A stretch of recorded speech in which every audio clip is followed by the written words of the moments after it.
Darkest Reach, Infinity's End, Book 3, by Eric Warren.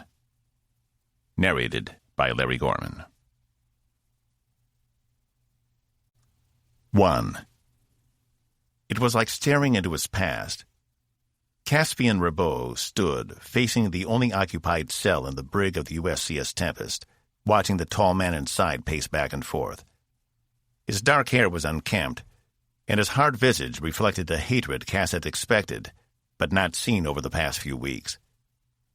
He hadn't been down here to visit Lieutenant Page since his arrest.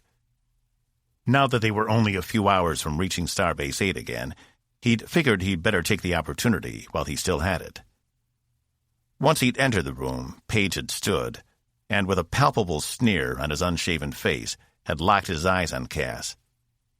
Page didn't say anything, only watched Cass from the other side of the force barrier, keeping them apart.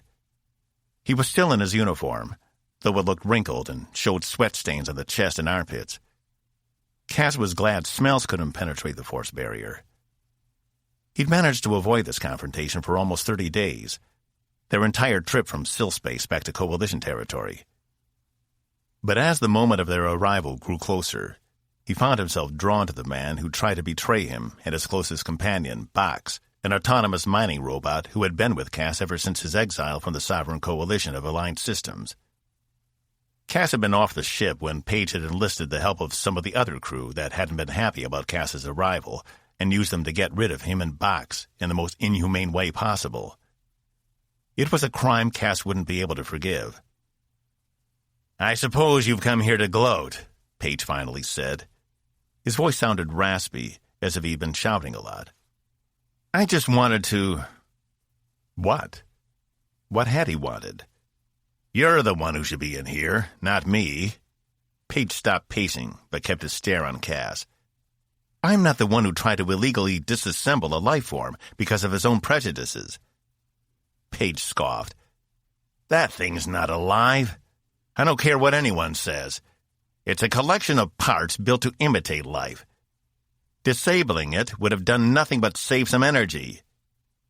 Cass had known Box for over 5 years, and to him the robot was as alive as any organic being. He had independence of thought, full autonomy, and a sense of humor. "How many times do I have to tell you we're not a threat? I didn't want to be here any more than you wanted me here. But like you, I had a job to do.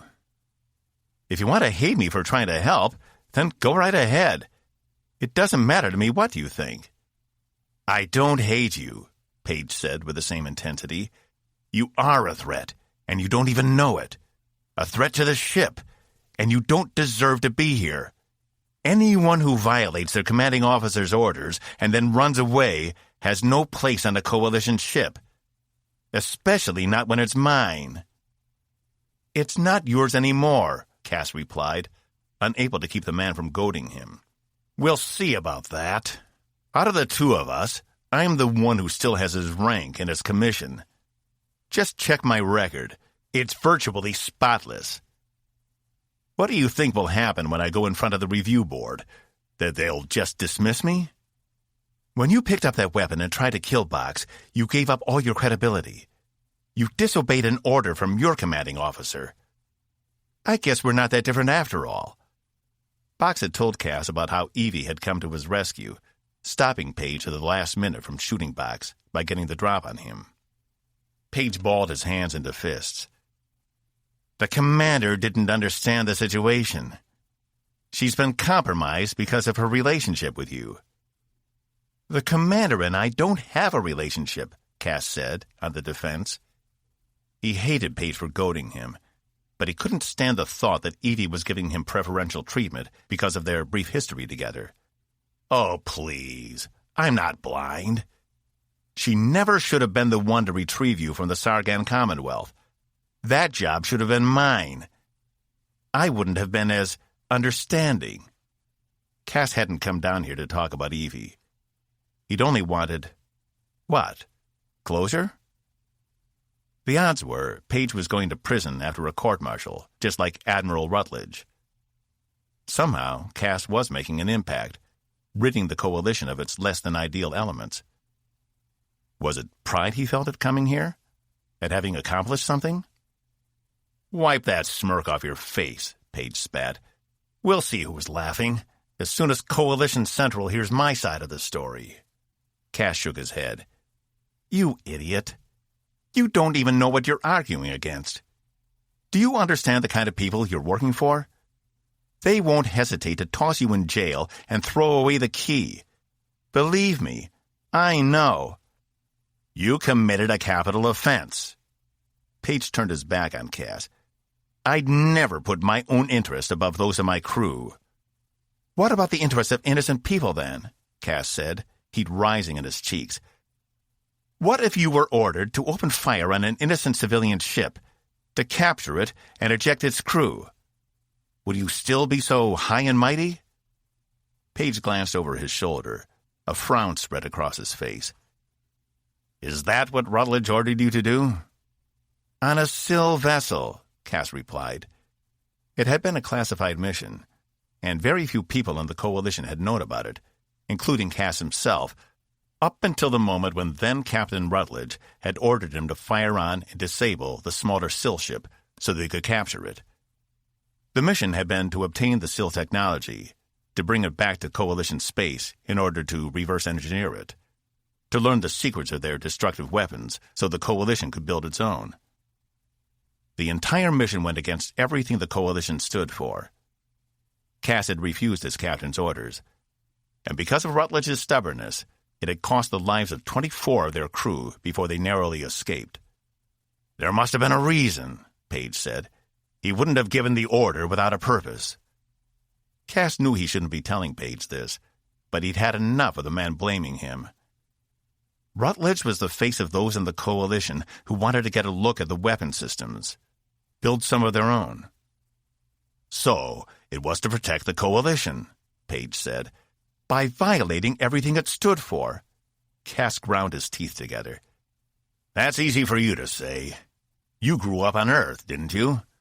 Never having to worry about anyone invading your perfect home? You never woke up in the middle of the night to marauders tearing through your home, looking for fuel or food or worse. On my home world, I had to fight every day to stay alive. I didn't have the luxury of taking the easy way out." "And yet you joined the Coalition," Cass said, "an institution based on principles. We don't attack civilian vessels, and we don't build weapons of mass destruction." Page laughed. "Listen to you. We. Like you belong to it anymore. No, we do what we need to survive. And if that means adapting to new threats, then so be it. Admiral Rutledge did what was necessary to survive. And as one of his officers, you should have seen that. Instead, you saw yourself fit to make a moral judgment over something you had no knowledge about.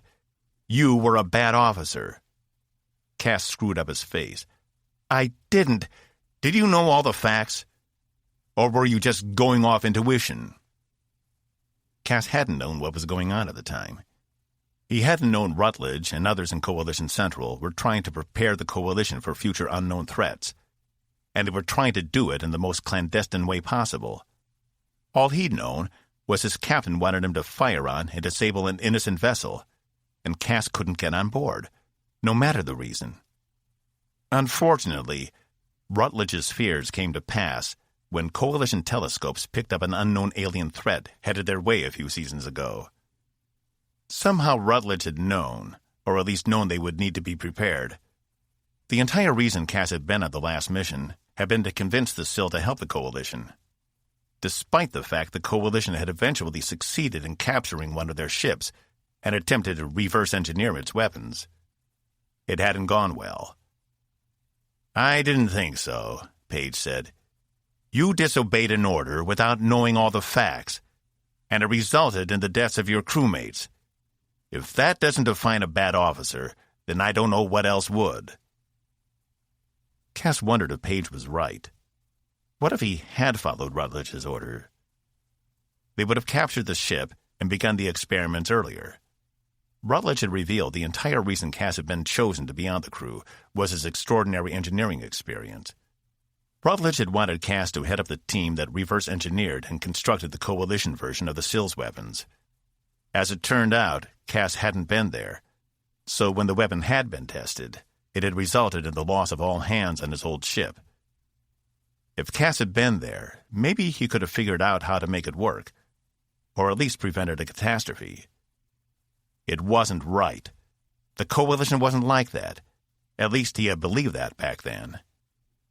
He'd since discovered the Coalition was just as corrupt as any other massive spacefaring organization. They just hid it better behind messages of peace and goodwill. It was the whole reason he'd fled to the Sargan Commonwealth as soon as he'd been released on parole. At least the Sargans didn't pretend they were something they weren't. The Commonwealth was a massive crime syndicate, and everyone knew it. You expected them to try and kill you. Up until his parole, Cass never would have thought the Coalition capable of such a thing. But was working to make a corrupt organization better than leaving it in the hands of those who would only make it worse? After all, not all the trillions of citizens of the Coalition were bad people. Most didn't even know what was happening within the inner politics of the system. Cass had been a lieutenant commander on a starship, and even he hadn't known. But instead of staying to help combat the corruption, he'd fled. And all the innocent souls who were part of the Coalition didn't deserve that. They deserved to have someone fight for them, to stay inside the system and work from within to make it better. Wasn't that what he'd tried to do from the beginning? Not so sure of yourself anymore, huh? Paige smirked. Like I said, let's just see what happens when the review board hears my side of it. Cass knew it wouldn't matter. Evie would back him up, and all the evidence pointed to Paige disobeying orders. The Coalition couldn't sweep that under the rug. The Tempest had become too important in regards to the encroaching threat. Even now, they were due for a stop-off on 8 before moving on to the next leg of their assignment. I hope it was worth it, Paige called as Cass moved to leave, pressing his finger against the pad beside the door. I hope setting the program back a couple years and getting all those people killed was worth an eased conscience. Cass ignored him, allowed the door behind him to slide shut, cutting the man off. Once in the corridor, Cass closed his eyes and took a deep breath. Well? The voice made Cass jump as his eyes shot open to see the robotic body of Box standing beside him. He could be scary quiet when he wanted to be. Well, what? Cass asked, trying to keep his heart from thrumming out of his chest. What did he say? Box asked, his yellow eyes blinking in anticipation. Cass narrowed his eyes. Aren't you supposed to be on duty? Over the past few weeks, Box had ingratiated himself to the ship's doctor and had provisionally become part of the medical crew, just until they left again. Though he seemed to enjoy the work more than anything else Cass had seen him do. I took a lunch break. You don't eat. Are you saying I shouldn't get a break? Cass couldn't help but smirk. He's as dickish as ever. He agrees with Rutledge. Can you believe that? Box turned toward the door, though he didn't go through. Considering he tried to have me disassembled, yeah, I can. Even though I'm practically a doctor now, I have a strong urge to reach through that force barrier and choke the life out of him. Don't let Zax hear you talk that way. She'll take you off duty for sure. Cass moved away from the door and down the hallway. Paige's words rang through his head.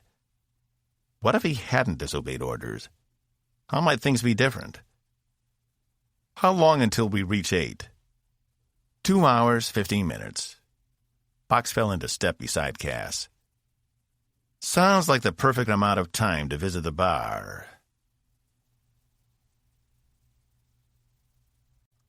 2. As Cass made his way down the corridor, all he could think about was how he shouldn't have had 3 firebrands in a row. But he needed something to help take the edge off. Paige had wormed his way under his skin, and he didn't need to facilitate the first meeting between the SIL and Coalition Central with his head full of antipathy. Of course, being drunk wasn't much better. And he still couldn't get Paige out of his head.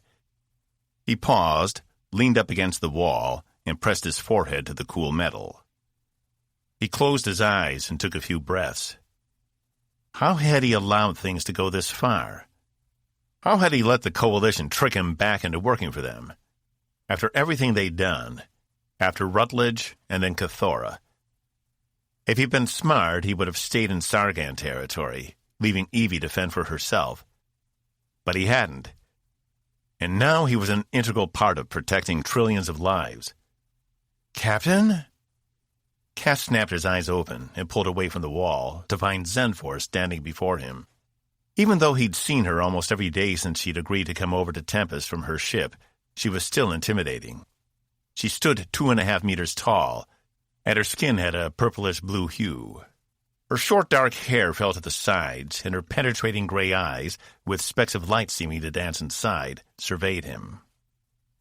What was strange was, if you squinted, she could almost look human. Out of all the species Cass had ever met, the Sil were closer in appearance to humans than most others, which was something of a miracle since they were isolationists in a deep part of space nowhere close to any human settlement. Even Zenfor herself told him they occupied more than one dimension at a time, a trait no other species possessed. No one has called me that in a while, Cass replied, blinking too much, but trying to clear his vision. I heard Commander Diazol say it the other day. Are you not a captain? I was, he replied, but my ship was destroyed trying to retrieve the Atlas, the ship that had stolen your technology. You can just call me Caspian. I am sorry for the loss of your ship, but not for the destruction of that abomination. Are you ready? He nodded. He'd meant to meet her at the door to her quarters, but he'd been late, and she'd come looking for him. So much for a great impression. Cass led her down the corridor to the nearest hypervator, where they got inside, her height even more apparent in the small space. Is your companion accompanying us? He asked. She is not. She's staying in our quarters, studying your technology. We've already decided she will stay on the starbase while I accompany you on Tempest to observe this threat firsthand. Why don't you both come? Cass asked, trying to keep the headache threatening to erupt in his head at bay. She can be more effective on the station. It will have greater resources, and we will make more progress apart.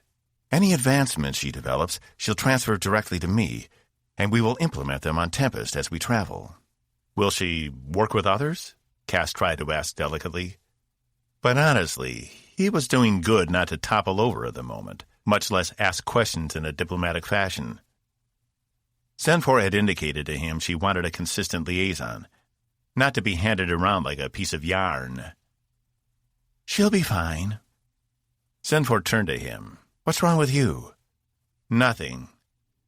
Cass held himself up against the side of the hypervator. Even though they traveled as smooth as anything, he could still feel the vibrations as the carriage moved forward and back, up and down. If he didn't do something, he was going to be tasting those firebrands all over again. You're lying. She bent over to stare him in the eye. Your pupils are dilated, and your skin is clammy. What have you been doing? Trying to get rid of bad memories, he admitted. Zenfor placed her hand on the side of Cass's neck. It felt shockingly cold to the touch, like dry ice. So cold, in fact, he thought it was burning him at first. What? Ow! What are you doing? Hold still, she replied, her gray eyes focused on his. A moment later, the sick feeling dissipated. It was gradual, but as Zenfor removed her hand, the feeling passed.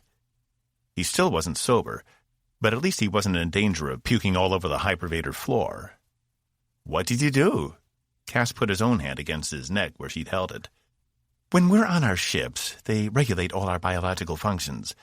Our bodies are designed to expel toxins through our pores, but we can also absorb them. All I did was remove some of the foreign material from your blood. Does that mean it's in you now? He asked, still rubbing his neck. It isn't enough to cause me harm, and will dissipate within a few minutes. He pulled his eyebrows together. Is that something your people evolved? No, it is something we engineered. The hypervator doors opened on the concourse level, and they both walked out, traversing the short distance to the main airlock, where the door was already open and connected to the long gantry bridge from the station.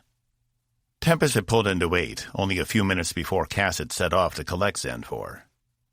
At the airlock opening stood 7 security personnel: Negotiator Laska, Captain Green, Evie, and 4 Coalition admirals, only one of which Cass knew. All of them smiled, as if meeting reclusive and antagonistic species was part of normal operations, though the smile in Evie's face didn't quite match the others. Cass still hadn't figured out what was going on with her, but he couldn't worry about that now. Mr. Rabot. Admiral Sangvi stepped forward, his hand outstretched. Cass took it, wondering if this man was just as guilty as Admiral Rutledge had been in the operation that captured the Sill ship 7 years ago. Because now he was about to meet a Sill in person, and if Zenfor discovered Sangvi had anything to do with the capture of that ship, it could lead to a war instead of peace. Admiral? May I present Consul Zenfor of the Sill Alliance? He stood to the side with Evie as Sangvi, not a small man himself, stared up at Zenfor. A pleasure to meet you in person, Consul. Welcome to the Sovereign Coalition of Aligned Systems, and thank you for your willingness to assist us. He extended his hand for her as well, though she only stared at it, then scanned the other faces she didn't know. Sangvi dropped his hand, turned to the others. May I introduce Fleet Admiral Dix, Vice Admiral Schell, and Chief of Operations Blanton. Cass stood in awe. They were the 3 top-ranking members of the Coalition Navy, and the most powerful officers in the Coalition. They were the ones who made policy, who decided if the Coalition would help a needy planet or go to war. And Cass couldn't help but wonder if any of them knew about Rutledge's plans. Had any of them sanctioned it? Laska sidled up beside Cass, leaning in. He had to hunch down so she wouldn't have to speak loudly. Not bad for an amateur. I never thought we'd get this far, he replied, but I couldn't have done it without you. Her face didn't betray any emotion. Your flattery is transparent. You need to practice more. He chuckled. I'll keep that in mind. Good luck with the rest of your assignment. I fear the real challenge is yet to come. Wait, Cass screwed up his face. What do you know? No more than you. But making contact is one thing. Maintaining it is another. She stuck out her hand. He gave it a shake. She had a surprisingly strong grip. Stay honest, and you'll do fine. Thanks, he said. She strode off past the admirals and Zenfor, who were engaged in conversation. He was surprised she wouldn't be coming with them on the rest of the journey, but he assumed her role on the ship had been completed. She'd done her job. There were plenty of other disputes in the Coalition for her to negotiate. I want to see the man who decided still life wasn't worth the price of a weapon. Zenfor interrupted the admirals as they extolled her. Cass couldn't help but feel a surge of pride at her dismissal of them. Anyone else would have been in awe, yet the council couldn't care less. Cass snuck a glance at Evie, who didn't seem to be paying attention to the exchange. We will escort you there immediately, Admiral Sangvi said. He turned to Captain Green. How long will the Tempest need before you can depart again? A few days. We experienced some extreme gravitational effects out there. Our chief engineer wants to double-check everything, especially if we're going to be out for an extended period of time. Sangvi gave the captain a stern glare. Don't wait too long. It may seem like we have a lot of time, but these bastards will be here before we know it. We need to know as much about them as possible before they arrive. Why the sudden urgency? Green asked. As best Cass could tell, he wasn't about to be bullied by the admiral. Let's discuss it later, Sangvi replied, turning back to Zenfor. If you'll allow me, I'll be happy to take you to our brig. Zenfor remained still.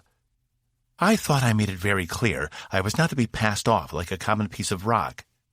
Sangvi stopped dead in his tracks. His face turned red. Please accept my apologies, Consul. Mr. Rabot will escort you at your convenience. Will you allow us a moment? Zenfor nodded, then walked over to the windows, gazing out at the ships under construction inside the starbase. The admiral said something to the other ranking officers, who stood off to the side with their security teams, then made his way over to Cass, who did his best to hold his breath. If the admiral smelled the alcohol on him, There was no way it would be good. "I understand the trip back was uneventful," Sangvi said. "No problems. Commander Diazal and I gave her all the non-classified information of the Coalition, which he's been studying. We figured when she returns to her people, it might help, but we weren't sure how much to share with her." "Everything," Sangvi whispered. "This is a top priority, and we can't afford to be paranoid. If they're going to help us, then she needs to have as much access as anyone else on the ship. I don't care what it takes." He glanced back at the Sill, who hadn't moved from her spot. The only thing animated about her was her eyes, flicking back and forth. "She's remarkably humanesque." "I noticed," Cass said. "Have you given any more thought to my offer? You've really outdone yourself on this mission. I've spoken to the other admirals. There was no resistance to giving you back your full commission. In fact, most of us agree it would be preferable. You know certain details you haven't divulged. We appreciate that, and we want to show our appreciation." Cass gritted his teeth. This was the reason he'd left in the first place. The duplicity, the lies. But Page's words came back to him. How could he affect any change if he wasn't inside the system, working to make it better? Sangvi placed his hand on Cass's shoulder. "Think about it. Standing offer." He rejoined the other admirals, all of whom were sneaking looks at Zenfor. She didn't seem bothered. Evie sidled up beside him. "Are you okay? You look pale." "The Admiral is still offering to give me my commission back," he replied. "The man is persistent, I'll give him that." She crossed her arms and joined him in watching the admirals converse with Captain Green and Laska. "I'm considering it." He wasn't looking at her face, but could feel her eyes on him. "What changed?" "I don't know. Maybe I'm tired of being on the outside. Maybe I can do more when I'm back in." Though he alluded to it being contingent on my continued silence on certain matters. "Rutledge?" "Among other things." She made a long exhale. "It's your decision. Just don't make it for the wrong reason." He turned to her. "I thought you'd be elated." "I am," she said too quickly. It's just a lot going on." He narrowed his eyes. Even through the fog of inebriation, he could tell something was off about her. "Are you okay?" "Fine. Bit of free advice, though. Next time you're coming to meet the heads of the Coalition Navy, I suggest you do it sober." He winced, unable to look her in the eye. Instead, he turned away, staring at a stray spot on the carpeted floor. "I'll see you later. Have fun down to the brig." She disappeared in the corridors of the ship. Cass took a deep breath, attempting to will the intoxication away. Of course it never worked, but what was the harm in trying? He made his way over to Zenfor, who still hadn't moved from her spot. "Ready?" "I've been ready." Unsure what to say, Cass made his way across the bridge, with her beside him, steeling himself for the inevitable confrontation. 3. Evie slipped through the doors to her quarters, fell against the wall, and slid down, exhausted. This whole endeavor had already been taxing. Ever since she'd seen the orders sending them out to Omicron Terminus, she'd had a dead weight take up permanent residence in her stomach. Not because they had to face this oncoming threat. She could handle that, no problem. No. It was because their route would take them past Hypaxia, and in turn her father. She pushed herself up and pulled her brown ponytail back over her shoulder, removing the clips that kept it in place. She needed a shower, but first she needed to make a call. A call she'd been putting off for 3 weeks.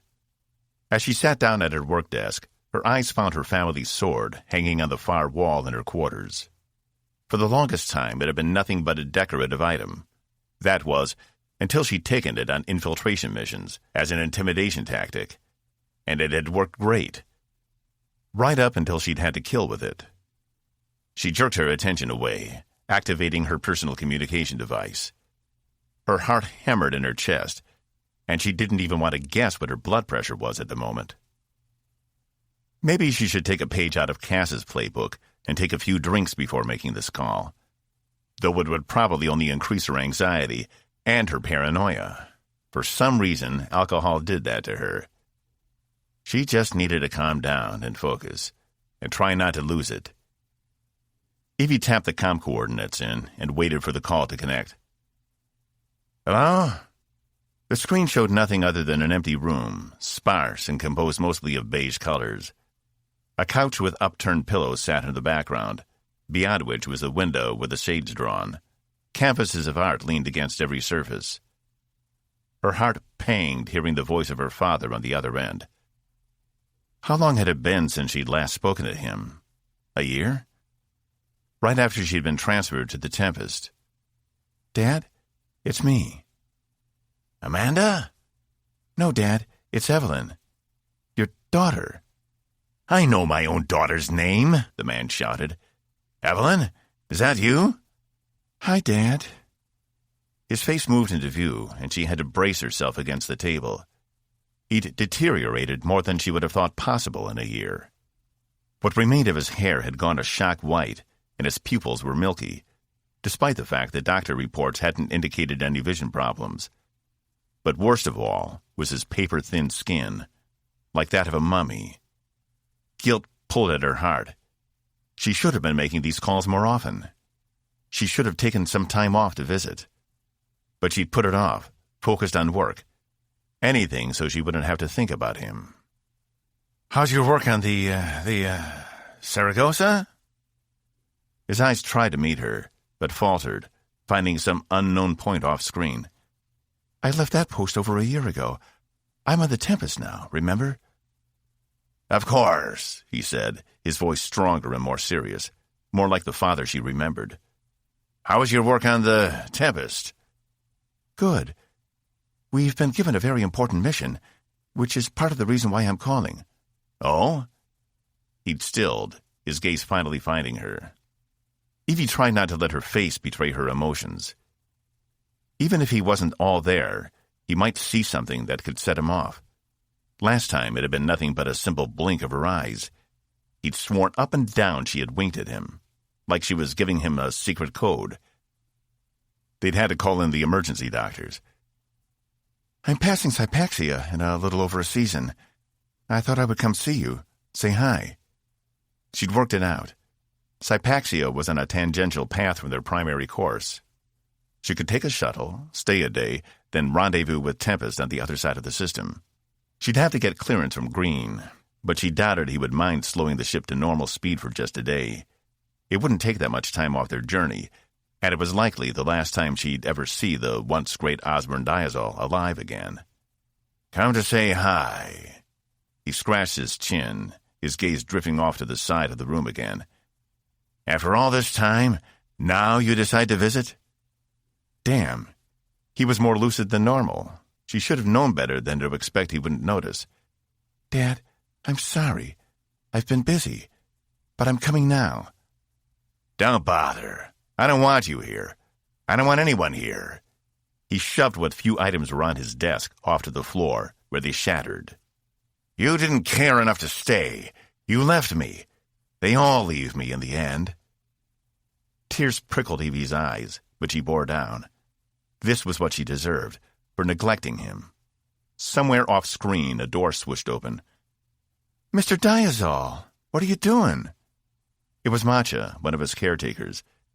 She moved into the screen and pulled him back, restraining him. I have a code 9. Repeat, code 9, she said. It took her a moment to realize the comlink was still open. She glanced at the screen, and her eyes met Evie's. Oh, heavens! Commander, I'm so sorry. He's just having a bad day. Evie's father pulled and strained at her, trying to scratch her with his nails. She deftly avoided his blows. It's okay, Evie said, her voice cracking. I called to tell him I'm coming to visit. I should have warned you what would upset him. My ship will be passing close by in a season. 2 more caretakers rushed into view of the screen and helped restrain Osborne, who screamed at all of them. One placed a small device to his neck, and he stopped flailing, his body going slack. Matcha released him and moved to fill up most of the screen so Evie wouldn't have to watch. "I'm sorry you had to see that, Commander. He's been getting worse. I assume you've been reading the reports?" Evie nodded. By law, she was required to receive and sign off on them since her father was no longer in full control of his facilities. There weren't many cases like his. Most people could be treated or even cured of mental disease. But there was something strange about what afflicted him, and none of the Coalition scientists could figure it out. Back when he'd been first diagnosed, he'd even tried his hand at discovering what it was, with no success. "It's good you're coming. We'll do our best to have him ready for you, but I wouldn't expect much." Matcha leaned closer to the screen so her face filled up most of it. "He's been getting worse by the day. Do you know an Amanda? He keeps talking about her." "No one that he would know, unless it's someone he met after I left," she replied. "He's never mentioned her as long as I've been here, but lately it's been like he can't talk about anything else." "When did it start?" Evie asked. Matcha bunched up her face. "A few weeks ago? I added it into the reports." Evie sighed. "Right, of course. Sorry, things have been hectic here lately." Matcha gave her a sympathetic smile. "You may want to get here faster if you can. At this rate..." "I'll look into it. Thanks, Matcha." Evie turned off the comm, throwing her head back and covering her face with her hands. How was she supposed to face him in that condition? Even when he'd been lucid, her father had always been a handful to deal with. The word eccentric couldn't begin to contain Osborne diazole. After she'd grown up and fled that house into the academy, she'd learned he hadn't always been so off-kilter. Old friends or colleagues who had drifted away from him found her to ask how he was doing, and in the process she learned he had once been much different. But apparently drifting in space with a baby for a year had changed him fundamentally. For Evie, his behavior had been normal, because it had been what she'd grown up with. Only after getting out of the house did she realize not everyone's parents were subject to hysterical fits of anger or sadness with little or no provocation. And some parents even told their kids they loved them every now and again. Evie grumbled and wiped her eyes, mad that she was letting him get to her again. This is exactly why she didn't call. But with no other living relatives, Dad didn't have anyone else. It was either her or no one, and no matter how good Matcha and the others were, they weren't family. She'd talk to Green tomorrow about her request. He deserved at least one last visit. Standing, she avoided glancing at the sword as she made her way to the shower. 4. You might find this strange. Cass walked beside Zenfor as they made their way to Starbase 8's high-security brig. Behind them, 2 security officers from the station kept their distance, but stayed close enough that Cass couldn't help but notice them. "Why is that?" Zenfor asked. "Because I've seen your way of restraining people and judging them. We do things differently." "How so?" "We don't immobilize our prisoners." Cass tried not to think back to how he'd been held, completely unable to move, against that wall for longer than he could keep track of. It had been nothing short of a test of pure endurance and will not to lose his mind. "Immobilization is the most efficient way to ensure the prisoner will not escape," she replied. "It's also inhumane." "Interesting choice of words." She glanced down at him. "In your language, it means cruel. But it also could translate to mean non-human, which is a very fitting description. Semantics aside, keeping prisoners long-term completely immobile is impractical." Her voice hardened. "Which is why we do not keep prisoners. They are captured, evaluated, judged, and disposed of." "And what about the innocent?" She narrowed her eyes. "Those occasions are rare. Like me. You are not innocent.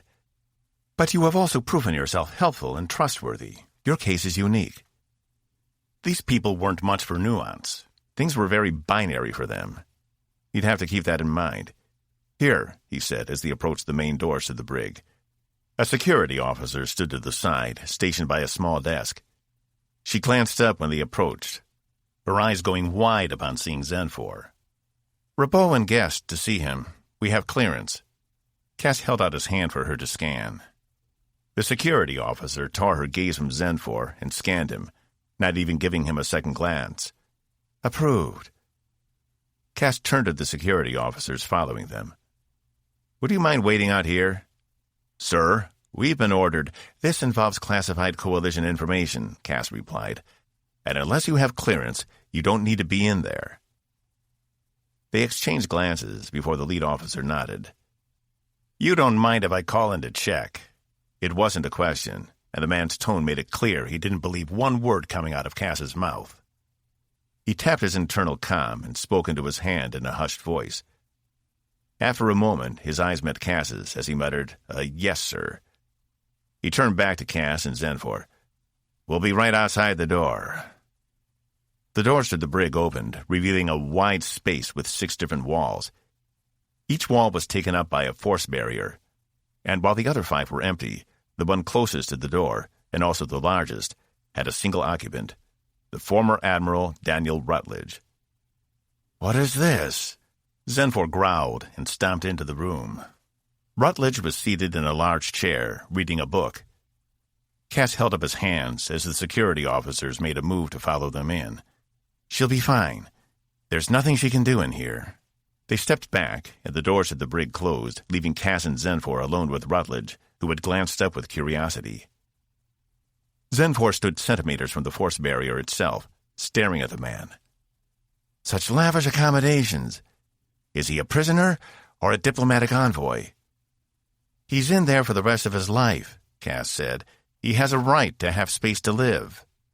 The brig unit itself was quite large, composed of many rooms, all of them sharing a common wall with a force barrier. "When you said serving life in prison was worse than death, I assumed you meant you kept him under constant torture. However, it seems as if he's made comfortable," Zenfor said. "That's not how the Coalition does things. No, he's not under constant pain, but he can never leave. That knowledge in itself is debilitating for many of our species." "Your people are willing to waste resources in order to maintain a grudge?" He shrugged. "That's one way of putting it." "Caspian," Rutledge said, laying his book on the table beside the plush chair. "Welcome back. And you've brought a friend." "Consul, this is Admiral Rutledge." Zenfor sneered. "This pitiful specimen is the mastermind behind the capture of one of our vessels? I don't believe it. He's so small and weak. When you first told me of him, I assumed he could be nothing other than a god among your people. But this is just disappointing." Cass had to struggle to hide his shock and amusement. He'd never heard anyone refer to Rutledge that way, and he could already see it had angered him. He'd stood from his chair, pulling himself up to his full height, which was still nowhere close to Zenfor's 2.5 meters. But soon his anger was replaced with curiosity as his facial features softened. Cass noted he decided to keep his full beard and mustache, even while incarcerated. "I don't recognize your species," he said, approaching them. "You have me at a disadvantage."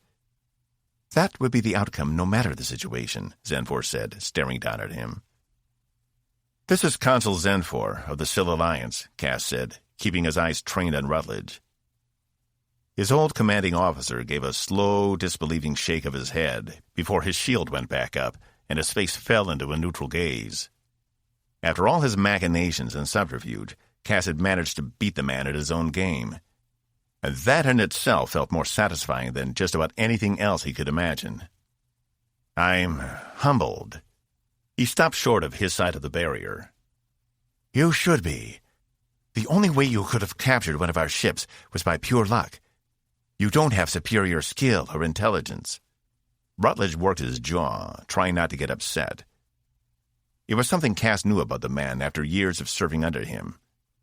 He had a temper, and for the most part could keep it under control, except when someone insulted him personally. Rutledge never did have an ego that could handle criticism. "It wasn't me who performed the job. It was Captain Soon of the USCS Atlas."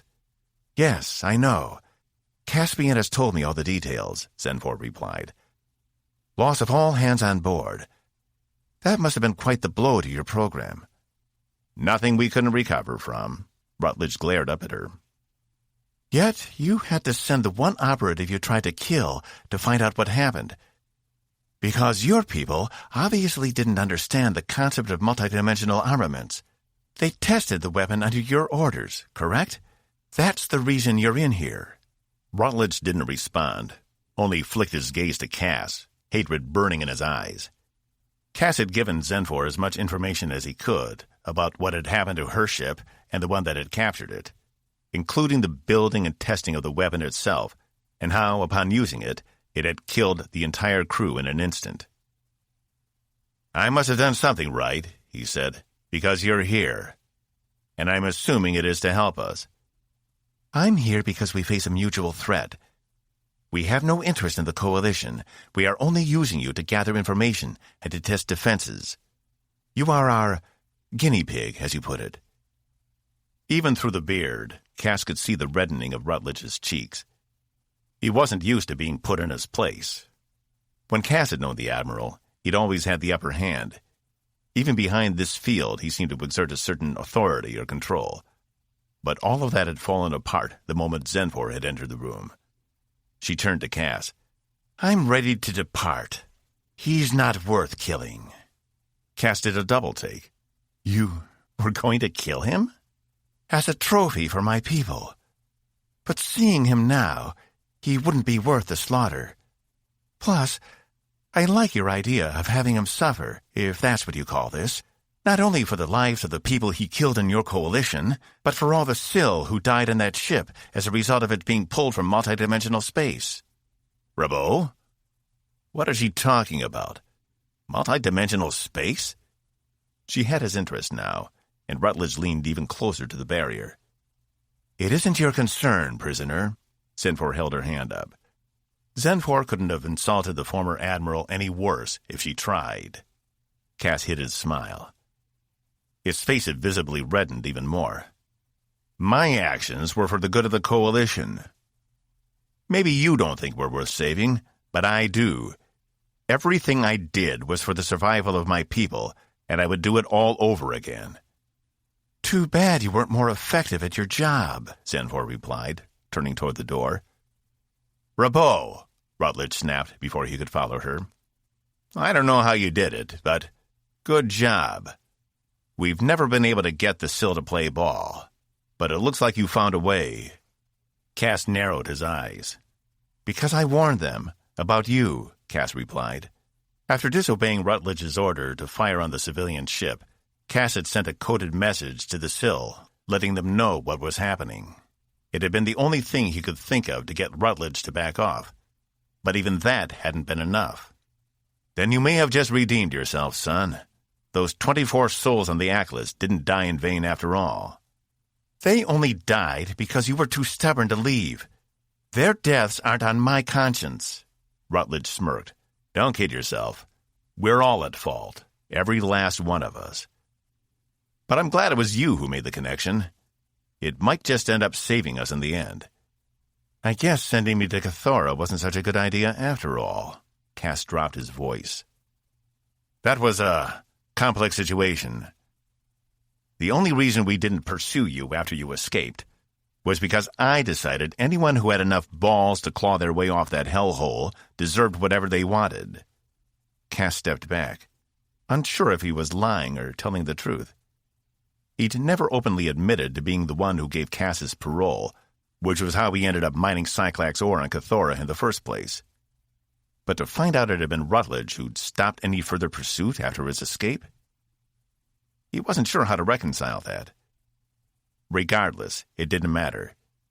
He followed Zenfor to the exit, where the doors opened, allowing them to leave. A security team escorted Lieutenant Page past as they made their exit. He didn't look at either of them, but kept his head high as the team guided him to the cell opposite Rutledge's. Admiral Sangvi stood at the entrance of the brig, his hands clasped behind his back, watching the team move him in. I expect you got what you needed? He asked.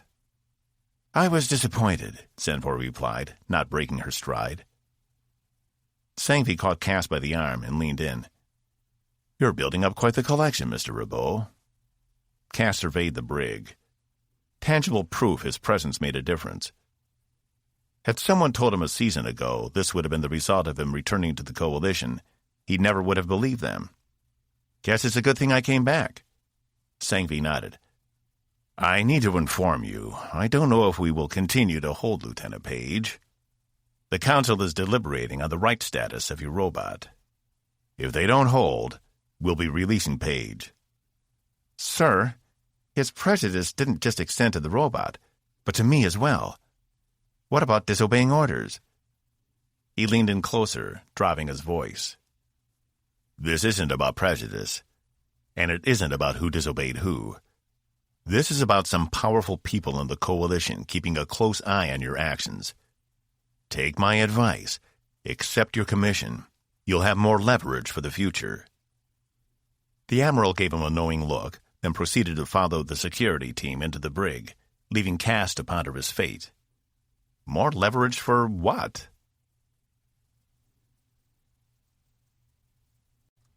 Five. After the spectacle at the brig, Cass escorted Zenfor back to her quarters in Tempest, longing for nothing more than a shower himself. Most people were either on leave or working overtime to make sure the ship was ready for its journey. Not that they wouldn't have opportunities to stop and get help if necessary. They had 80 or 90 days of travel before they even left Coalition space. Still, it would be a long trip, and Cass had never been to that border of Coalition space before, having spent most of his time on the Sargan side. But he did know someone who was familiar with that side of space. Not to mention he felt as if he needed to apologize for his earlier behavior. He returned to his own quarters and showered, throwing on a fresh set of clothes, then took the hypervator up to the officer's level. Cass? The door swished open to reveal Evie in her civilian clothes. Oh, I thought you were still on duty. I can come back, he said, glancing down the hall. No, I'm pulling a double duty today because of the accelerated schedule. I just wanted a few minutes out of uniform. Do you come in? He wrinkled his brow. Are you sure? You don't look... Have you been getting enough sleep? She made a noise and turned away from the door, retreating into her room. He stepped inside and let the doors close behind him. Was there something you needed? She asked. His planned apology no longer seemed appropriate. Maybe it just wasn't the right time. She was obviously upset about something, and he had to admit he felt somewhat hurt she wasn't willing to share it. Not as if they'd become close, but they had been through a lot together in the past season. She'd literally saved his life from the Sargans and stopped Page from disassembling Box. So why was she being so standoffish? You should have been down there when Zenfor got a look at Rutledge, he said, a smile creeping across his face. Evie stood by her small sink and poured herself a glass of water, drinking only a small sip. Yeah? Called him pitiful. His face, it was priceless. Sorry I missed it. Her expression remained impassive, and she only continued to stare at some random spot on the wall. This wasn't making things any easier. He might as well take the plunge. Hey, I'm sorry about earlier. I've been down to visit Paige, and I was all worked up. So, Box and I went to the bar, I know. She took another sip of the water. It's what you do when things get tough. That stung. Cass tried to keep his cool, but she was being so damn cagey, it was like she was itching to start a fight. At least I don't withdraw from everyone around me. Her eyes snapped at him. Right. Because getting intoxicated is much healthier. She clamped her mouth shut and looked away, setting the glass down. Sorry. This is just... It's a trying time. Maybe he needed to cut her a break. If she would just tell him what was going on, it would all make sense. What if she didn't think she could trust him? He'd managed to hold on to more Coalition secrets than he'd been comfortable with for years. If that didn't make him the prime candidate to vent to, he didn't know what did. I've been told I'm a good listener.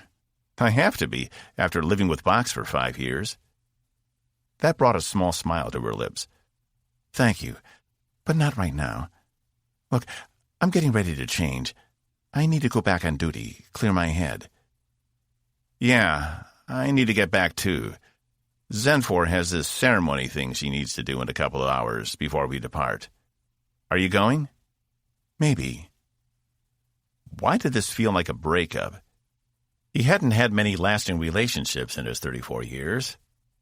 But the ones that had been the most meaningful often included something like this: the other person pulling away for a reason he couldn't understand. He thought about confronting her with it, then decided it was better off left alone. After all, what were they to each other, really? Colleagues? Acquaintances? She didn't owe him anything, and vice versa. Cass turned and exited back through her doors. Once out in the hall, he recalled he'd meant to mention the commission thing again. After what Sangvi told him about other people watching him, he'd been reevaluating everything. He'd already been somewhat on the fence, but the pressure was growing.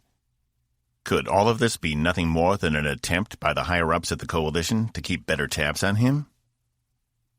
With his rank reinstated, he'd be accountable. But he'd also have more authority. Could he really put everything they tried to do to him in the past? After all, wasn't the person primarily responsible for his misery behind a force shield at this very moment?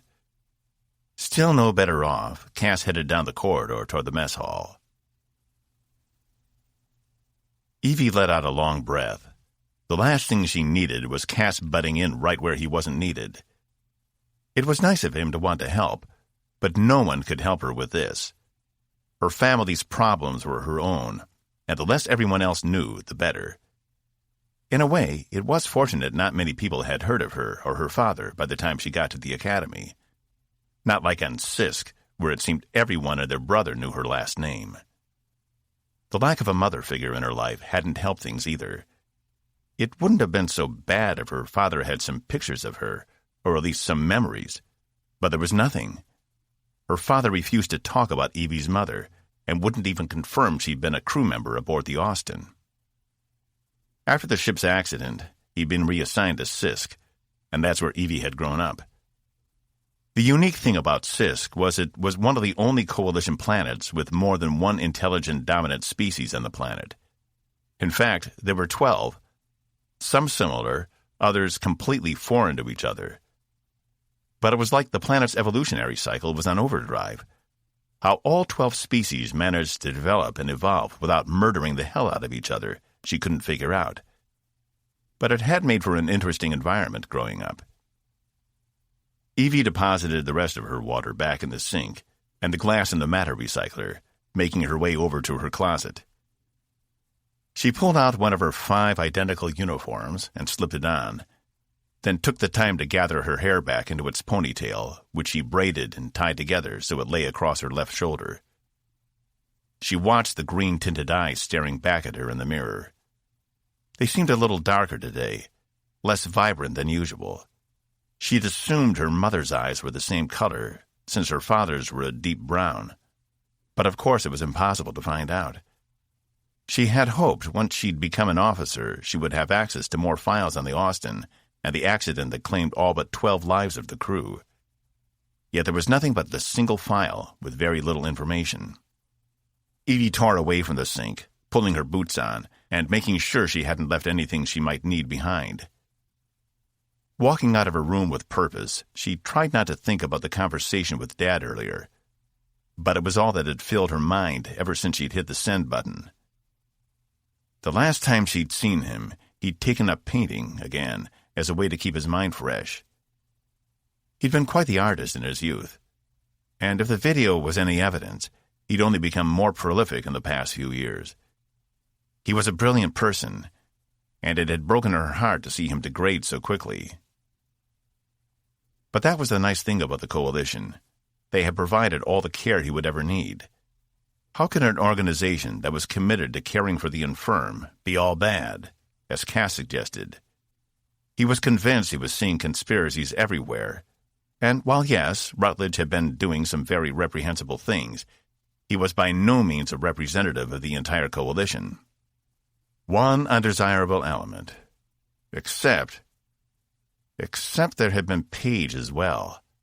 She'd never seen prejudice like that before. It ran deep in his veins. he still didn't think he'd done anything wrong. She shook the thoughts from her head as she took the hypervator to the bridge. A few repair crews were checking some of the stations, but it was nothing like the repairs required after the battle with the Sargans. At least the Sill had left most of the ship intact. Lieutenant Uma, Page's replacement, stood at the tactical station, running what looked like battle simulations. "Brushing up?" Evie asked. The lieutenant grinned, her sharp features in contrast to her amicable demeanor. "Just familiarizing myself with the controls. I don't want to be caught unaware out there. You did well against the Sill." "Thanks, but it's better if I have all these controls down solid. My reaction time needs to be less than a second when you or the captain give an order. I don't need to be over here hunting for a button." Evie placed her hand on the young woman's slender shoulder. "I'm sure you'll be fine. Is the captain in?" Uma glanced at the command room. "In there. He came back about an hour ago and hasn't left." "Thanks," Evie replied, making her way over to the command room. "Come in," Green said through the doors as Evie stopped in front of them. They opened to reveal Green at his desk, reading a report on a datapad. "Commander?" "Sir, I need a minute of your time." He leaned back in his chair and set the pad down, indicating she should sit. She took the nearest seat. "I have a request." "Name it." "I need to take a day off Tempest. When we reach Hypaxia, my father's there, and he's not well. I could take a shuttle, then rendezvous with Tempest on the other side of the system the following day." "I see," Green replied. "You know the shuttles can't match Tempest's speed. We'd have to drop to a normal undercurrent velocity." "Yes, sir. I realize it's an inconvenience, but I may not get another chance to see him. His condition is deteriorating." Green stared at her a moment, his dark eyes watching hers. "I think we can spare a day. Don't you, Commander?" She broke into a smile. "Thank you, sir." "I'd say you've earned it. One day won't make a difference as far as Andromeda is concerned." Andromeda. She'd only heard the alien threat referred to in such a manner one other time, when they were all in Admiral Sangby's office. It sounded ominous. She turned to leave. "Commander?" Green called. "Sir?" "Will you be attending the ceremony?" She arched an eyebrow. "Ceremony?" "For the Sill. Rabot says they have an elaborate departure scheduled, since the Council's companion will be staying on 8. I'll try to make it." She really didn't feel like watching a goodbye ceremony at the moment. Maybe they would need her on the bridge while it was happening. "See that you do." 6. For the duration of our time apart, and for the rest of my life, I will always carry a piece of you with me. And me with you. Cass watched from the sidelines of the docking bay, where Zenfor stood facing the other Sill, Mélès. They had put their biosuits back on, including the helmets that obscured their faces. It had been the way Cass had first encountered the Sill, and from what he understood, what they considered their natural state. The only difference was the gems that had been suspended within their helmet structures weren't present. They had been the only source of light on a Sill ship, and Cass had to assume they had something to do with being connected to the Sill ship itself, as the Sill considered their ships to be living beings capable of existing in more than one dimension. He'd seen precious little of Mélès since she'd arrived with Zenfor. She chose to spend most of her time in their quarters studying. She was shorter than Zenfor, but not by much. Though she wasn't as imposing as the Consul, her silence the past few weeks had unnerved Cass whenever he was around them. Where Zenfor offered information freely and without restraint, Mélès was often silent to his inquiries, with no explanation given. Hearing her speak at this ceremony was a rarity. Zenfor reached up with one of her gloved hands and placed it on Mélès's shoulder. The other Sill did the same, and they bent their heads until their helmets were touching. It seemed like an elaborate ceremony just for saying goodbye. Was this how every Sill parting was marked? Suddenly, Cass felt uncomfortable. as if he was watching something far too intimate to be seen by someone else.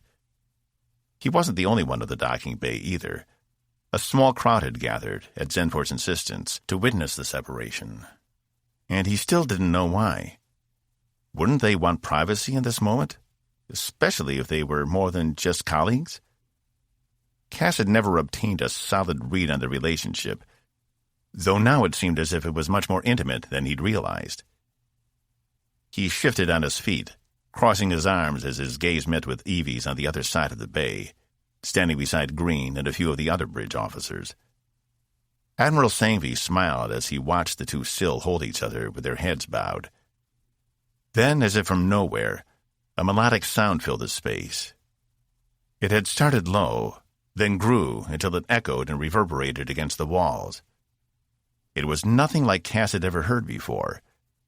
It was enchanting, otherworldly, and captivating in a strange way. It was the type of music that immediately struck him at his core, and he knew in that instant he would never forget it. Something shifted in the air, and he found himself blinking away tears welling up in his eyes. What was wrong with him? He never cried, especially not to music. But there was something about the sounds. There were no words as far as he could tell, just a harmonic melody that reached down to the depth of his soul. Before he could fully comprehend it, the music had stopped, and Zenfor and Meles had released each other. They reached back and unclasped their helmets, pulling them off. The eyes of both still glistened as they turned from each other. Meles approached Admiral Sangvi, saying something to him in a whisper, and he nodded, leading her to the other end of the docking bay and down through the bridge connecting the ship to the station. Zenfor remained where she was, stoic as she faced the far wall. "I missed half my break for this," said an ensign, a young man probably no older than 22.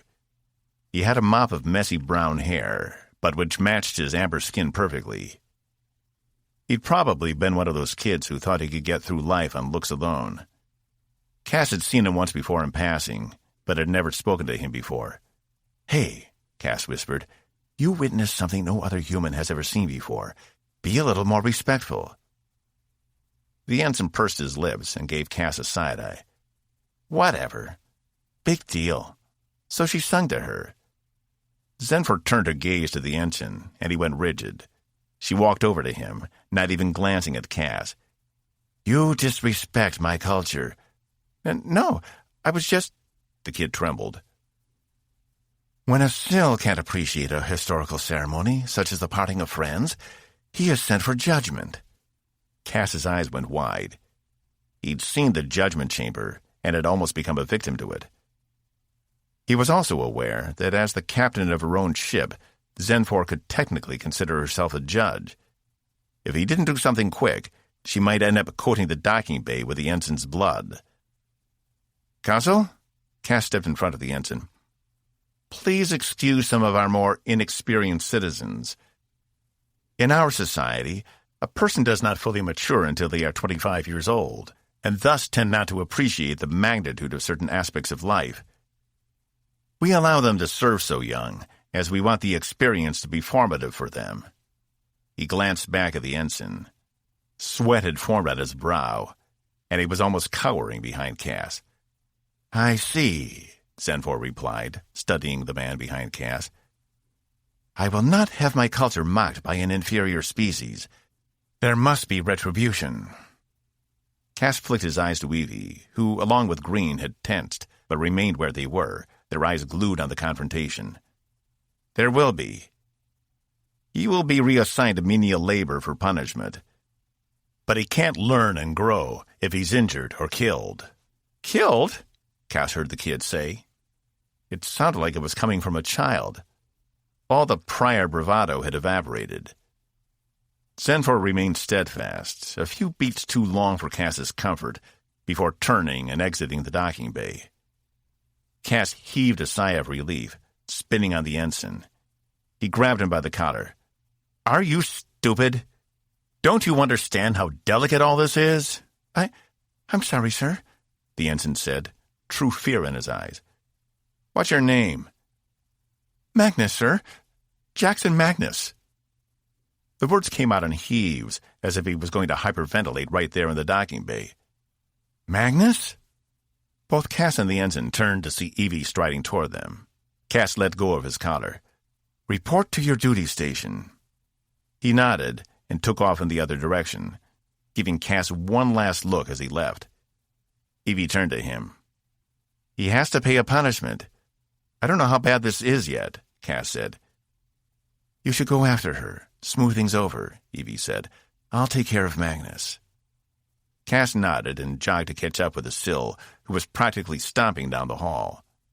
Fortunately, no other crew members were in her way. "Is this cooperation? Is this respect?" she demanded. "I'm not going to apologize for him. He made a mistake, and now he's going to pay for it.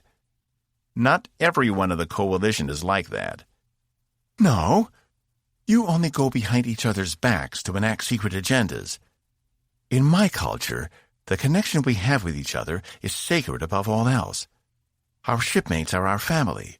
No connection is too trivial or inconsequential, and we do not betray each other. If we do, the result is death." Cass shook his head, still working to keep up with her long strides.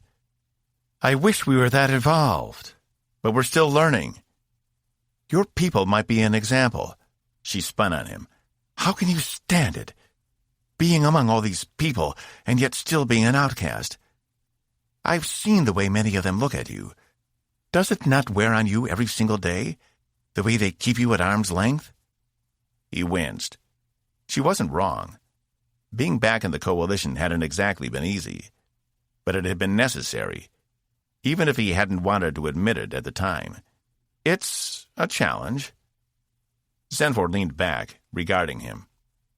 "Such a conundrum. Records exist of my people being like yours once, at each other's throats constantly. But we made it through. You will too, I suppose." "Then you'll still help us, despite what just happened?" "I gave you my word, and I follow through. If nothing else, your Coalition is a reminder of mistakes we made in the past we don't wish to repeat." She turned and resumed her course. Cass watched her go. Even a Sill could see how detached he was from everyone else here. Maybe he should take Sangui's advice. Everything seemed to be pointing him in that direction. What would be the harm? Cass might not have been right for the old Coalition, but this new, better Coalition, without all the corruption, might just be what he needed. But he needed to talk to one more person before he made a final decision. He headed for sickbay. 7. The doors to sickbay slid open, revealing a pristine medical ward. All of the beds were made, and all of the equipment was in its place. Everything looked brand new, as if the place had just been constructed. Cass glanced over to see Dr. Zax working away in her office. As the only Yax-Inax on board, she'd be hard not to recognize, what with her 2 sets of parallel arms and 6 eyes. She had been the one to accept Box as a semi-permanent sickbay assistant, which Cass realized he'd never properly thanked her for, as it had given Box something to do all day, other than sulk and watch net dramas. She glanced up when she saw him enter. "Caspian, what can I do for you?" Zax stood and maneuvered around her desk, a smile on her thin lips. "I came to see Box before we took off. We'll be launching in half an hour or so." "He's not here, I'm afraid. Most of the staff is down in Cargo 4, double-checking we have everything we'll need for the journey. Last I was aware, he was down there with them." Cass gave her a curt smile. "I'll head down there, then. Everything's still working out?" "Couldn't be better." She raised 2 of her arms in a welcoming gesture. "Box's bedside manner still needs work, but he's an excellent nurse. His precision is unmatched. What was his original designation?" "He was originally built as a military robot, but then repurposed into a miner after the military realized they built too many. Him and 4,000 other units." "It's a shame," Zax replied. "If they're all as precise as he is, they would have made excellent healers." I guess he got lucky. I assume you haven't heard anything about the status of his rights? Cass shook his head. The Admiral promised to tell me as soon as he found out. I'll let you know as soon as I do. I doubt it will make a difference here. Zax waved one of her lower hands in dismissal. I'd just like to see them try to come in here and take him from us. I really hope it doesn't come to that, Cass replied. He hadn't even considered what would happen if Box was deemed not to have any rights. How would the Coalition react? Obviously, Page would be released, or at least have his sentence reduced. Would they really try to forcibly remove Box from the ship? Especially in the middle of this crisis? Have a good day, Caspian. You're always welcome here if you need anything, Zax finally said, after the silence between them had become uncomfortable. Thanks, yeah. I appreciate that. The doctor nodded and returned to her office, and Cass made a motion to open the conversation back up to thank her for everything she'd done, but the moment was gone.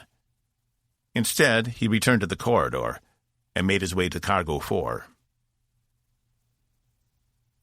197 units of caloricum.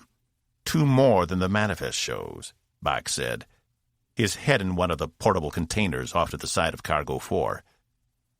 Cass strolled up behind him as he read off the serial numbers on each of the units for Nurse Menkel, who stood off to the side. Hey, Box. Box raised his head, staring at Cass with his yellow eyes. You aren't medical personnel. No shit. He raised himself to full height. Non-medical personnel will need to be removed via suspension of nutsack. Hey, Wait, what? I have instituted a new rule. Medical personnel are not to be interrupted under penalty of nutsack suspension. It's very easy. I grab your nuts, then haul you out of here by them. Cass took a step back. Box, he warned, do not. Box turned to Nurse Menkel. Did I not institute that policy upon arrival? Sweat had formed on Menkel's brow as he watched the exchange. I thought you were joking? Do it, and I'll make sure your consciousness is inside a repair drone by the end of the day, Cass warned. Box's eyes blinked twice, indicating he was considering it. He leaned closer to Cass. It'd be okay. I can reattach it easily. It's a simple surgery. Box. He lifted his index finger out to Cass, wiggling it. Dangle, dangle. Cass smacked his hand away. Can you cut it out for 1 minute? I need to talk to you. Box made the sound of a sigh deep in his chest and handed his data recorder to Nurse Menkel. If you need me to watch you drink yourself into a stupor again, I'm afraid I'm on duty. I'm thinking about taking my commission back. Cass's eyes caught Menkel's gaze. He leaned around Box. Do you mind? This is a private matter. The nurse turned to one of the other crates, his back to them. Is this because I gave you a hard time about it? Box asked. Don't tell me you thought I was serious. I'm just thinking it might be better for everyone, including you and me. They still haven't decided on your status yet.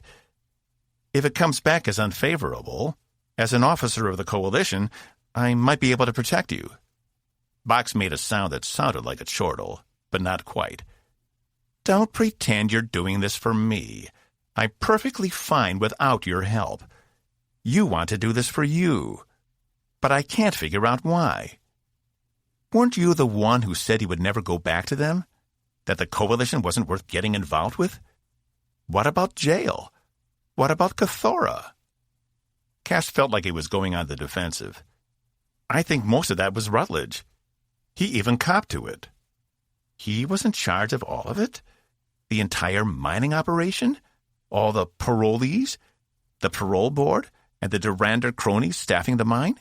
He did it all alone? Box's glare seemed more penetrating than should be legal for a robot. Okay, maybe not completely alone. But how am I supposed to help change things when I'm outside of the system? Seems like you're doing a pretty good job so far. He couldn't argue with that. I think I can do better. I think I can do more. Maybe even figure out how deep all this goes. I can't do that if I'm not even part of it. Box's eyes flickered in a pattern Cass recognized as confusion. Boss, aren't there more important things you need to focus on? Last time I checked, we've got an unknown alien threat headed here, with no way to defend against them. Don't you see, Cass whispered, this is a chance for me to get what I had back. But this time, I won't have a bunch of people working against me from the inside. What about getting your own ship, going off to explore? Or have you given that up? Box. Cass made sure Mankel was far enough away not to hear. No one is going to be exploring anything for a while. This trip out to Omicron Terminus is going to take at least 2 seasons. And if we survive, it will be another 2 back to Coalition space. Exploring really isn't an option anymore. At least not until this is all over. If we even survive. I can't believe my sensors, Box said, returning to his crate. After all they've done to you, and after all this time, you're willing to give them a second chance. I don't understand humans sometimes. Something tugged at Cass's mind, but he pushed it away. It didn't matter what Box said. This was the right call, at least for right now. Thanks for your help, he said, turning his back to Box. Any time, Box called after him. Seems like the castration wasn't necessary after all. Cass gritted his teeth, but didn't take the bait. He did have the urge to stop by the bar, but instead made his way back to his quarters. The captain had asked him to be on the bridge when they departed, but he was exhausted, and the day was barely half over. He needed a quick nap before returning back to duty. It wasn't like he had an official title or position, though being the liaison between Zenfor and the rest of the crew was taxing. Maybe Box was right. Maybe he wasn't cut out for this line of work anymore. He'd spent so much time at the Sargon Commonwealth, he'd grown used to doing things a lot differently. But he'd been able to adapt to that lifestyle, so why couldn't he adapt back? Cass reached his quarters and shrugged off his jacket, tossing it on the already messy bed. He passed the mirror and stopped, trying to imagine what he would look like in a Coalition uniform again. He'd filled out some around the middle and stood with a slight hunch. He straightened himself and sucked in his gut, imagining how the gray uniform would fit close and tight. They were always tight. It wouldn't take long to print one, but it would mean he could no longer keep the jacket. Shaking his head, Cass moved down from the mirror and pulled his boots off, falling on his bed. But as soon as he closed his eyes, all thoughts of sleep left his mind. Instead, it was filled with indecision. Not to mention trying to figure out how he was going to integrate Zenfor into this crew if he couldn't even integrate himself. He tossed and turned for at least 15 minutes before becoming frustrated and giving up. Cass retreated to his washroom and cleaned himself up, putting on a fresh set of clothes. Maybe Zax could give him something for sleep later. Tapping the personal comm they'd issued him, he still didn't have a Coalition issue one again, for obvious reasons. He sent a call to Zenfor. "Yes?" she said, sounding impatient. Cass saw no point in beating around the bush. There was only one way to get the crew used to Zenfor, and that was to make her as visible and accessible as possible. She'd had the entire trip back to study their history and current technology. It was time to put all of that knowledge to work. "Tomorrow, I'd like to start in engineering. You can meet those you haven't seen before, and we can—" "You mean the Claxion?" Cass nodded, even though he was alone. "Yes. I mean Commander Sester, and the others as well. We'll be working closely with them. I'll meet you down there tomorrow at 0500. I'll be anticipating it." She ended the call. That was easier than he thought. He had been afraid she might be resistant after what had happened at the docking bay. But it didn't hurt she had expressed to him on multiple occasions about wanting to meet the commander, the only Claxion on board. For the entire journey back from Sill Space, she and Meless had chosen to stay in their quarters, studying. Their only contact had been Cass checking in with Zenfor daily to ensure everything was still tolerable. Captain Green had thought it would be better for them to keep to themselves until they reached the starbase, when everything could be formalized. Cass wasn't sure it had gone how the captain had hoped, but everyone was in place now, Time was short, and if she was going to help them fight this threat, they needed to start working on their defenses. She couldn't stay holed up in her quarters any longer. Under his feet, Cass felt the plating vibrate, indicating the main engines had ignited. They were underway. 8. The following morning, Cass was up earlier than normal. Sleep had eluded him most of the night. He'd fought a mighty urge to visit the bar again. Evie's words of disapproval echoed through his head, and instead had stayed in his quarters, reading his old maps. After everything he'd been through, it was kind of a miracle he'd kept them this long. It had taken him years to collect them from dozens of different coalition worlds when he was still an officer, often bartering for them, though a few were a gift. Most planets didn't keep paper maps anymore, but the few they did have, he liked to collect. There were even a few from Earth, though many were in terrible condition, barely legible in some places, but he enjoyed them all the same. When he'd been arrested, they, along with all the rest of his personal items from the Atlas, had been stored in a secure facility on 8. After he'd fled the Coalition with Box, the robot had volunteered to retrieve them for him. Of course, it had required some modifications to Box's system, resulting in some additional enhancements that Cass hadn't anticipated. But when Box showed up with the tubes of maps in his arms, Cass could have kissed him. In fact, he thought he might have mentioned it to Box at the time, and Box responded with some smart-ass remark. Something about using ancient technology to navigate the stars fascinated Cass. The ancient humans who charted many of the systems didn't have all the same conveniences they did now. But of course, it had been over 2,000 years ago. After wasting enough time reminiscing, Cass had rolled them back up and replaced them in his closet in their protective sleeves, then readied himself for the day. He considered calling Zenfor again to make sure she was already on her way, but thought better of it. She didn't need him micromanaging her schedule. He was a liaison, not an assistant. If she couldn't get to engineering on time, that was on her, not him.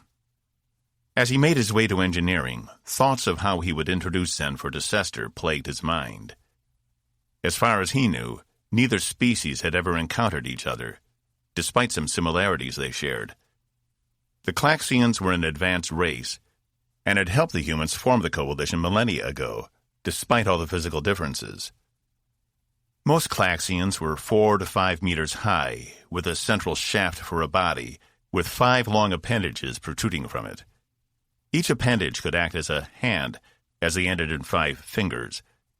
They didn't have any eyes or optical sensors of any kind, but had the ability to sense and perceive objects beyond the visual spectrum. They also didn't speak. Instead, they communicated through a type of telepathy only certain individuals could receive. Because of this, they tended not to integrate into large social cultures, like that on the starship.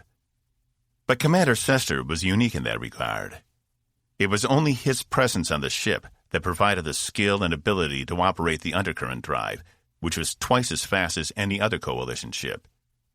He spoke through an avatar when he needed to, which in most cases was Ensign Tyler, one of the junior engineers. Cass found he could also hear the thoughts of the Claxian and transmit thoughts back to him if he concentrated hard enough. While the Sill didn't use telepathy, to the best of his knowledge, they did intentionally obscure their vision while on their ships. Cass had since learned their biosuits provided them with everything they needed while aboard, including the need to see, breathe, eat, or eliminate. How that was possible, he wasn't sure. But then again, the Sill had tens of thousands of years of technology beyond that of most Coalition worlds.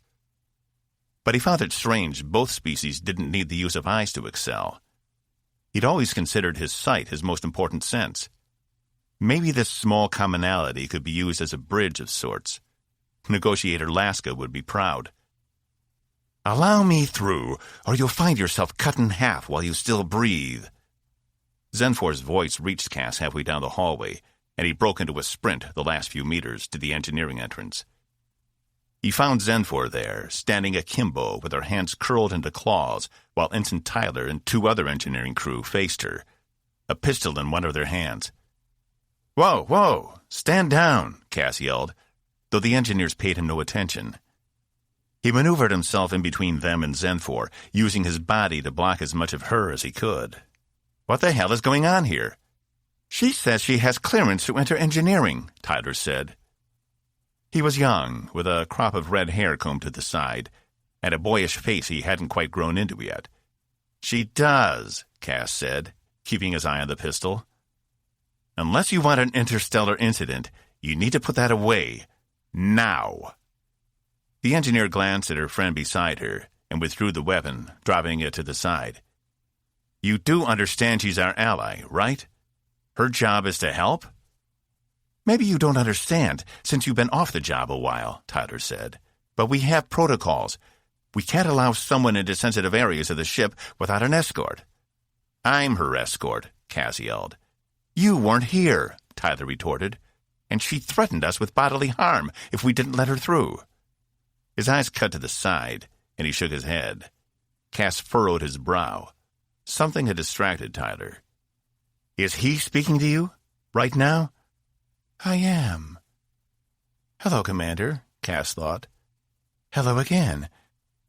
I told Tyler he was being too impulsive, but he's young and doesn't like to listen. Please escort the consul inside. "I assume you caught that?" Cass asked. A scowl formed over Tyler's face. "Come with me," he finally said. Cass glanced behind him to see Zenfor had relaxed her stance, though her hands were still in claws. "Your crew is not making a good first impression," she said. "I know. We will do better. A lot of people will be nervous around you at first. The only knowledge most people have of the Sill are of the so-called war 100 years ago. They're not sure what to expect." She dropped her hands. "I should have spent more time away from Molesse on the journey from Quaval." "Maybe. But we can't do anything about that now." The engineers had made their way to the giant door, which sealed off engineering from the rest of the ship.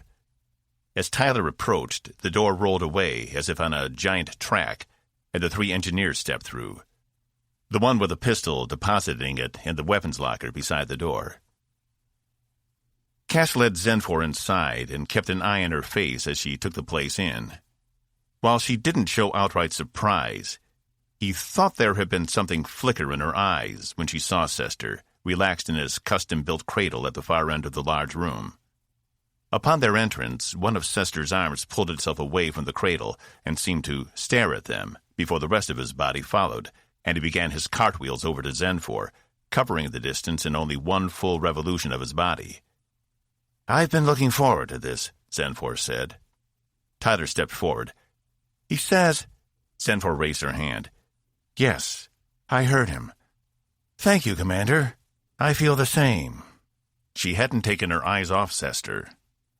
Cass glanced over to Tyler, whose face had gone red as he stepped back.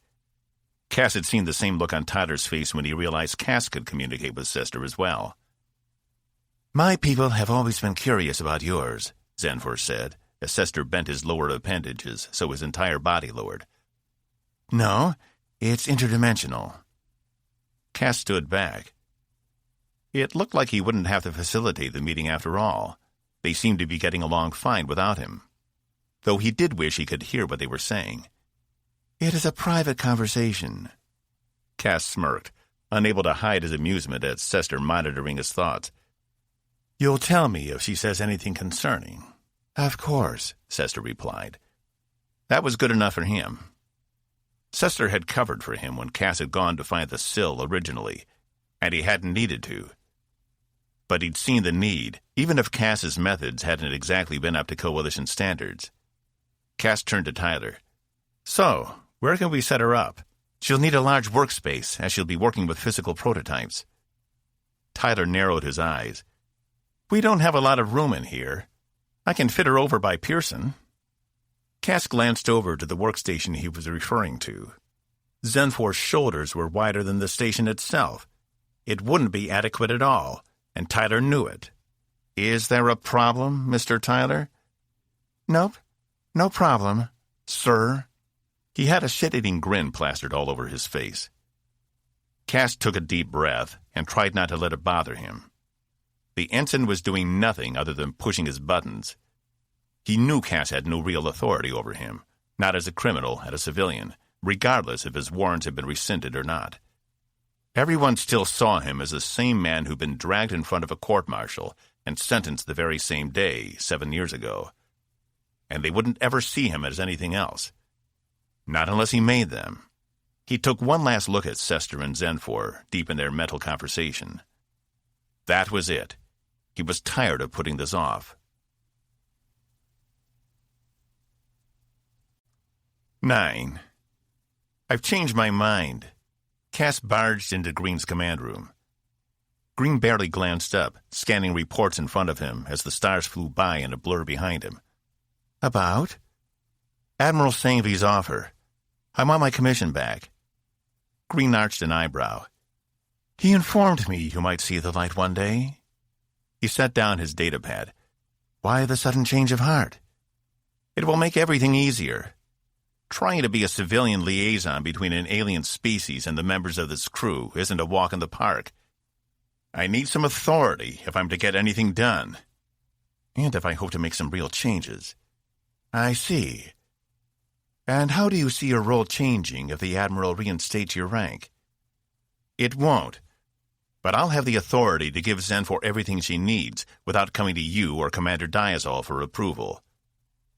Mr. Rabo, I know you know how a starship works, Green sighed. There are protocols for every person, and there is a chain of command. I can't just have another lieutenant commander on board and expect to squeeze him in. You'd be the 4th highest ranked person on the ship. I still wouldn't be a full member of the crew. Think of me as nothing more than an envoy, like Negotiator Laska was. My only responsibility is Consul Zenfor, and I'll report to Commander Diazol. There's no need to shift anything around on my account. Green leaned forward, placed his elbows on his desk, and let out a long breath. You're sure about this? With you as a ranking member of the Coalition, I'll expect a certain level of professionalism from you. You remember how it goes, right? I do, sir. He managed to add the sir. He'd need to brush up on Coalition procedure in his off time. Then let's get on with it. I'm sure the Council needs your help to get started. He tapped his comm unit connected to his desk. It was silent for a moment before it pinged. Cordell? Sangevy's face appeared on the transparent screen. De Cassett looked backward. He's ready, Green replied, glancing up at Cass. Through the screen, Cass could see a smile spread across Sangevy's face. I knew it was only a matter of time. Green motioned him to come around the desk so they both could see Sangevy. Mr. Rabo, I'm glad you finally decided to rejoin the fold. Thanks. I'm glad to do it. I think it's better than the alternative. So do I. Sangevy glanced off screen. He touched something Cass couldn't see. This won't take long. Caspian Philip Rabo, do you pledge yourself to the Sovereign Coalition of Planetary Systems? Do you promise to uphold its values, protect its citizens, and give your life, if necessary, to the preservation of its way of life? I promise. Cass remembered a similar pledge in the Academy.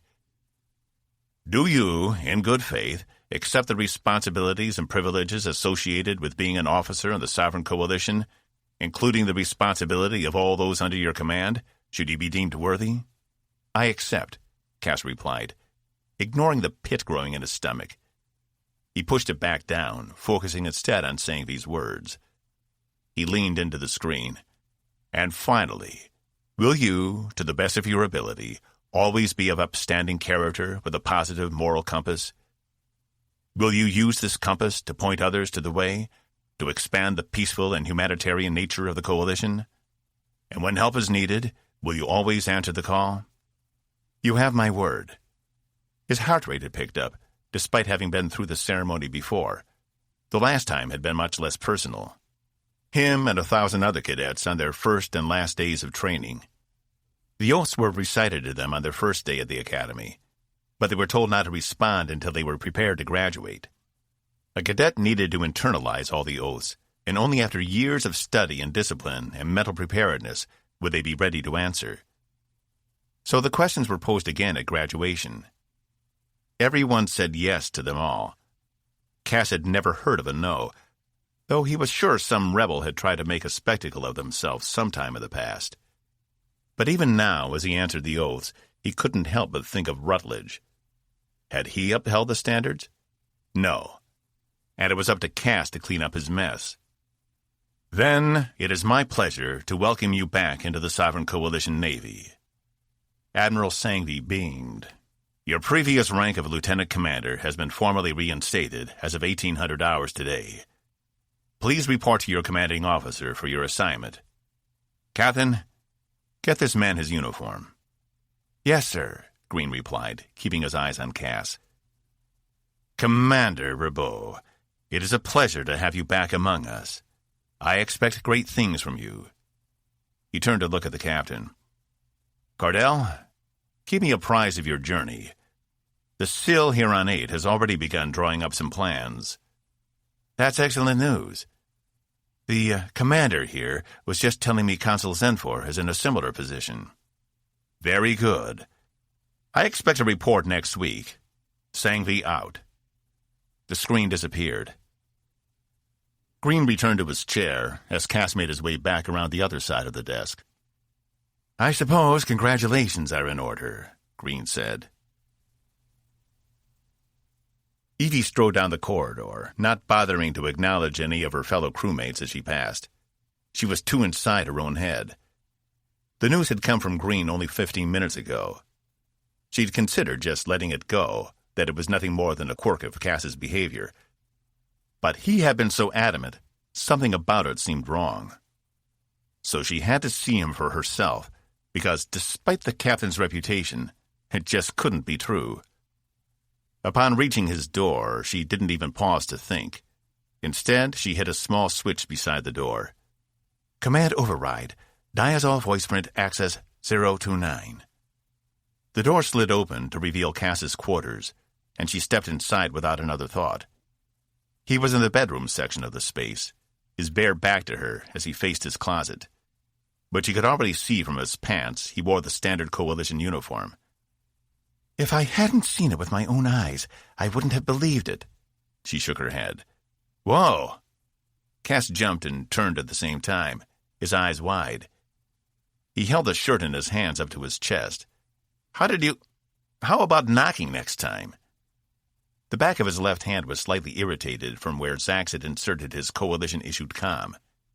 It was true. Why would you do this? I never thought you were actually serious, Evie said.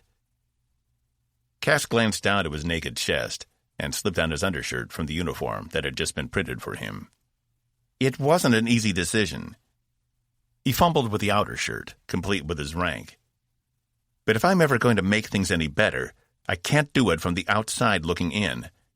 And this will make everything with Zenfor a lot easier. Evie sucked her lips in between her teeth. No, there's something else going on here. He didn't meet her gaze. You'd never do this, not unless something happened. What's going on? Cass seemed to gather his resolve. Nothing. What's with you lately? Why are you so mopey? That's different. It's personal, she retorted.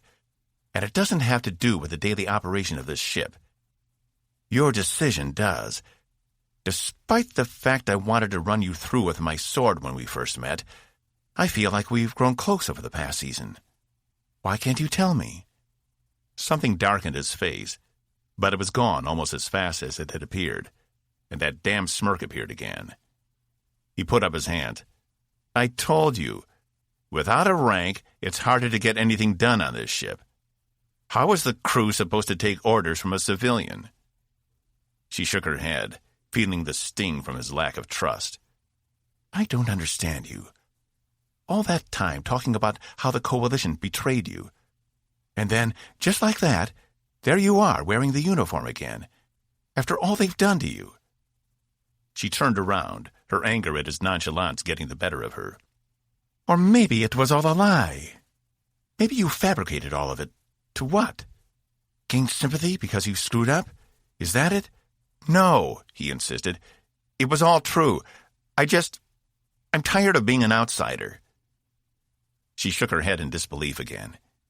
"You can't just put on a uniform and pretend it changes who you are. By doing that, you're betraying yourself. And you're mocking me." He furrowed his brow. "What? No, I'm not. This has nothing to do with you. How many times did you tell me the coalition was a waste of my time?" Evie asked, her anger rising, pointed to the small insignia on the shoulder of his outer shirt. "Now, all of a sudden, they're okay? All your reservations about them gone? Like that?" She snapped her fingers. "That's not... I mean, it's..." He struggled to find his words, tripping over himself to follow her. He was obviously lying. But what hurt the most was the fact he thought he couldn't trust her to whatever he was going through. Hadn't they been through enough together that he trusted her yet? "It's convenient, I'll give you that much. Very convenient." Before they'd left Sill Space, he'd been insistent he'd never wear the uniform again. So what had changed? Continuing to question him would only piss her off further, and she wasn't getting anywhere. He decided she wasn't to be trusted, and that was that. She returned to the door, then looked back at him as he shrugged his outer shirt on and zipped it up.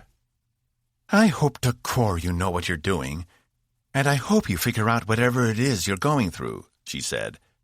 Without waiting for response, she left him there alone.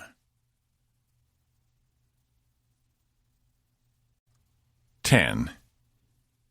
His first duty as a reinstated officer to the Sovereign Coalition had been to procure a better workstation for Zenfor. After studying the schematics of Tempest and making a few inquiries, Cass had been granted the authority to allow Zenfor to work in the weapons control lab adjacent to engineering. It was the perfect solution, as there were rarely any personnel in there, and it gave her enough space to spread out. The only hiccup had been convincing both the captain and Evie she wouldn't take over the weapons systems on the ship and use them against them. But after spending a prolonged period of time with her, Cass realized there was never a danger. Zenfor wasn't threatened by them, in any sense of the word. They were almost like background noise to her, and the only one she really paid any attention to was Commander Sester. The work was going well. It had been nearly 60 days since they'd left 8, having only stopped twice at Coalition Worlds for minor repairs and restocking. Tempest was self-sufficient for tens of thousands of light-years, but she was still a very new and somewhat experimental ship. Sometimes the advanced engines created unanticipated strains, so occasional stops were necessary. Cass only hoped they'd worked out most of the problems by the time they got beyond Coalition territory, but that was still a good 100 days away.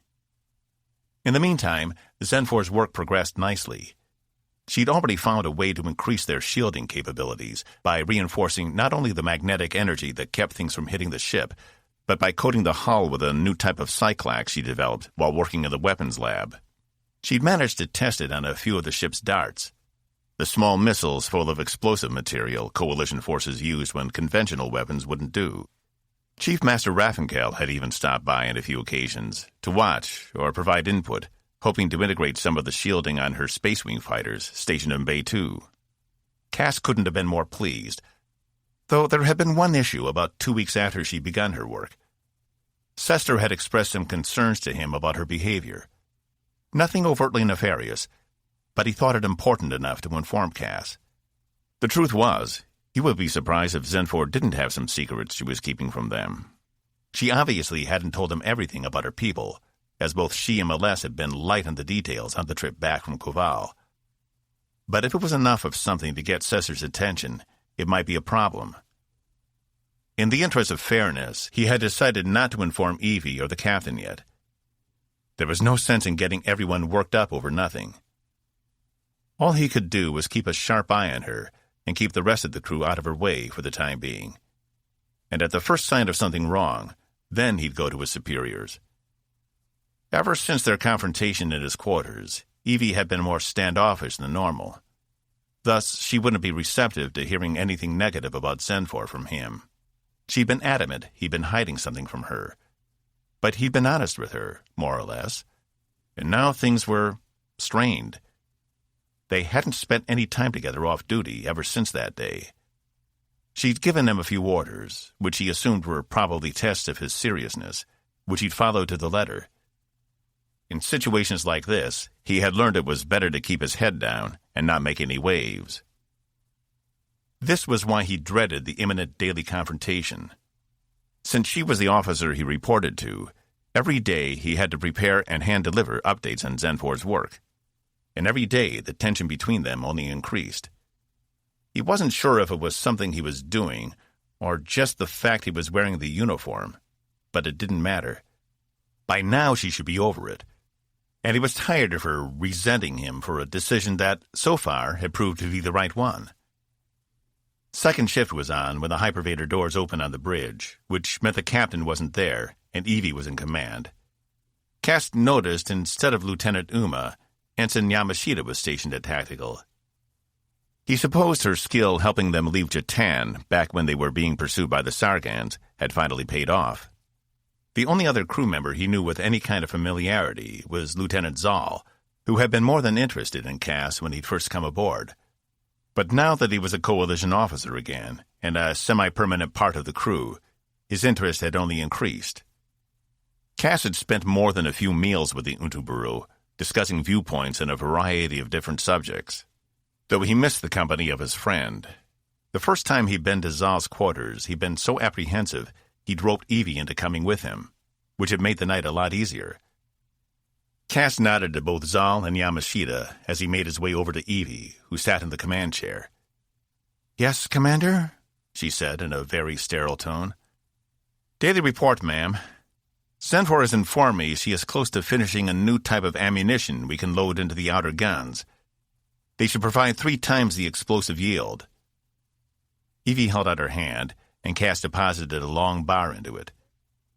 She tapped the edge of the bar, and a screen flickered to life, suspended in midair from the bar.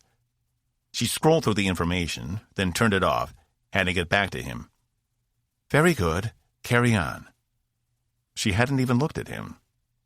Cass turned to resume his duties, but caught sight of Zal and stopped. The Untuburu only stared at him with his typical smile. Cass was fed up, and this had gone on long enough. "Commander?" he said, keeping his voice just above a whisper. She didn't respond other than to cock her head in his direction. "Perhaps once our duty shifts are over, you'd like to catch a meal? I could—" "That would be inappropriate," she snapped. A flush swept across his cheeks. Cass retreated back to the hypervator. His first instinct was to argue, but with Evie being his commanding officer, he couldn't openly oppose her, not unless he wanted a formal reprimand or worse. And the last thing he needed was a dark mark on his record. It would do nothing but reinforce the fact he couldn't take it as a coalition officer anymore. "Commander," Ensign Cortez said from the helm, "we're approaching the XL Nebula." "Drop from undercurrent speed and prepare to navigate through," Evie replied, without missing a beat. Cass paused before stepping back into the hypervator as the screen slowed to show the view of the gorgeous nebula stretched out before them. It was too large to go around, and undercurrents didn't go through nebulae, so they'd have to take the slow way through. Either that, or add 7 extra days to their trip trying to avoid it. But most nebulae were harmless, and it should only take half a day to traverse. Cass couldn't help but take the opportunity to look. It was a magnificent sight. All those blues and reds mixed together in a swirling mass that filled the entire screen. "Sir, I'm picking up a distress signal," Yamashita said. "But there's a lot of distortion." "Captain to the bridge." Evie stood. "Zal, can you help her clean it up so we can hear it?" "Yes, Commander," Zal said, his hard-light hands working the controls in front of him. "Do you detect where it's coming from?" Evie asked. Cass stepped back into the bridge, staying close to the wall and out of her eyeline. "I don't detect any ships or spacecraft," Yamashita replied, but her voice wavered. This was the first time Cass had seen her up here. Was this her first day on tactical duty? "Commander," Zal interjected, "I think I have it." "Let's hear it," she replied. "This is the USCS Iphigenia, calling any friendly ship in the area. We are stuck in a gravity well and can't find our way out. Please assist." "The Iphigenia?" Evie furrowed her brow. Why does that name sound familiar? She was lost 27 years ago in this sector, Cass replied, stepping forward. One of the few Coalition ships lost within Coalition space that was never recovered. Evie turned to look at him, but didn't say anything. Confirmed, Zal said. Lists as being lost on the 38th day of Hecaton in the year 2571. Despite searches of the area, the ship was never found. Evie returned her attention to the screen. So then, why all of a sudden... Report, Captain Green said, entering the bridge through the other hypervator. It seems we found a relic, sir, Evie said, pulling the information up on the screen. Yamashita, have you triangulated where that signal is coming from? The Iphigenia? Green said to himself, rubbing his chin as he read the ship's stats. Not yet, Commander. I can't get a solid lock. It's somewhere ahead of us, Yamashita said. Cass stared at the screen. Was the ship inside the nebula? Surely there's no one left alive. Not after 27 years, Evie said, her attention focused on the captain. Never underestimate the resilience of a Coalition crew. With some ingenuity, there might still be a few of them left. I've heard of people surviving up to a year in nothing but an escape pod, Green replied. She didn't respond, but her face had gone a shade of pale Cass hadn't seen before. She returned to her seat, but her gaze remained focused on the screen ahead of them. Cass moved over beside her. Are you okay? Fine, she croaked. Is there something you need? No, I just... Then return to your duties. Got it, Yamashita said. Helm, point us at heading 447 Mark 9. Ensign Cortez nodded, and the screen switched views. They were looking at the edge of the nebula, but right along the rim was an area devoid of stars. It looked like a black patch on the screen. Magnify, Green ordered. The black patch doubled in size, taking up most of the screen, but Cass couldn't see anything inside. Anything? Green asked Zal, who had his attention focused on his controls. I still don't detect any ships, but the ensign is right. The signal is coming from there, Zal said. Cortez, get us closer, but not too close. Let's see if we can determine if the ship is still there. Green turned to Yamashita. Is that distress call repeating on auto? Yes, sir, she replied. It's probably been on repeat for 27 years, Evie said, some of the color having returned to her face. This may not be the heaviest traffic part of space, but ships come through here all the time. One of them would have picked it up before us, Green said. So why does it only show up now? We're in position, sir, Cortez said. Green turned to his ops officer. Zal? I'm still not detecting any foreign bodies, but to be honest, I can't determine anything beyond the event horizon. Something is blocking us from scanning deep within. It's like it is invisible to us. Damn, Green said. As much as I'd like to, we don't have time to stick around and uncover this mystery.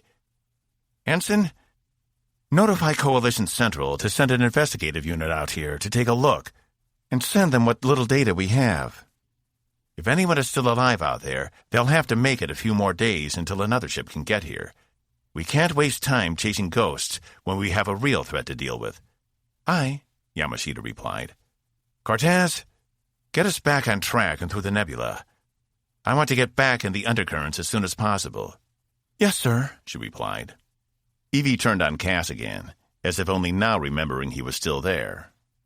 Is there a problem, Commander? Cass grimaced. He'd been so involved in watching the spectacle, he'd ignored what she'd said. No, he replied through gritted teeth. Then I suggest you return to your duties. Evie put additional emphasis on the last word. Cass held her gaze. Yes, ma'am. He returned to the hypervator, not daring to look back at her. Sir? Cortez's voice wavered with uncertainty. Cass was almost back to the hypervator again, and was determined not to look back. He needed to follow orders. I can't seem to move, Cortez said, her face twisted in a grimace. The ship is stuck.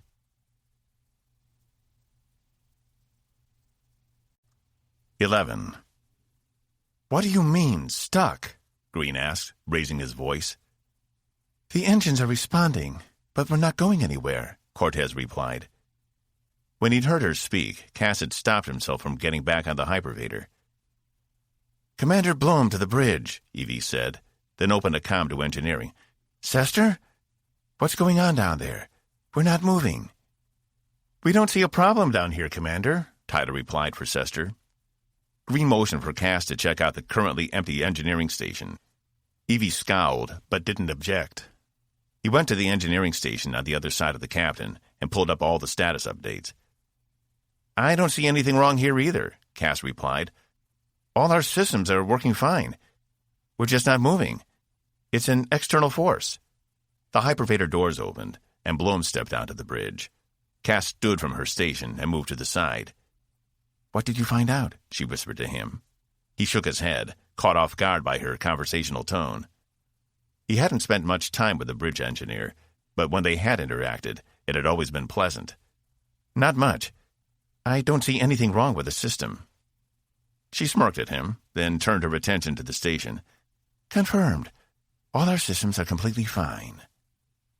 Zal? Green asked. I don't understand, sir. There is nothing I can find that would be holding us in place.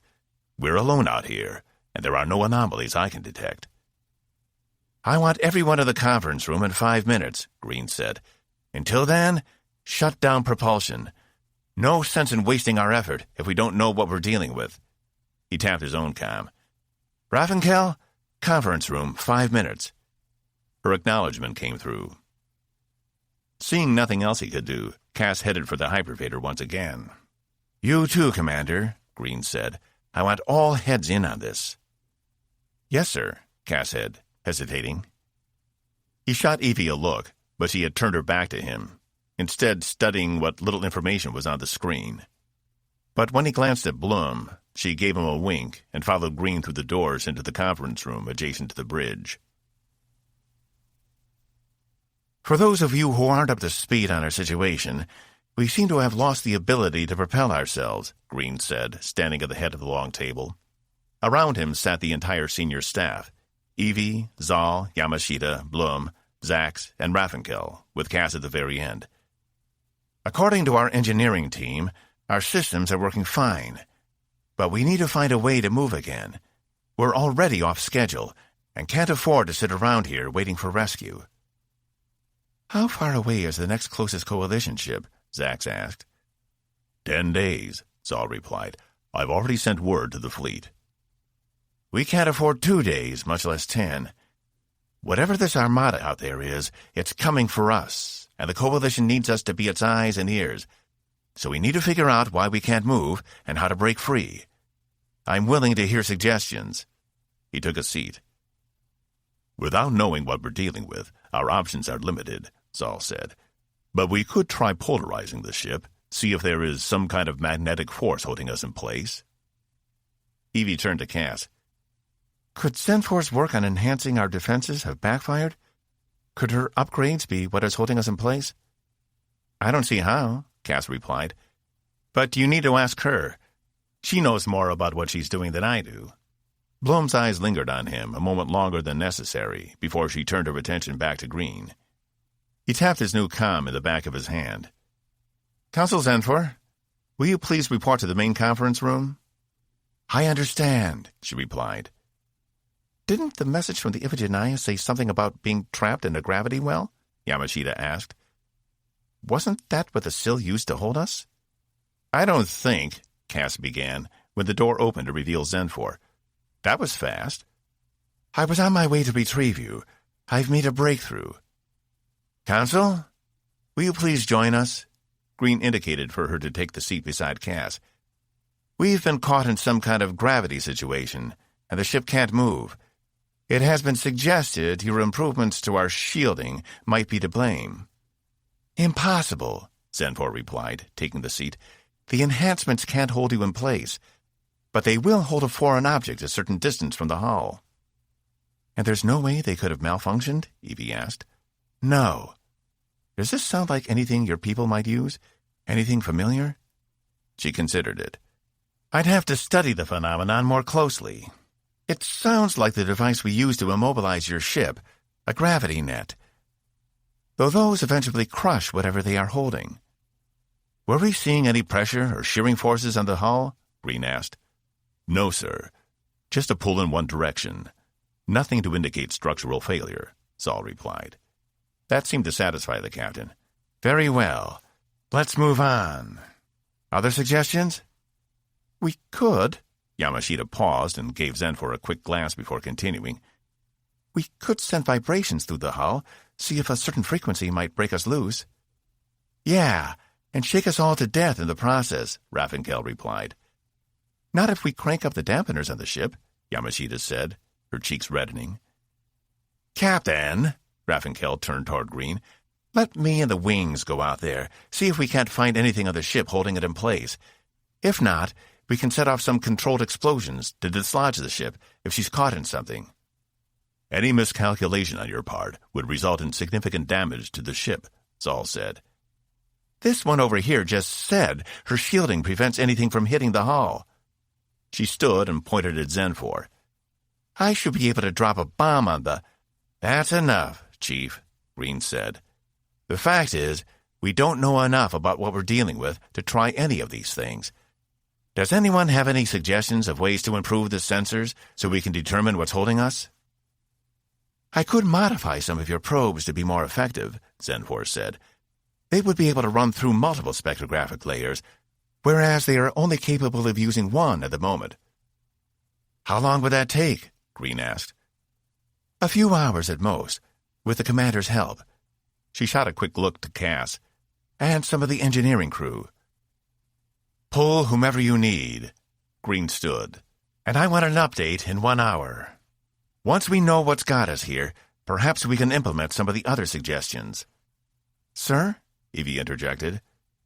What about the concerns Ensign Yamashita first raised? Cass stopped short of standing. What was she doing?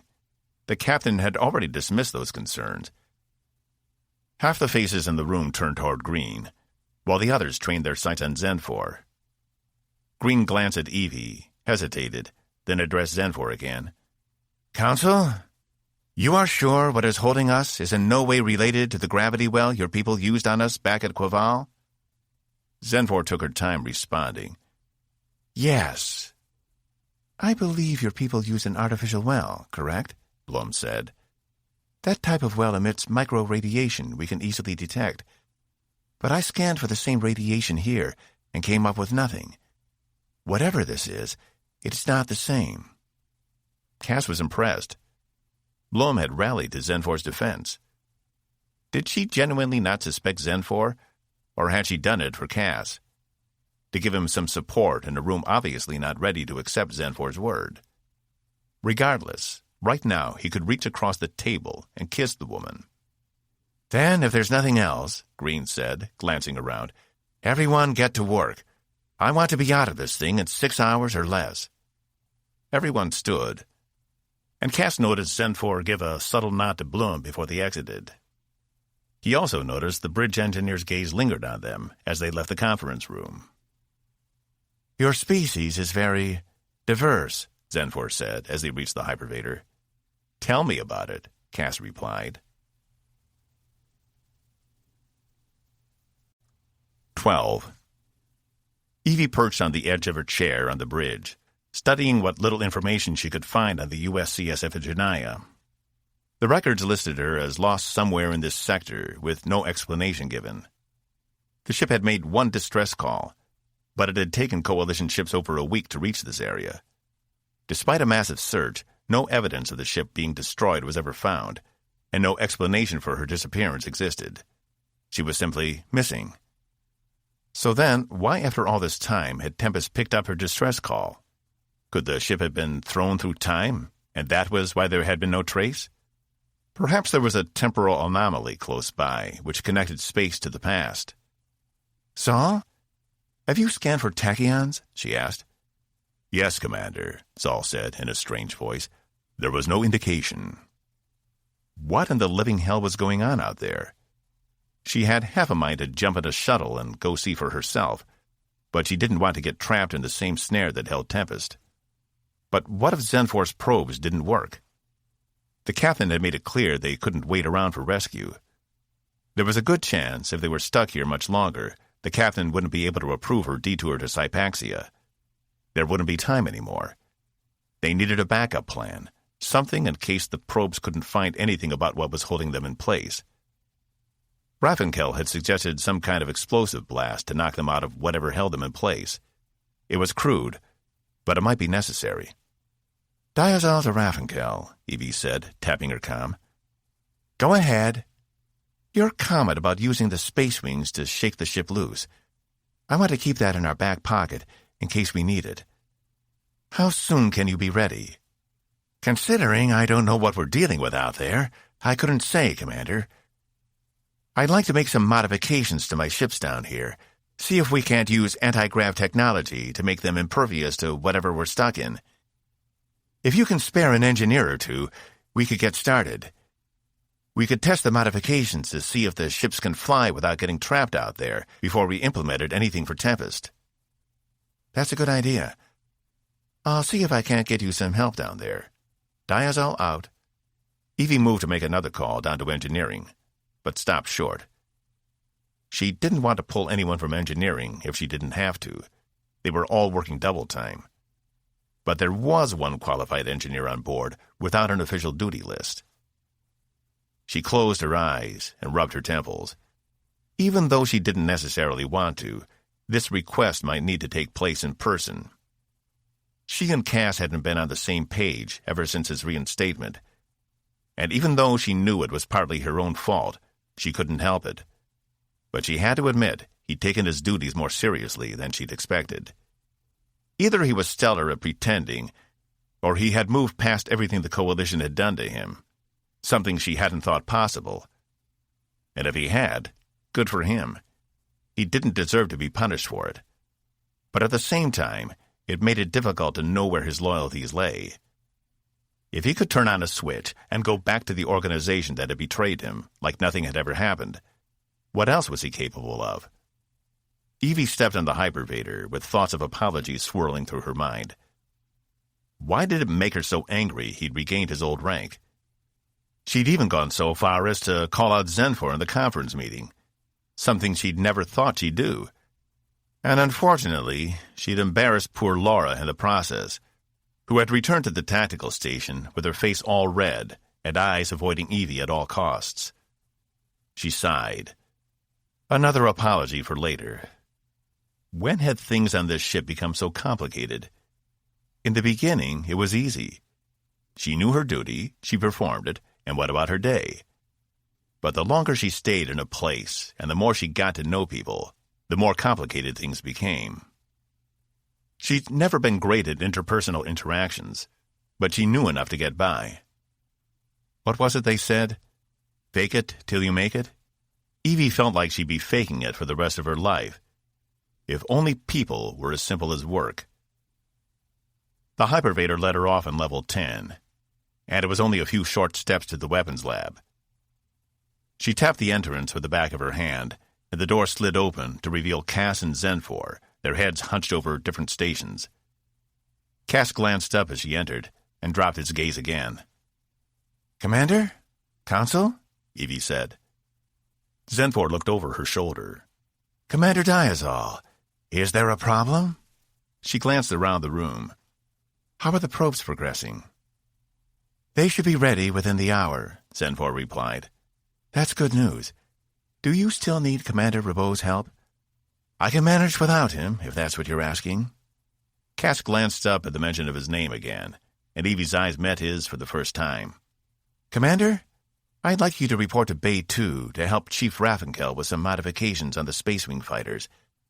She has some ideas about—" "Unbelievable," he muttered under his breath. She held her tongue at issuing the retort bubbling up her throat. Her eyes flicked to Zenfor, who was looking at her over her shoulder again. "Report to Bay 2 immediately, Commander." Cass pulled his fist to his chest in salute. "Yes, ma'am," he said, with sarcasm dripping from his voice. "Is there a problem?" She hated the way her voice sounded. It was like she was scolding a child. But then again, he was acting like one.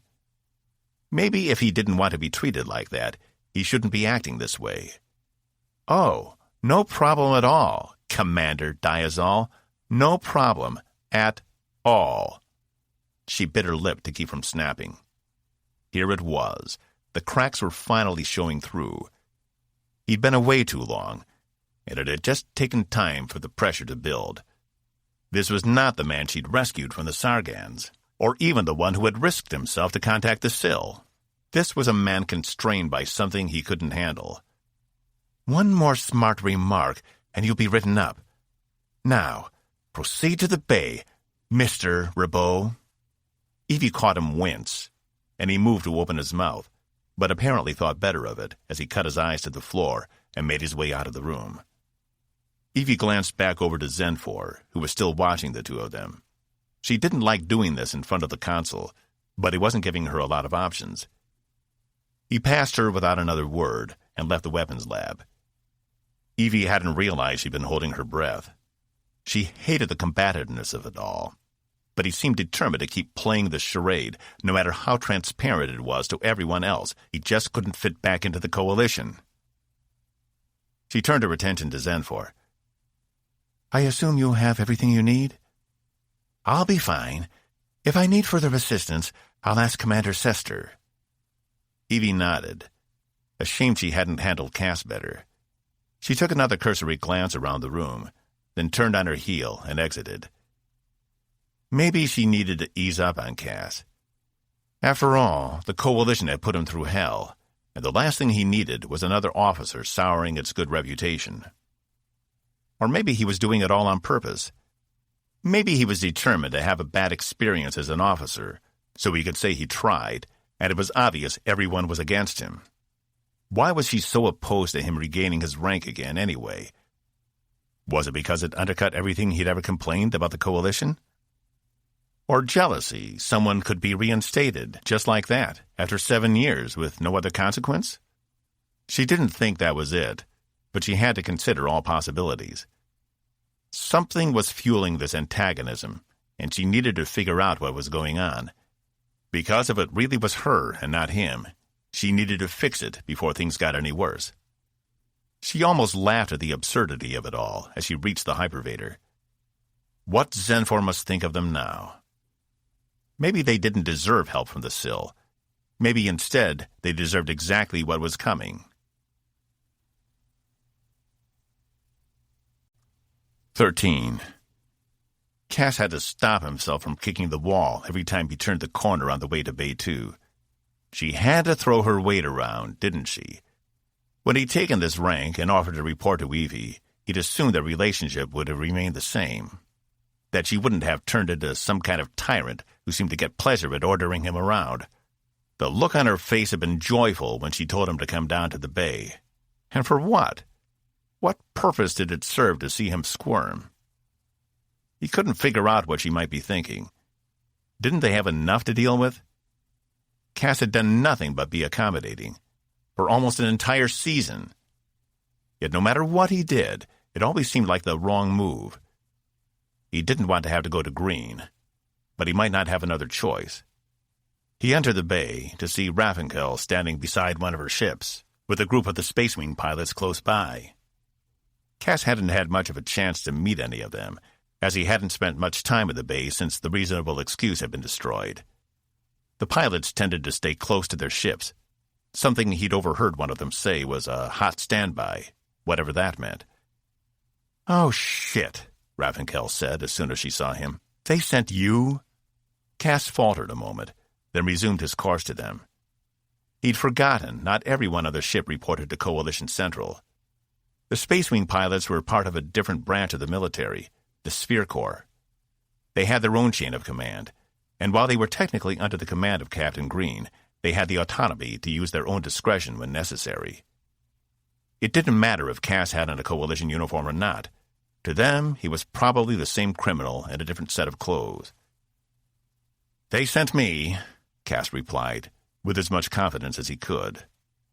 He caught the other Space Wing pilots giving him inquisitive looks.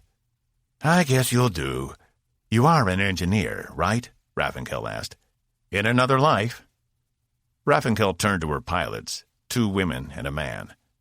All 3 seemed to be in excellent shape, which was something he'd heard about the Corps. If you couldn't get through basic, you sure as hell weren't flying your own ship. It was part of the reason he'd gone into the Navy instead of the Corps. He'd known there was no way he could have passed the physical. "This is Griffin, Jan, and Ryant.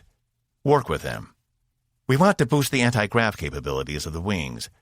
My hope is it will negate whatever is out there, and we can use the smaller ships to maneuver, maybe even tow Tempest out if we have to." Cass reached out to shake the pilot's hands. All 3 were human, as all Space Corps flyers were.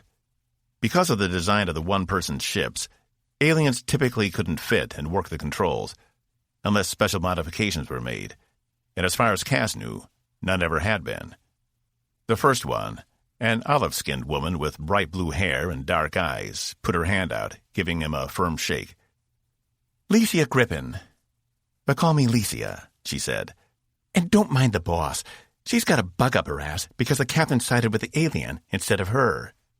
The other 2 pilots broke into howls of laughter as Raffinkel pressed her lips in a line.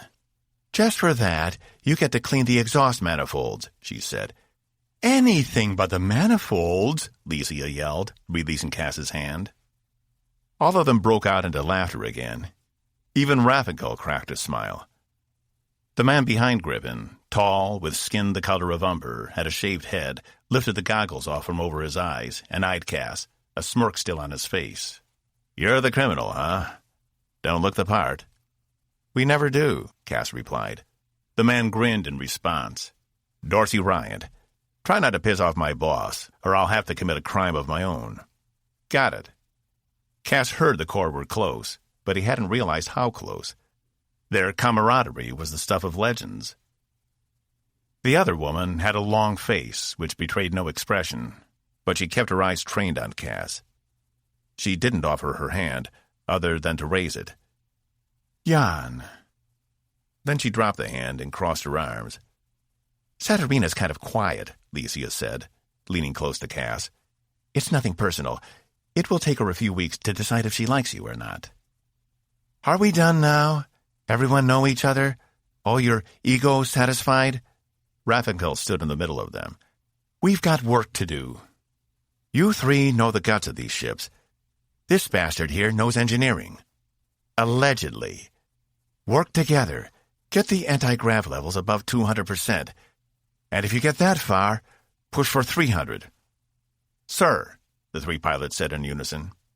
"Get to work." She left the 4 of them there, heading to a different part of the bay. "How much do you know about the Class 7 Space Wing?" Licia led Cass to the closest fighter, parked near the side of the bay. "The standard stuff. Ionic core engine, a range of maneuvering thrusters.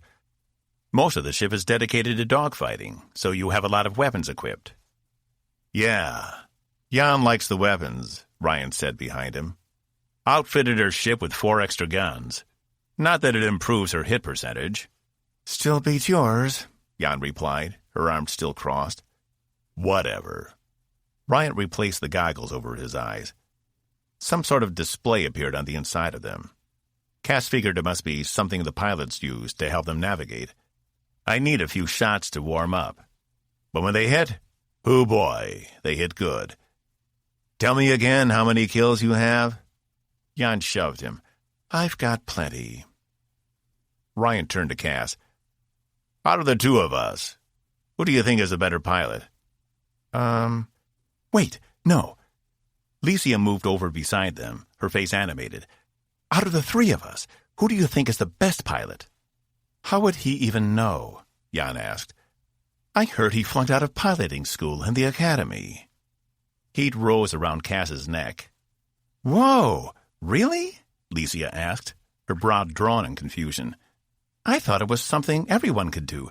Not as good as us, of course, but isn't that like a basic skill?" "She's right. I did flunk out," Cass said. "I never could get it." "But wait. I thought you were a super criminal who escaped Coalition Guard and lived among the Sargans. How do you get away if you can't pilot a ship?" "I had help. I helped a robot escape. He was my pilot," Cass explained. "Is he the one in sickbay now?" He sure doesn't look like a pilot. Licia's eyes were wide with interest.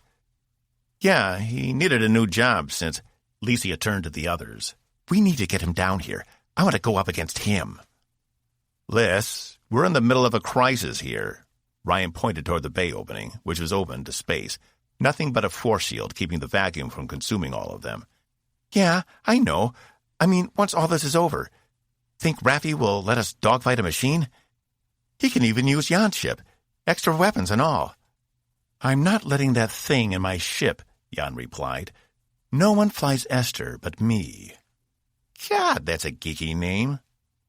Licia turned back to Cass. Could you order him to come down here? I want to see if he can fit in my cockpit. Cass fumbled with his words. He had expected them to be more serious about performing these upgrades. The ship was in a dire position, after all. But maybe he could use Box's help. Or Box could help the pilots with their upgrade, while Cass went back to check on Zenfor. He hadn't been happy about leaving her, especially with Evie ordering him out. He could be of more assistance to her than he could here, at least in the short term. Sure, Cass said, but I don't order him. He's a fully functioning individual. He makes his own decisions. I can ask him, but that's it. Yeah, of course, whatever, Licia said. Sorry, I didn't mean to imply... Cass shook his head. It's fine. He tapped his comm. Box, you busy? Just cataloging blood and trying not to spill it. Zach startled me earlier, and a bag exploded all over sickbay. It was awesome. Oh, I definitely want to meet him, Licia said behind Cass. Can you come down to Bay 2 when you get a minute? The pilots down here want to meet you. Something like a high-pitched scream came across the comm before it cut off. He'll be right down. He gets excited when he gets to do new things. Great, Jan replied. So the anti-grav generators we have on the wings now are basically for takeoff and landing, to get us out of the hangar without hitting anything or skidding across the deck plating. I think what Raffi wants is to reroute some of our power to keep them on all the time while we're out in open space. Does she know you guys called her Raffi? Cass asked. Licia shrugged. Who cares? She's called us worse. It's something we all do. Cass couldn't get over how close they all seemed. Did you all go to the academy together? He couldn't be sure, but Licia seemed younger than the other two, and Ravenkel was definitely older than all three of them. Nah, the chief put us together a couple years ago. Been flying together ever since, Ryan replied. We have a good squad. Linkovich, Iavarone, Blackfield. They're all the best in the business. And then there's these two screw-ups who somehow conned their way onto the team. Hey, Licia said, her blue ponytail whipping around as she turned to face him, pointing in his face. I was with the chief before you were. Ryan smiled, and she obviously needed to find more talent. Jan rolled her eyes and stood off to the side as they argued. Boss? Cass turned to see Box striding into the bay, the middle part of his torso covered in a dark red splatter. He's here! Licia strode over to meet the robot before Cass could catch up with her. You weren't kidding about the blood, she laughed. It got everywhere. Jimmy's still cleaning it out of the crevices. Box glanced at the woman in front of him. Captain Grippen. He knows me, Licia whispered. Captain Ryant, Captain Jan. It is a pleasure, Box said. Box, I was wondering if you could help us with some anti-grav problems the Space Wings are having. He tilted his head. Problems? Not problems, Ryan interjected, but we're trying to increase the efficiency of the anti-grav units. Oh, that's easy, Box replied. It will be a matter of shunting additional power from the weapon systems. But you'll need to reinforce the current anti-grav units in there now, or they won't be able to handle the load. Think you can help them with it? Cass asked. Box turned to him. What are you doing? I need to get back to Zenfor. She's working on some probes that will hopefully tell us what is going on out there that's got us stuck. Oh, Box replied. Sure. It isn't like sickbay is busy right now anyway. But if we start racking up a body count, I'll have to go. Understood, Cass replied. So, Cass said you were his pilot. Licia took Box by the arm and led him back to the space wing. It's a good thing, too. If you've ever seen him try to fly, it isn't pretty. He almost killed a crewman with a shuttle. Ryan leaned over. That was you? Linkovich told me about that. Said you almost overloaded the shuttle's core just to get them to back off. My mission wasn't exactly authorized, Cass replied. Ryan flipped his goggles up again. Yeah, no shit. Ballsy move, though. Cass noticed Jan giving him a strange look. Yeah, thanks. Anyway, you guys should be in good hands with Box. If you run into any trouble, or if he starts acting up, just calm me. I'll come calm him down. Don't worry about it, Ryan said. We'll take care of him. Cass nodded, noticing Licia was giggling at whatever Box said. Probably one of Cass's horror stories while they were on the reasonable excuse. Ryan and Jan turned to follow them. Cass watched them for a moment before returning to the exit to make his way back to Zenfor. 14. You've got to be kidding me, Cass said under his breath as he reached the outer door to the weapons lab. Inside, there was shouting from different voices, though the clearest was Zenfor's. Upon entering, he found Zenfor towering over Ensign Tyler, both of them locked in an argument which neither seemed prepared to lose. What is going on in here? Cass asked. Have you seen what she's done? Tyler asked. These probes don't conform to any Coalition standard I've ever seen. We can't use these. They could be dangerous to the ship. They won't damage your ship or your crew. Do you think I want to be stranded out here alone? Zenfor retorted. Tyler glared at her. I'm sure you could find a way to pilot the ship back to Sill space with your advanced knowledge. Zenfor turned to Cass. He is being uncooperative. I believe I am within my rights. No. Cass stepped forward. No, he's fine. He's just concerned. He turned to the ensign. Aren't you, Tyler? Tyler glanced up at the 2.5-meter tall Sill and seemed to rethink his position. Yeah. I just don't want to use anything illegal or dangerous. It isn't dangerous, Zenfor said. As for illegal, that doesn't matter. It will give you the information you need. Tyler gave Cass a can-you-believe-this look, but Cass didn't do anything to encourage Tyler. They needed to get these probes finished and set up in the launchers. How close are you to being finished? He asked Zenfor. Only a few minutes. I called in a small team for their assistance, but when the ensign arrived, they all left. I'll help you finish, he said. Then the ensign and his team will be happy to load the probes in the launching tubes. Right? Yes, sir, Tyler said. Though it was different this time. He wasn't openly mocking Cass. He had to listen to him. Cass smiled. This rank thing had its advantages after all. We'll notify you when they're done. Tyler took one last look at Zenfor before he retreated through the weapons lab doors. Your decision to retake your previous title seems to be working, she said, returning to her work. Though I'm not sure it's worth the price. What do you mean? Cass asked. Had you been wearing that uniform when you approached me, your head would now be swirling the bottom of a Sill drain somewhere on my ship. Cass dropped his eyes. I appreciate you listened to me because I said I wasn't part of the Coalition. And now you are again. It doesn't inspire a lot of confidence. He'd been afraid of that. Zenfor responded to him because he was an outsider. And now he'd become part of the group again. She might back off. I'm still the same person. Are you? She asked, not looking up. This wasn't what I meant when I said you were separate from the rest of them. He couldn't say yes with a straight face. Because she was right. He had changed. The old Cass never would have done something like this. Maybe he'd lost part of himself along the way. 5 more minutes, she said, hunched over the prototype probe. Help me keep the sensor bundle in alignment. Sure, Cass said, his mind 1,000,000 miles away. Cass hadn't had time to return to the bay. Once Zenfor had completed the prototype, they'd delivered it to engineering, where Sester had orchestrated the construction of 2 more based on the original, impressed with the design. That in itself was a rarity, as Claxians were seldom impressed.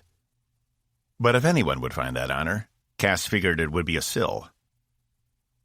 The probes had been constructed quickly thanks to Zenfor's streamlined design and loaded into the launch bay. Cass had notified the bridge of their progress, and he and Zenfor made their way there to watch the launch itself. But as soon as Cass stepped on the bridge, he caught Evie's eye, and it was plain to see she wasn't happy. She didn't say anything, only stared daggers at him for an extended minute before turning back around in her chair to watch the screen. "Everyone ready?" Green asked once Cass and Zenfor had taken their positions. After acknowledgments from everyone, he gave the order to launch. 3 trails of superheated plasma appeared in the bottom of the screen, each headed in a slightly different trajectory. "Let me know as soon as you receive some telemetry," Green said. "It won't take long," Zenfor replied. "They'll begin transmitting as soon as they are clear of the event horizon." "She's right, Captain," Zal said. "I'm getting information back now. The area seems to be devoid of anything. No particulate matter, no stray asteroids, nothing. It is an absence." "Information coming in for the second probe, sir," Lieutenant Uma said from Tactical. Cass wondered if Yamashita's comment from earlier had earned her a demotion of any kind. He couldn't see how. And it wasn't as if he could ask Evie. "I'm getting some strange readings. Zal, can you double-check me? Is this right?" "What is it?" Green asked. "Probes seem to indicate a life form at the center of the phenomena, Captain," Zal said. Green leaned forward in his chair. "What kind of life form?" Cass glanced at Zenfor, whose gaze remained trained on the main view screen. He was as interested as the captain to learn what could be living at the center of such a strange area of space. It wasn't as if he hadn't seen spaceborne organisms before.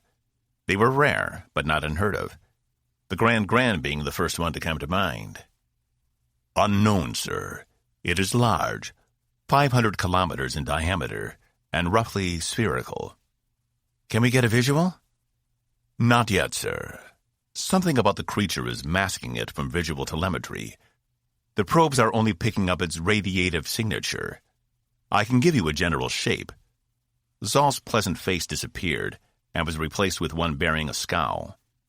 Cass wasn't sure if it was intentional or if Zal had programmed his hardlight avatar to automatically reflect his given personality. "There is something strange here. These readings don't make sense." "Let's see whatever you can show me," Green said. "Aye," Zal said, further concentrating on his readings. The screen in front of them changed from a generic view of the nebula to completely black, with small sparks of red, orange, and yellow in certain areas, representing the radiation given off by nearby stars. In the center was the dead space, which Zal zoomed in on, and as he did, the rough shape of something came into view, though the edges weren't defined and bled out into the black. He was right. It was spherical as far as Cass could tell, though it seemed to be more in the shape of a large brain than a ball. The upper front side seemed to be covered in spiky mountains, but those could be something else. They'd have to wait until they could get a better view. The image also showed 6 tentacle-like appendages extending from the bottom, 3 on each side, but they ended abruptly at about the same length. It certainly wasn't a grand, or any other kind of spaceborne creature Cass had ever seen. "Anything in the database showing a match?" "I've got nothing," Evie replied, searching through her own computer adjacent to her chair. "It doesn't match anything in our library." Cass watched the image and noticed the tentacles seemed to be undulating in a way, as if they were growing longer and shorter as they made random movements. "It's definitely alive," Cass said. "It's moving." "Confirmed," Zal said. "The creature seems to be staying in one place, but is holding itself there by some unknown force. I see no method of propulsion." "Information is coming in from the third probe, Captain," Uma said. "Scans indicate the creature may be multidimensional." Cass snapped his gaze to Zenfor, but she didn't seem fazed. Her eyes remained glued to the screen. "Multidimensional?" Green asked. "Yes, sir. The probe is picking up traces of a tear in space inside the phenomenon, though I'm not receiving anything from the other side." Green turned to Zenfor. "Commander Rabot told us about your work in multidimensional space. Have you ever encountered anything like this before?" Zenfor shook her head. "Not this creature, no. But it doesn't surprise me. the number of available dimensions is theoretically unlimited. The fact a creature found its way through the membrane that keeps them separate isn't necessarily shocking. There's no indication the creature created the tear itself, Uma said. Perhaps it just happened to find it. Cass turned to Zal. Any indication of the Iphigenia? He shook his head. I am not receiving any telemetry from a Coalition ship. But you're still receiving the distress signal. Zal nodded. Maybe the ship fell through the tear and the creature kept it open so we can still hear the signal, Evie said. Regardless, I doubt anyone is left alive on board. It's just the automated call. Can you tell why we can't move? Green asked. The scan seemed to indicate the creature is generating its own gravitational field, Zal said. It seems to be proximity-based, and we just happen to get close enough to fall in. Without a massive burst of energy, it is unlikely we'll be able to escape on our own. Damn, Green said. The probes are close enough. I think we can get a visual now, Uma said. The screen in front of them flipped to complete black. 3 lights switched on, one illuminating from below the screen, 2 others off in the distance. Each shined their lights on the center of the darkness, and Cass made out the rough outline of what must be the creature. Its skin was a mottled beige-gray, covered in calluses and marks. The mountains he'd seen seemed to be large spikes or pieces of shell, all clustered at the front of the creature itself. On the back, it had a patch of fuzzy-like material he couldn't identify. And then below, the 6 appendages moved back and forth, but disappeared when they reached a certain area. That must be the tear, Cass said, pointing to the bottom of the screen. He turned to Zenfor. Are you sure this isn't anything like the space beneath you told me about before? She cut her eyes at him. Nothing lives there. This is something else. I don't know what, but I've never seen it before. Cass sighed. Great, he whispered. Green stood. Conference room, 5 minutes. Bring everything you have. We're finding a way out of this one way or another. 15. Everyone filed into the conference room, with Green coming in last, taking the chair at the head of the table. Everyone else either took chairs or stood off to the side, like Zenfor, who crossed her arms and leaned against the wall, waiting for them to start.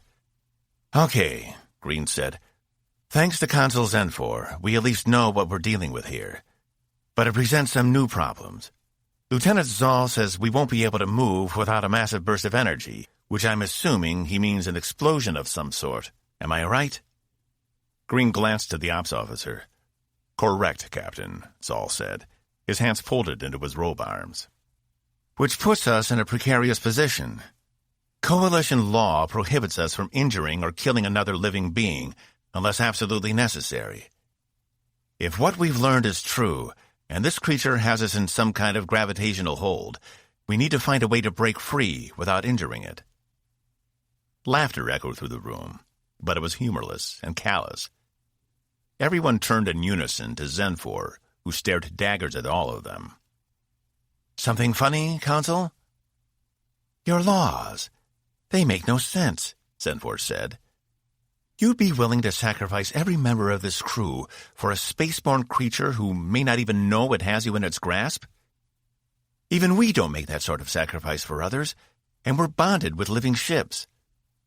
So if one of your ships was stranded, and the only way to free it would be for one of your other crews to sacrifice themselves to break it free, you're saying you wouldn't do it? Evie asked, fixing her stare on Zenfor. Of course not. That makes no sense. If the ship is stranded, it is stranded. There is nothing we can do. We can't save every life in the universe, and we can't protect everything from change. Things die. Other things are born. It is the way of life. Your ship and your crew have a mission to save life. And you're going to let this one creature get in your way? Even when it could end up costing you? That's not how we do things in the Coalition, Green said. This creature may have no idea it's holding us, and I won't destroy it for something that could be an accident. How would you feel if you were killed because of an action you accidentally took? It wouldn't matter. I would be dead, Zenfor replied. My feelings would be irrelevant. Green turned back to the rest of the table. Killing the creature is not an option. I need more. Zal, any update on the backup? Confirmed at 10 days, Captain, Zal replied. The Calastra is the closest vessel. I checked the navigation computer again before we came in here, Ensign Rivers said. Cass noticed a slight tinniness to her voice, something he hadn't picked up in the open space of the bridge. But here in the conference room, it was easier to hear. He could only assume it had something to do with her implants. The gravitational pull has increased by a factor of 2. It's getting harder to move at all. It's like the thing is holding on for dear life. Zenfor scoffed. Green, ignoring her, addressed the table. Let's have some options. We can't wait 10 days for backup. We might not have 10 days. So we need another solution that doesn't involve killing the creature. Unfortunately, we can no longer try polarizing the hull. It may have an adverse effect on the creature, Zal said. We might still be able to try the vibrations, Lieutenant Ron said. But it's going to take more power. Like Natalia said, it's got us in a grip that's only getting tighter. It will take a lot more power to work up sufficient vibration. Green looked over the table. Anything else? He glanced to Evie. Commander? Nothing as of yet, sir. I'm still assessing whether we'll be able to use the space wings out there or not. She shot Cass a glance before turning to Zal. If we used all the space wings and shuttles we have on board to tow Tempest, could we get her free? Green asked. If we were equipped with stronger tractors, perhaps. But we'd need to make significant upgrades to each ship, and we're still not certain any ship that leaves the bays won't get stuck as well. There's nothing to indicate the gravity field only affects large objects. Keep working on it, Green said. I want as many options as you can give me. He took a moment, his eyes shifting between each of them in turn. I don't have to tell you what's on the line here. We can't afford more than a few days' delay, because that armada out there is getting closer all the time. Getting the ship back on schedule is our top priority at the moment. If anyone thinks of anything else, bring it to me immediately. In the meantime, Zal, you and Rond work on setting up the vibrations. If we don't have any other choices, we'll give it a shot. I don't understand, Uma said. Ships come through here all the time. Why has no one else seen this thing? And what happened to the Iphigenia? River asked. All good questions, but they aren't our priority. Return to your stations and work on your assignments. Council? Zenfor glanced up. Any help you can provide in this area will be most appreciated. She nodded in response. Cass couldn't help but notice Evie wouldn't stop shooting him looks. He could only assume it was because he hadn't stayed in the bay with the Space Wing pilots, and now he understood why. She'd been trying to prepare a backup plan in case they needed it. He couldn't hold her gaze and glanced away. If there's nothing else, then, Green said, standing. No one objected. Let's work the problem. I have no doubt we can find a good solution. Dismissed. 16. Commander? A moment, please? Evie trotted to catch up with Cass and Zenfor on their way back to the weapons lab. He was hoping he'd be able to get back down there before she came and found him, or she'd be too mad to talk to him at all. No such luck. Your orders were to report to Bay 2 to help Chief Raffinkel with modifying the space wings. Would you like to explain why you violated those orders?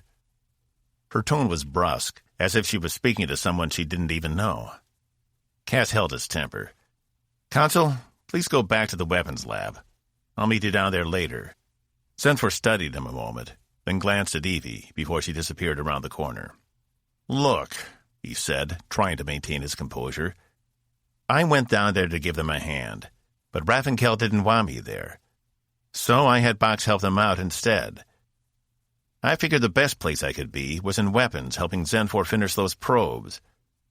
Evie sighed. She was close to being done. She said so herself. The reason I asked you to report to Raffinkel was because we might need a backup. But because you decided to disobey, I didn't disobey orders, he said. I did what you asked, then found a better way. Have you talked to Box? You should be about done by now. That's not the point. You don't just get to pick and choose which orders you want to follow. Her voice wavered. Cass noticed a flush to her cheeks. I wanted you down there, because no matter how good Box is, you are the better engineer. And I don't care if you didn't get along with them. You find a way to make it work. I didn't say I didn't get along with them. Just Raffenkel. She was... Cass, it doesn't matter, Evie said, clenching her jaw. The point is, you had a job to do, and you made an executive decision on your own not to do it. And you didn't even notify me. He fumbled for an explanation. Why was she coming down so hard on him? Everything had worked out fine. It wasn't as if the ship was any worse off. It worked, didn't it? The probes told us more than we knew before, and now we at least have an idea of what we're dealing with. I understand you're upset, but look at what we accomplished.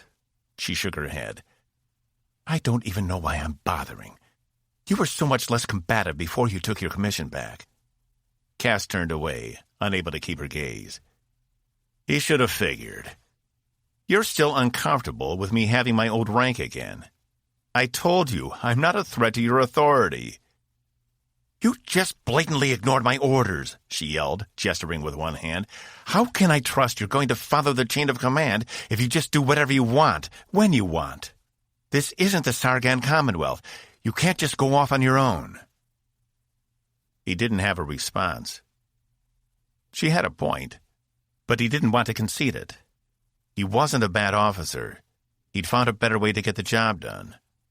Time of the Commonwealth had given him perspective on how to get things done, and if she couldn't see that, then maybe she needed to back off some. Take her own fresh perspective. Though he grimaced at the thought of actually saying that out loud. I'm placing a formal reprimand on your record. Evie tapped the comm through the back of her hand. It's not something I want to do, but you're leaving me no choice here. What? Cass yelled. You can't do that. We're in the middle of a crisis here, and you're going to write me up? What do you suggest I do? You won't listen to me, and you don't think you did anything wrong. How would you have handled a situation like this back when you were the first officer? Not by writing someone up while we're dealing with whatever this thing is, Cass replied, too hot to think straight. He'd barely been back in action a few weeks, and now he was about to have a reprimand? How would that look on his record? She was just being vindictive now. Then I guess that's the difference between you and me, she said, finishing the sequence on her comm. I'm not willing to let something this big slide. I don't care about the results. I care about the intent behind them. And your intent was to violate orders and place your own needs above those of your crew. It sounds like reprimand material to me. That's not what I did, Cass replied, flaring his nostrils. She was supposed to be his friend. How could she do this to him? Besides, if I hadn't returned to the weapons lab when I did, there was a good chance Zax would be wrapping up Ensign Tyler in a body bag right now. She might have killed him. Wasn't that my first duty, to help the Consul? Are you saying the Consul shouldn't be interacting with the crew? That you're not acclimating her well enough? Her voice had taken on an air of superiority. Cass tried to let the dig go, because it was the truth. She wasn't integrating well. Cass fully expected by the end of this trip to find one casualty at the hands of Zenfor. I'm saying it's difficult for her. The crew is antagonistic, and she's not, she's not a warm person. She can be volatile. You didn't help any with that comment in the conference room. She ignored the accusation. I highly doubt she would have hurt him, Evie said. And you had no way of knowing that was happening when you made the decision to return. Which goes back to my original point. Just because things worked out doesn't mean the intent behind the original decision wasn't flawed. That's what you're being punished for, not the results that stem from the events. He screwed up his face and studied her, searching for a response. As always, she was very put together, not a hair out of place or a wrinkle on her uniform. She wasn't giving an inch. If she didn't learn how to bend a little, she'd break by the time she reached Captain. I don't know what you want me to say. Yeah, I guess you don't, she snapped. She turned on her heel and made her way back down the corridor. Cass flexed his hands open and closed again. He was watching in real time the destruction of something he valued deeply, and there was nothing he could do to stop it. How could she have written him up? Didn't she know how precarious his position was? He never would have written anyone up in the middle of a crisis. People panic sometimes. You had to cut them some slack. Not that he'd panicked. He'd just found a better way to do things. Cass took a deep breath. He needed to stay calm. He wouldn't do anyone any good if his anger got the better of him. Maybe he could talk to Evie after all this was over, if she'd still talk to him. Get her to understand. So much had happened in such a short amount of time, they hadn't had the chance to process it all. Plus, the stress of knowing what they might be facing once they got out of this had to be weighing on her. At least he hoped that's what it was, because it was clear something was wrong. When Cass turned the corner, he found Zenfor standing in the middle of the hallway, staring at him. "Counsel?" he asked. "Volatile?" She narrowed her eyes. Cass took a step back. "Well, I mean..." He stared her in the eye. "Frankly, yes.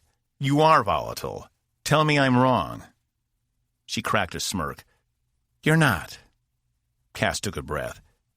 He hadn't realized how fast his heart was beating. "I take it you heard all of that?" "Yes." "Are you upset?" She seemed to consider him. "No. You told the truth. I am having a hard time. The longer I'm on this ship and away from my own people, the harder it becomes." "Do you mean physically? Like when you were separated from your ship?" "No, not in that way. It doesn't hurt my body, but it does injure my soul. I told you my people are very social by nature. We depend on each other as we grow and maintain those relationships throughout our lives. It isn't often we're asked to be separated from them. At least on our ships, we can access the space beneath. It allows us to be together even when we are millions of light years apart." They made their way back to the weapons lab.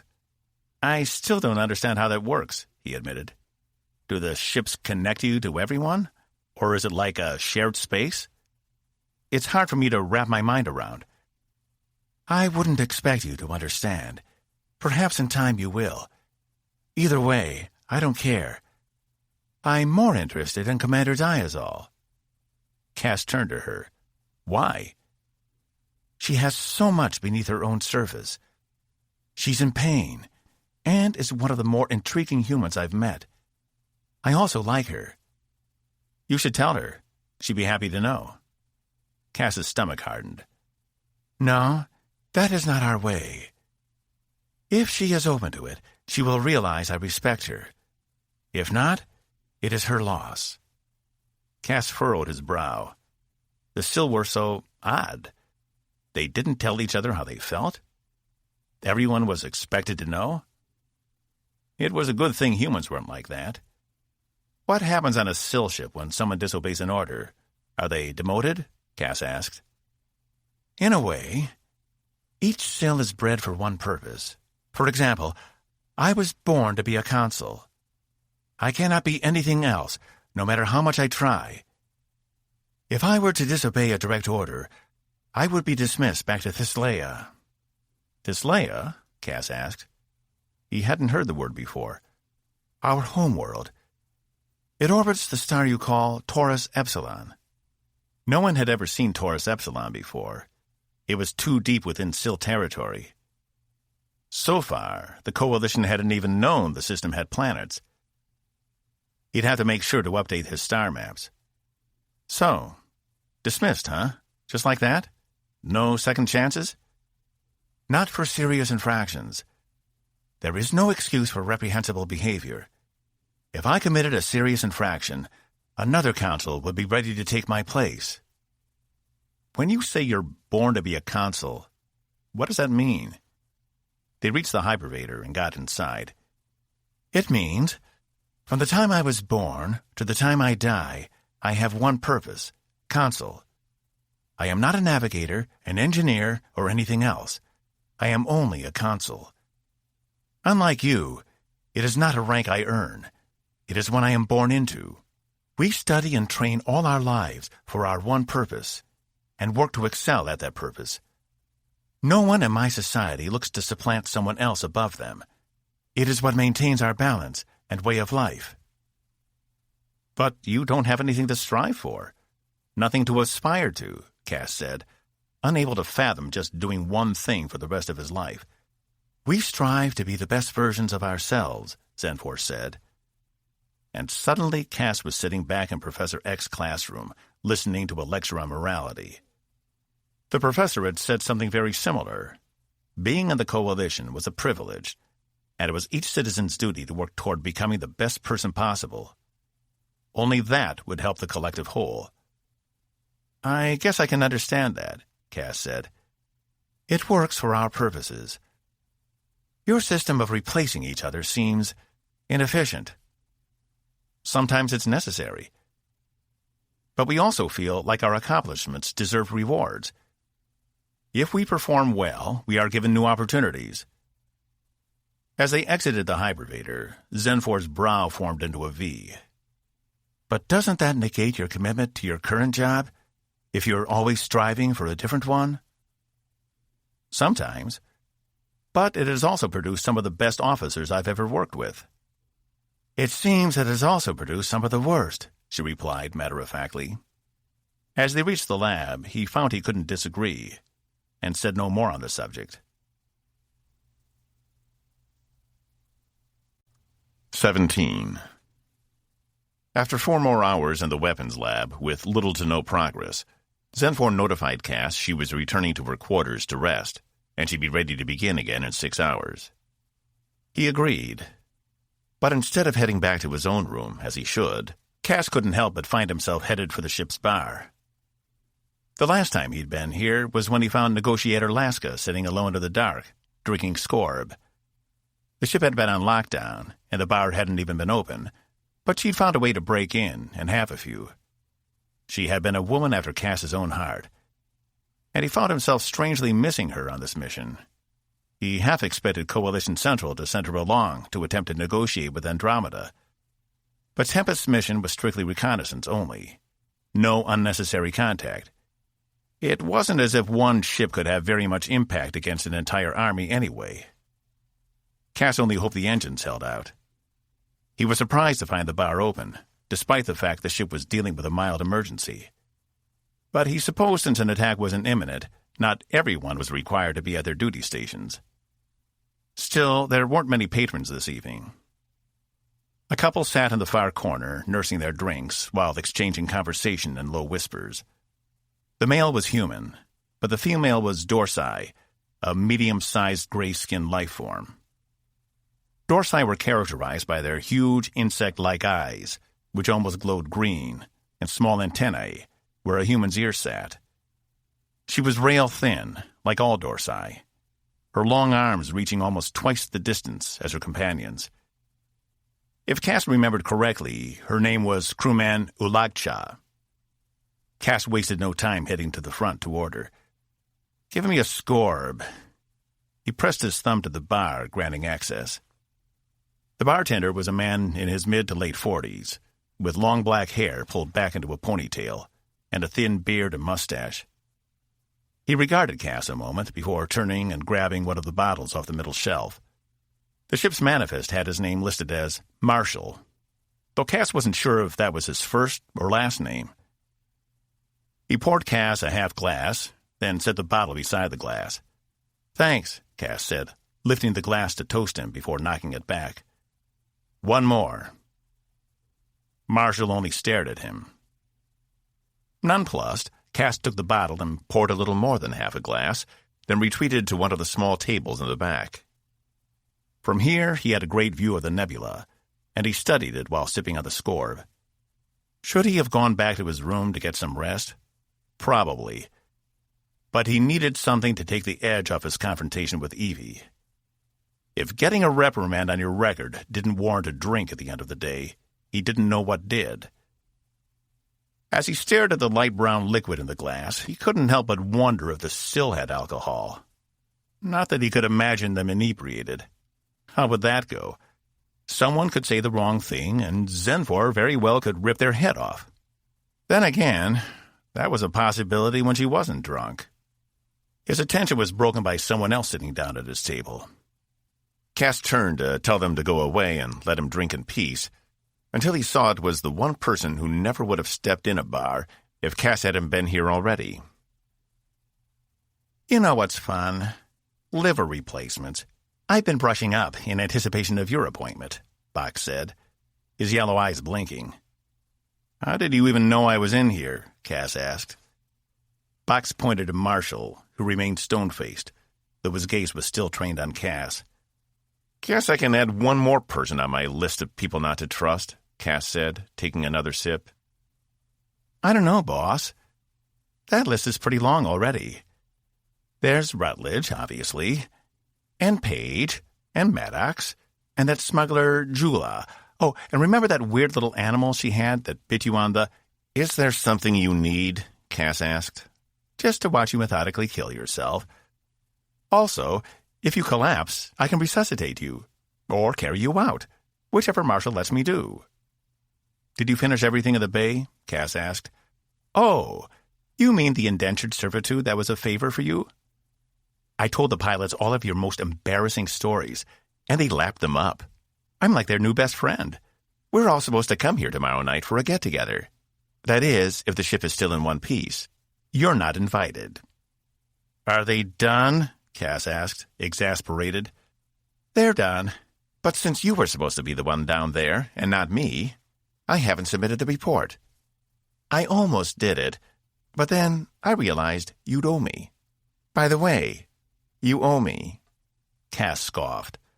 She already knows I wasn't down there. Go ahead. You should get the credit. How uncharacteristically generous of you, boss. Something is really eating at you. Cass took a deep breath. Evie gave me a formal reprimand because I disobeyed orders. Box was silent, except for a minuscule whirring somewhere inside his cortex. His eyes blinked once. I know I probably shouldn't have done it, but I was pissed because I felt like she was throwing her weight around, like she was making it her job to bully me. I still don't think she's happy with the idea that I got my rank back, though she won't admit it. So, your theory is the first officer of a starship is threatened by a lower-ranked officer, turned criminal, turned vigilante, getting his job back? Even if that job isn't an official job? Because, let's face it, all you have to do every day is watch an alien work.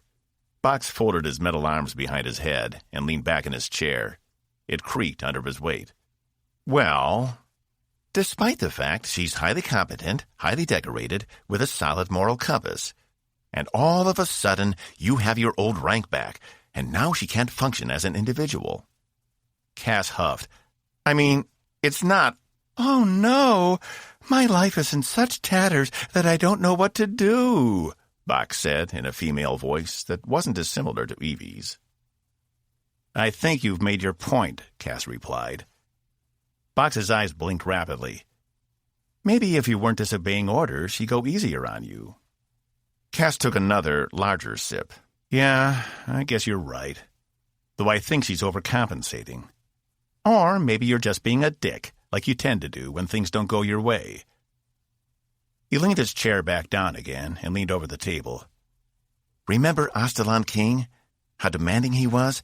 And how you finally got so sick of him you just dumped his hab suite from the ship and dragged it behind us for the rest of the trip? Vina gave you one hell of a lashing for it. Cass drained the drink. I hate it when you're right. I know. That must be so annoying for you. By the way, how is our newest comrade holding up? I heard there was some tension in the conference room earlier. Oh, you mean when they accused her of being the one who trapped us here? Yeah, that went over really well. Cass sighed. It's hard. It's kind of like keeping an eye on you, except a lot more dangerous. She's so different from us, and yet she looks so much alike. Sometimes I forget she isn't a tall human who's had their pigment altered. As I tried to tell Evie, had I not gone back when I did, there's a good chance you'd be trying to save Ensign Tyler's life right now. Sax does say I have the steadiest hands. He raised his metallic appendages and inspected them, flipping them back and forth to see both sides. You'd better. The day you start shaking is the day we need to retire you. He glanced out the window again. Is Zax keeping you busy at least? Very. There are a lot of volumes of medicine to study, especially once you get beyond humans and Claxians. I've studied 35 different species so far and know over 2 million medical procedures. It's a lot more challenging than just flying some old junky ship around. Hey, that was my junky ship. Well, technically it was Evie's, as she paid Vina for it and cleared your debt. So what? Cass asked, eyeing him with suspicion. I'm going to guess, since you guys are fighting, no coupling has happened yet. Cass groaned. Why do you bring this up every time? I told you it's not happening. She has no interest in me, and vice versa. We will be coupling with other people. Who? Box asked, his eyes blinking in rapid succession. I don't know. Someone else. Cass stood, leaving his drink on the table.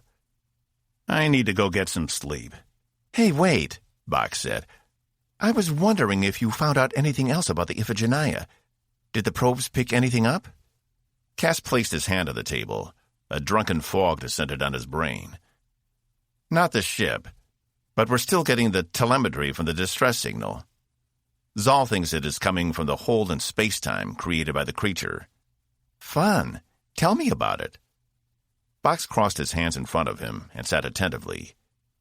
Cass exhaled and sat again, explaining to Box everything they'd found out from the probes. When he was finished, Box's eyes only blinked once. Don't you think that's weird? All that, and the ship still isn't there? Cass shrugged. I don't know. Maybe. Why? What does it matter? Box leaned forward. Because I looked through the database, and it turns out the Iphigenia wasn't the only ship lost in this area. Cass snapped to attention. What? Who else? When? The USCS Genesis, lost in the same general area 54 years ago. But my access is limited. I don't have the same privileges like you do. Cass jumped out of his seat. Holy shit, Box. Why didn't you say that earlier? This could be important. It might establish a pattern we can follow. It was the machine's turn to shrug. I knew if I told you that immediately, we wouldn't get to talk. And if there's one thing I miss, it is our late-night talks over stale coffee. It used to smell horrible. I don't know how you ever drank it. Cass was already headed for the door. This could be important, and they didn't have a lot of time. Blasted manipulative robot.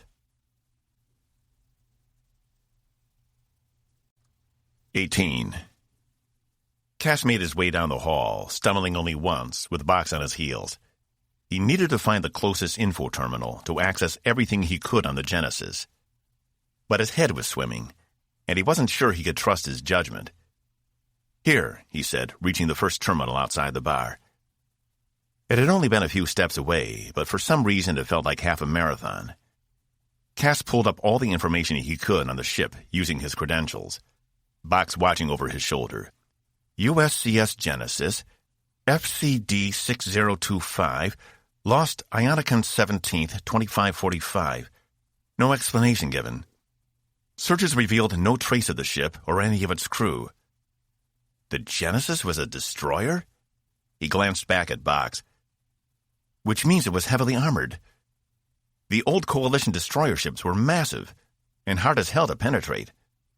Whatever got her, it had to be powerful. Do you think this creature could be responsible for the Genesis as well? Box asked. It sure looks that way. Lost in the same area of space, same circumstances. I wonder why this didn't come up when Zal scanned information about this sector. It was a long time ago. He might have thought something happening that far back irrelevant. Look at this, Cass said. The Coalition sent out search parties for 2 seasons. That's over 150 days searching for one ship. And they all came up empty. You would have thought with a ship that large, it would have left something behind. Some piece of debris, or a radiation trail. Space is big. If the ship was powerless, with nothing to lead them to it, theoretically, it could still be out there adrift, Box said. And no one's come upon it in over 50 years? The machine shrugged. I need to get this information to Evie and the captain. Cass disengaged from the terminal and began making his way to the hypervator. But he stopped halfway. What? Box asked. I just had a thought. Maybe Evie's not the best person to tell. Would she even listen to me right now? Box's eyes blinked rapidly. But you're going to tell the captain, right? You have to tell someone. Cass thought about it a moment, leaning up against the wall. Should he tell her? Or would she dismiss whatever he said as unimportant? He could see her waving him off, saying she'd investigate it later, or not even giving him time to speak, something to have to do with his reprimand. This was too important. It couldn't be ignored. No, I don't think so. She'll accuse me of trying to go around her authority. You can't just go take care of this yourself like last time. It isn't like you can take a shuttle out into the middle of the anomaly. You don't even know if a shuttle will work out there. No? But I do know someone who might be able to give us some more information. Something concrete. Then I can go to Evie. Boss? Are you sure about this? Box tapped his fingers against his thigh. Absolutely. This will be better than just going to them with nothing more than a theory. And it might help wash away some of that reprimand. Maybe even erase it entirely. You head back to duty. I'll take care of this. Box lingered a moment, then turned in the other direction. Hey, Box. Thanks for the help. The machine stopped and turned, giving Cass a wave before continuing on his way. Console? Cass pressed the call button beside her door again. Finally, the door slid open to reveal Zenfor, her hair mussed and her clothes disheveled. It hasn't been 6 hours, she said through clenched teeth. I haven't finished my rest cycle. May I come in? I found something. She stood aside, allowing him entry. Very well. The room was sparse. All furniture other than the bed had been removed. Even the bed itself had been lowered so it was much closer to the ground than normal. Like things clean? There was far too much clutter in here when we embarked, Zenfor said, the door closing behind Cass. He glanced at her. Maybe it was the alcohol, or maybe he couldn't see her properly in the darkness, but she didn't look quite right. Are you okay? He asked. I'm having difficulty adjusting to all these biological functions. On my ship, we don't require sleep or food or anything else. I don't enjoy losing consciousness every day. It's disconcerting. I would have figured you'd be used to it by now. After a lifetime of not doing it?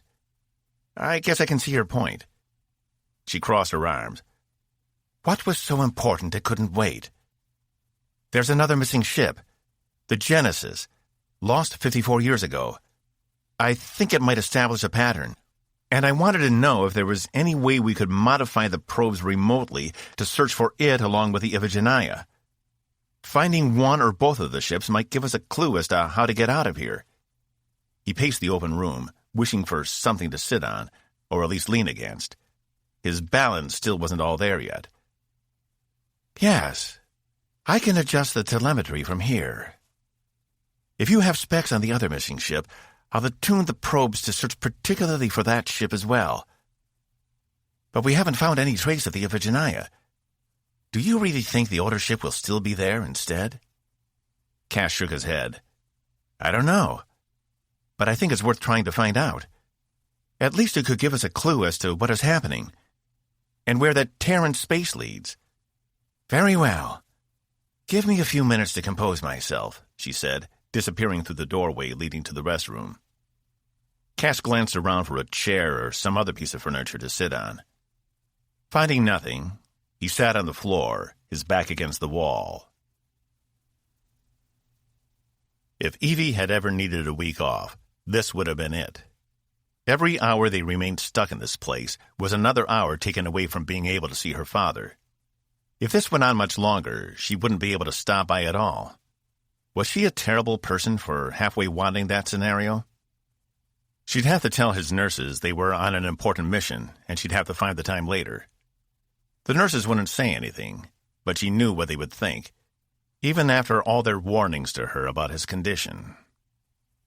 Dad might not even be there once this mission was over. But to be honest, he hadn't been there for a while. Not the father she'd known, which hadn't been that great to begin with. She made her way down the corridors, unable to sleep. She needed something to take her mind off all this drama. Saul and Rod were still hours away from attempting the hull vibration, and there was little she could do to speed them along other than stand over their shoulders, worrying. It was better if she got some rest. But after 30 minutes tossing in her bed, she'd grown frustrated and started walking the ship, hoping to wear herself out. And then there was this business with Cass. It made her so angry she didn't even want to think about it, because every time she did, some irrational part of her brain switched on, and she started arguing. Even when he wasn't there, she was arguing with him, in her head, and she hated doing that. It didn't make her feel better, and it didn't accomplish anything other than making her more anxious. She really needed a distraction. Evie tapped the comm on the back of her hand. "Locate Ensign Yamashita." The comm pointed her to the tactical simulator room. Evie double-checked the time. At this time of night? She had to hand it to Laura. She was dedicated. Winding her way through the corridors, Evie made her way down to a bank of windows that lined the wall and looked down on the simulator. It was a lot like a gym, but with more dynamic hard-light projections that could adapt to a person's personal training regimen. Laura had set it up so there was a mock tactical station from the bridge, and she was running combat scenarios. Evie leaned against the small shelf that protruded from the wall and watched as the ensign faced off against some simulated Sargan destroyers. She did pretty good until she forgot to check one of her rear sensors, and her ship was partially disabled by the blast. However, she managed to swing the ship around so the Sargans could only hit the most heavily shielded part of the ship, while she programmed a firing pattern that proved disastrous for the enemy. She was a quick study. It had been the right call, moving her into the third shift tactical position, even though she was doing well in exobiology. But just because a person could excel in one field didn't mean they weren't suited for another. And to think, she never would have known if Laura hadn't been on that mission to Jatan with her and Cass. Evie shook the thoughts away, instead watching as the simulation ended. Sweat poured down Laura's face over puffy eyes, but she programmed a new simulation. How long had she been down here? The woman was unstoppable. Evie knocked on the glass a few times, causing Laura to glance up. When she did, her entire face lit up, then turned to one of horror as she turned away, pulling her hair back and wiping her face. Evie couldn't help but laugh, and made her way down the adjacent stairs into the simulator. "Pretty advanced stuff," she said as she walked into the room. Laura finished wiping under her eyes and tried straightening her uniform. "Commander, I didn't realize anyone would be up this late to use—" Evie held her hand up. "I'm off duty. It's just Evie. I couldn't sleep and just happened by. Getting in some extra practice?" Laura nodded. "I want to be ready in case you need me. Lieutenant Uma told me about how she was called in with little notice after what happened to Paige, and she had to go up against the sill. I just want to make sure when it's my turn I don't let anyone down." "I don't think that's a possibility." Evie leaned against one of the hard-light constructions in the room. "You've been doing great so far." "Yeah, except for when I screwed up in the conference room," she replied. "I never should have questioned Zen-4." Evie dropped her eyes and cleared her throat. I need to apologize for that," she said. "I didn't mean to call you out in front of everyone. I wasn't considering all the consequences." "Oh," Laura said. "I didn't take it. I figured that was standard procedure." She shuffled her feet, her eyes off to the side. Evie placed her hand on one of the hard-light consoles. "I didn't want you to think I was trying to throw you under the shuttle. I've been having a difficult time lately, and it wasn't fair. I'm really sorry." "No, I didn't feel— well, maybe a little," she smirked. "Thanks, Evie." Evie returned the smile. "Have you had any ideas about how to solve our problem? Anything in here giving you any insight into something we haven't tried yet? Nothing so far. I've just been running drills. I haven't really been focusing on getting out. I figure that's a better job for the navigation team. But you are an exobiologist. Any idea about that creature? Laura tilted her head, her brow furrowed. Creature? How long have you been in here? Evie asked. Not that long. Laura glanced around, her eyes not meeting Evie's. What time is it? Come on, Evie said, all thoughts of her father slipping from her mind. I've got something to tell you. 19. I shouldn't be doing this, but I fear if I don't, it will be the end of us all, Zenforce said, working diligently on the sensor calibrations. They were back in the weapons lab, having come back down after she'd taken a few minutes to get ready, and Cass had taken some time to sober up. He chugged as much water as he could get while she worked. Doing what? He asked. She glanced over her shoulder. Nothing. Stay there. What are you doing? He asked, inching closer with the water still in his hand. I said stay where you are, she snapped, rounding on him. He took a step back. This is very sensitive work, and I don't need you watching over my shoulder. He stared at her, noting her height. I couldn't if I wanted to, even if you were seated. But you can make the modifications, right? I'll search for your missing ship, she replied, just as I said I would. Okay, but how is it different? You already tried looking for the Iphigenia and didn't detect anything, so... I'm using a different technique, she replied, returning to her stance of hunching over the control station. Cass leaned over to peer around her. He couldn't even tell what she was doing. The screen was filled with nothing but alien code. If we're lucky, we'll be able to pick something up. You're agitated, Cass said, downing another gulp of water. Is it because of the second ship? 1 is an anomaly. 2 is a method. Something is going on here, and I hope we can find out what it is. Did you report this to your superiors? Yeah, of course. Why wouldn't I? Cass asked. He caught her eye over her shoulder again before she returned to her work. Give me another few minutes. It will take a moment to see if we can use Tempest itself to augment the probes. Use Tempest? How? He asked. I can't reveal that information, she replied. And as soon as I'm done, I'll delete all of this data from your computer systems. It will be your job to assist me so I don't miss anything. He stepped closer. You're using SIL technology, aren't you? You said you never do that. Her eyes remained glued to the screen. When my own life is in danger, it changes the circumstances.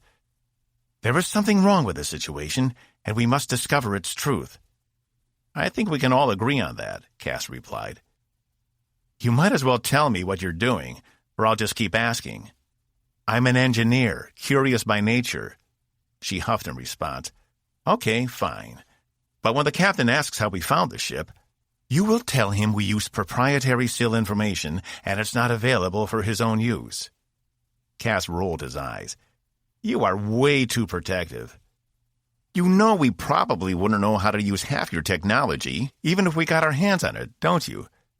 I told you about what happened to the Atlas when they tried to duplicate one of your weapons. You would learn, she replied, in time. Come on, give me a little preview. You've got to be dying to tell me, to use that superior SIL technology to gloat. If I tell you, will you cease pestering me? He nodded. I am using what we refer to as a timestamp. As you know, the universe has a long memory, which can be accessed due to the limited speed of light. I am adjusting and extending Tempest sensors to bounce a signal off a distant point just far enough away that the light from this system hasn't reached it yet. We will then be able to watch what happened to the ship in real time. But I have to do it twice. One corresponding to 27 of your years, and the other corresponding to 54. Unfortunately, because of the distance, the information for the Genesis won't be as good. And this was something you couldn't do before? Cass asked, astounded. Could SIL sensors really have that kind of range? He didn't even see how it was possible. Before, it was only a gravity well and a missing ship. Now it's become important. I can't even imagine the kind of intricacy you would need to build. It's far beyond you, trust me, Zenfor said. But it isn't foolproof. There are many variables. Time and distance are always a factor, but also the position of stars, the reflection point, the movement of the universe over the past 30 years, and on and on. Regardless to say, they are very precise calculations. If I'm off by the smallest amount, we'll miss the events entirely and have to reset. Are you already looking right now? Cass asked. Of course. He rushed to the monitor, but Zenfor held out her hand. What are you doing? I want to see. Imagine seeing into the past. It's like a miracle or something. This is for my eyes only, she replied. He turned to her. You can't be serious. I know what the Iphigenia looked like. I'll be able to pick her out quicker than you. I'll also be able to tell if she's damaged in any way, or even, by how the ship responds, what the captain might be thinking. Might have thought, he added, correcting himself. She held him at length a minute before relenting. Very well, but remember, this is proprietary. He glanced at the code flashing across the top of the screen. I couldn't remember it if I wanted to. I've never been good with glyphs. We will observe the Iphigenia first. Zenfor made an adjustment on her inputs as the screen went from fuzzy to focused on the same dark part of space they now occupied. The XL nebula lazily floated in the upper right corner. Cass took note it looked almost the same, but not quite. There were tiny differences in its gaseous patterns. And we're seeing this as if we were using a very long telescope on a distant planet. It should be accurate enough to gather solid data. Astounding, Cass said, his eyes glued to the screen. Here, Zenfor said, noting the sensor pattern. We're getting the signal. The Iphigenia should be entering the system shortly. Do we have full sensors, or just visual? Cass asked. Visual only, and all accompanying radiation wavelengths, but nothing else. Let's hope that's enough. The sensors indicated the USCS Iphigenia entering the system. The ship moved within visual range of Tempest, and Cass realized he was watching a ghost ship. Events that had happened 27 years ago were playing out in front of him. He almost couldn't believe it. The ship stopped short of the darkened area of space where the creature lived, holding position. They're scanning for life signs. I recognize the patterns in the visual bands, Zenfor said, watching a second monitor. But I'm also picking up something else, something emanating from the darkened area, possibly from the creature. Can you see the creature? Cass asked, turning to her monitor. No, it's hidden, just like it is from us. But I can see where it should be. It's emitting a massive amount of cryon radiation. So that explains it. I wonder if Iphigenia can detect that. Cass shook his head. What the hell is cryon radiation? Look at this, Zenfor said. Oh, shit, Cass said. It's like a field of snares, and they're sitting right on the edge of them. Is the creature producing those? He asked. The screen was lit up with the signature of what seemed to be electromagnetic bands of some sort, swirling around the outer edge of the darkened area. If Iphigenia went inside, they'd be trapped. I can't tell, Zenfor replied. I can't find the source of the strands. They might be a natural phenomenon to this part of space. And that creature has set themselves up inside. But for what reason? Protection? Unknown. She stared at the screen with an intensity Cass had rarely seen before. A few moments later, the ship moved just close enough so one of the electromagnetic bands touched the edge of the ship, latching on. Is that what's holding them in place? Is that what happened to us? Cass asked. Possibly. But then why didn't your probes detect this cryon radiation before? She faced him. I was using your technology, remember? I can't scan for something you don't know about. Even if it could be the problem holding us in place? Cass nearly screamed. Like I said, it was a minor inconvenience before. Now it is a problem. Cass turned back to the screen. Are we supposed to watch this all in real time? Can we move forward at all? I can use a closer reflection point, Zenfor said, but we might miss something important. Cass shook his head. No, that's okay. Just make sure you're recording this. We'll need to show it to the captain. I want to know what happens to that ship. So do I, Zenfor said. What about the Genesis? Cass asked. I'll set up a second stamp now, Zenfor said. Give me a moment. This really is amazing technology, Cass said, continuing to watch the Iphigenia, having switched over to normal sensors. The dark gray ship barely stood out against the background of stars, but he could clearly see the USCS logo on the side.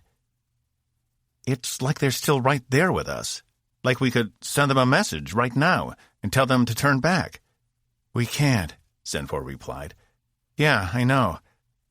I'm just saying it seems like we could almost reach out and touch them. You're getting sentimental over people who are most likely long dead. He turned to her. How far back can you see? What's the limit?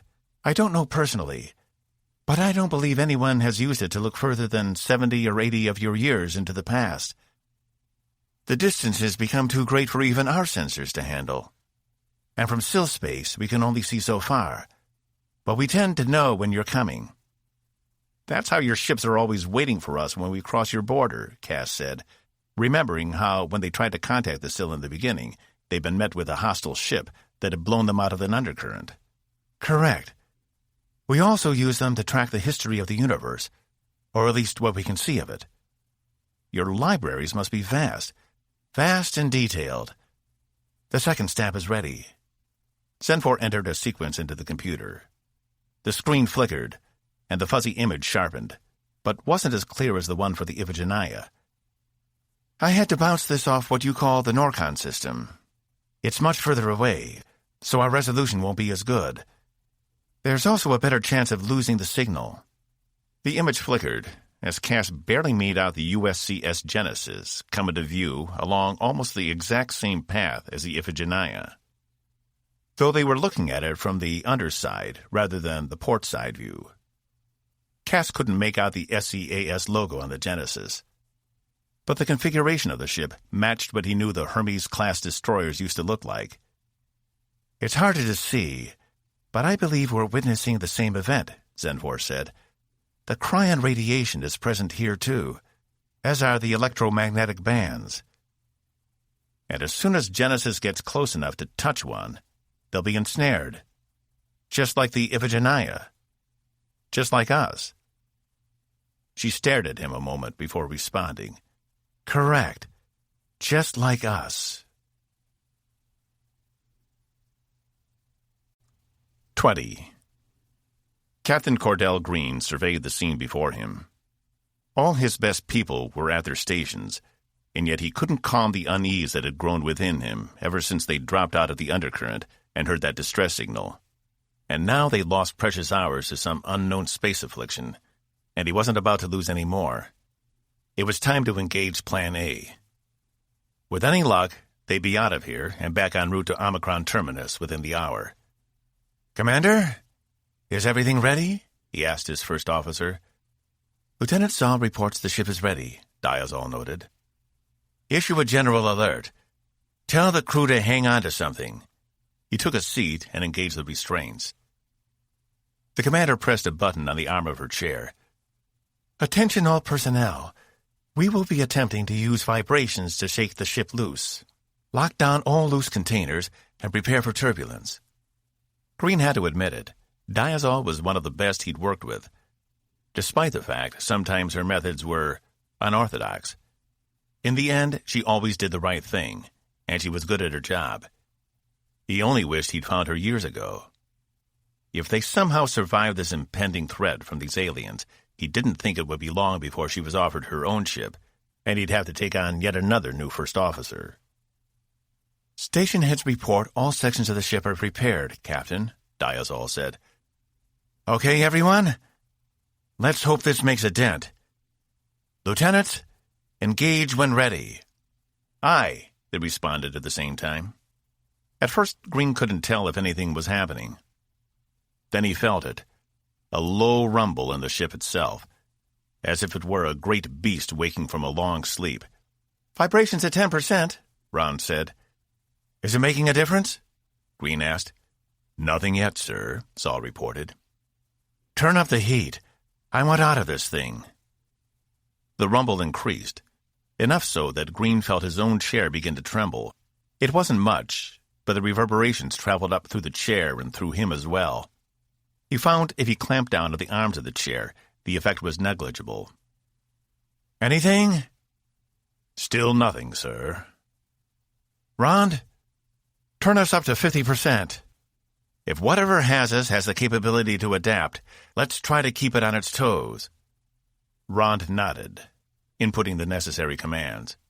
The ship shook with a violent force, tossing Green back and forth. Had he not been strapped to the chair, he would have been thrown from it. He gripped the armrests with white-knuckled hands. "Report." "Vibrations at 50%, sir. No detectable effect," Saul yelled. The bulkheads shook as if they pulled from their housings. This was 50%? What was 100? "Can we give it any more?" he asked. "I don't think so, sir. Otherwise, the ship will begin to tear itself apart at the seams. It's not making a difference." "End it," he ordered. The vibration stopped within moments. Green slammed his fist down on his armrest and retracted his restraints. "What happened?" He made his way over to Zoll's station. "Whatever has us immobilized doesn't respond to a physical shaking," Zoll said. "If anything, we might have made it worse. The pull on the ship is even greater, and the engines are now working overtime to keep the ship in place." "How much longer can we stay in our current position?" Green asked. "That depends on how much strain you want to put on the engines," Zoll replied. Green turned to his XO. "I'm at a loss." "Maybe we can try using pulses with the vibrations, rather than a constant barrage. Quick bursts of the vibrations might do more to break us free than a gradually increasing force," Diazol replied. "Commander, I'm not sure a physically oppositional force will—" The hyperdoors opened at the end of the room, cutting Zoll off. Ribot and Zenfor spilled out, both landing on the floor as if they'd been stunned. "I think I'm going to throw up," Ribot said. The consul stood, but placed her hand on the wall to steady herself. She didn't look much better than he did. Had they been in the hypervator during the vibrations? "What's going on?" Green asked. Surely they'd heard the alert. What could be so important they risked moving during the vibrations? "We made a discovery about the creature," Ribot said. The last word came out with a burp. "Commander, perhaps you should visit sickbay. We can discuss this once you're feeling—" Ribot waved him off. "We were trying to tell you to stop the vibrations. They could have the opposite effect." "That seems to be the case," Zoll replied. "We are now being pulled in at a greater rate of speed."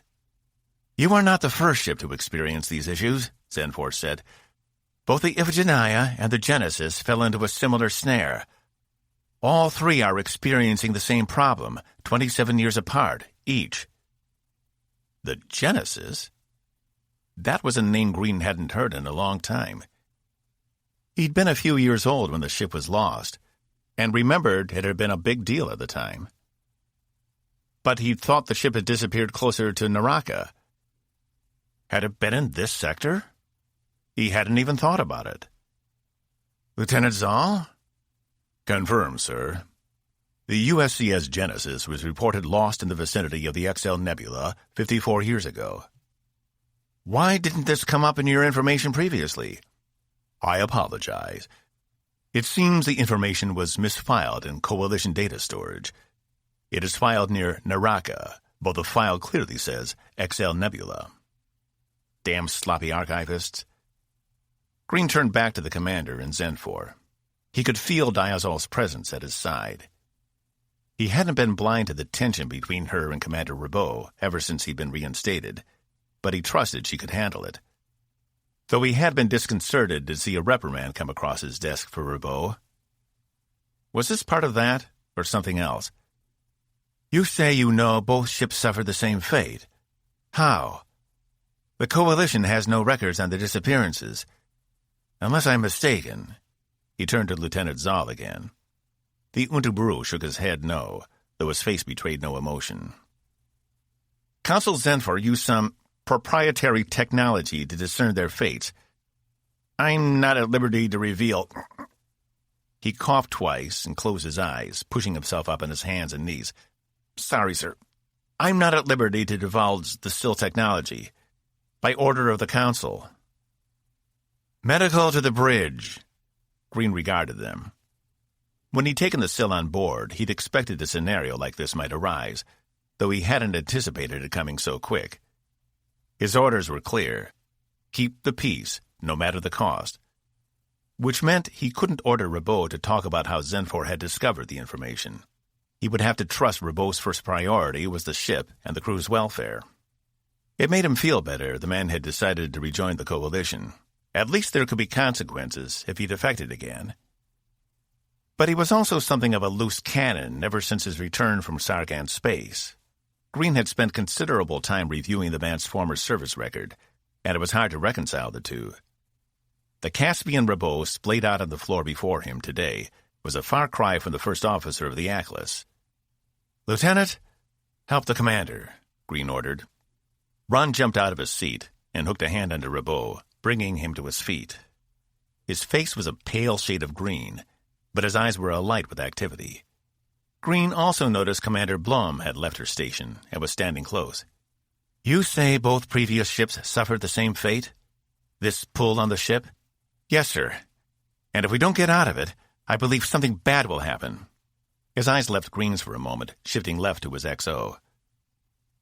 Are we receiving a distress signal from the Genesis? Green asked. No, sir. Just the Iphigenia. No other signals have been detected, Lieutenant Uma replied. He turned back to Ribot. Do you think the Iphigenia is still intact in there somewhere? He shook his head, still using Ron for support. I don't know, sir. I don't understand. Why haven't any other ships that come through here been affected? There are two undercurrents that intersect not far from here. Ships pass through here by the week. He only shook his head. Damn. Green returned to his seat. And what about the creature in the center? Does it have anything to do with this? Is it what's pulling us in? We think so, the Council replied. It could be a natural reaction to something invading its territory, or it could be completely oblivious. We don't have enough data to speculate. All we do know is there is an electromagnetic field that surrounds the area, and when a ship approaches it, it can become stuck in the field and drawn in. Green turned to his XO. We need another solution. The vibrations obviously didn't work. What else do you have? Diazol fixated her gaze on Ribot. Commander? What is your status? There it was again, that tension. Ribot only stared back at her, but somehow he looked paler than he had before, his eyes wide. He closed his eyes and pitched forward. I'm afraid we're still working on a backup. We've been trying to modify the space wings to produce an anti-grav field so they can operate out there. I haven't received any updated reports, so I'm sorry to say they aren't ready. But I believe it is our best chance of getting out, now that we know the vibrations won't work. This was unlike her. Usually when he needed something, she was right there, ready with options. Could her lack of preparedness be because of Ribot? I like the idea, Commander. When would they be ready? She turned and stared at Ribot again. Ron had helped him into the specialist station, while Zenfor stood off to the side, pressed against the wall. I can't say, sir. Soon. I'll work with my department heads to have an update for you shortly. The other hypervator doors opened to reveal Nurse Menkel and the robot, both who made their way over to Ribot and the Council. What happened? Menkel asked. They were in the hypervator when we were making the vibrations, Diazol said. Menkel ran his scanner over Ribot. He's got severe vertigo. His equilibrium has been disrupted. He checked Zenfor. If I'm reading this right, the Council has a similar affliction, though not as severe. Get them both down to sickbay, Green ordered. Were there any other injuries? Only minor ones, sir, Menkel replied. A few falls from people who didn't get to their stations fast enough. Nothing serious. Certainly no one else was stupid enough to ride on the hypervator at the same time. The robot hoisted Rabot up, holding him under his arms as he groaned, while Menkel helped escort the consul back to the hypervator. They should both be okay in an hour or two. The doc will check and make sure there isn't any permanent damage. Very good, Green replied. Ops, continue scanning for any additional signals inside this area of space. If there's even a hint of the Genesis out there, I want to find it. Engineering? Blum had returned to her station. Keep me updated on our engine output. I don't want to burn them out trying to stay in one place. If it makes sense to release them some, let me know. Yes, sir, she replied. Commander, keep working on your plan. I want an update in an hour. And a third contingency. The way this is going, we're going to need to try everything and then some. Aye, she said, having not taken her eyes off Rabot, even though he was almost to the hypervator. I'll have an update for you very shortly. Green returned his attention to the screen at the other end of the room. Nothing but black stretched out before him. 21. I tried to tell you, Bach sing-songed as the hypervator stopped in level 7 and the door slid open. Cass wanted to roll his eyes, but he felt like any voluntary movement might cause him to throw up right there in the corridor. Bach still held on to him, keeping him upright and from collapsing to the ground. When they'd heard the klaxon and the announcement from Evie, he and Zenfor had rushed to the hypervator in an attempt to get to the bridge as quickly as possible. Cass had tried the comm system, but she wasn't answering him. Had he known the deleterious effect the trip would have on them while the ship vibrated, he never would have tried it. And it ended up being in vain anyway. The ship was now being pulled closer to the center of the phenomenon. Tell him what? Zenfor asked. That he should have followed Commander Diazol's orders, Box replied, instead of going off on his own. Cass exchanged glances with Nurse Menkel, who averted his eyes, looking embarrassed to be overhearing this conversation. Can we discuss this another time? He asked, his voice strained. Why? Everyone already knows you broke protocol, Box replied. How? She didn't make the report public, he replied. I think Chief Raffinkel had something to do with it. When you didn't return to the bay, I recall her asking me something about your work ethic. Box, you could have told me. Now he was going to throw up. It wouldn't have mattered. She'd already written you up. All that would have done is aggravate you further. Then you couldn't have made any progress on the Genesis. Zenfor turned to him. How do you know about the Genesis? Who do you think told him about it? Zenfor turned back to Cass. Perhaps he should be assisting me, and not you. The entire corridor spun wildly, and Cass lost what little footing he'd gained with Box's help, collapsing in his arms. Boss, I know you've fallen for me, but this is over the top. Can't see. Hold him there, Box. Menkel shone a light into Cass's eyes. It spun, too. Let's get him to Zach's double time. Cass felt himself being hoisted up, and then not only was the corridor spinning, but it was bouncing along, as if he was on the death loop on Atari 7. He'd only been once as a kid, and had found most of the rides too extreme for him. But he'd tried the death loop on a dare, and regretted it ever since. He shut his eyes, hoping he couldn't see the inside of his eyelids spinning. Something doesn't feel right, he said. His head was splitting despite the darkness, and the queasy feeling was getting worse. He still hadn't thrown up yet, though it usually didn't take much. Put him over there, Menkel ordered, and Cass had the sensation of falling, but then being on something solid.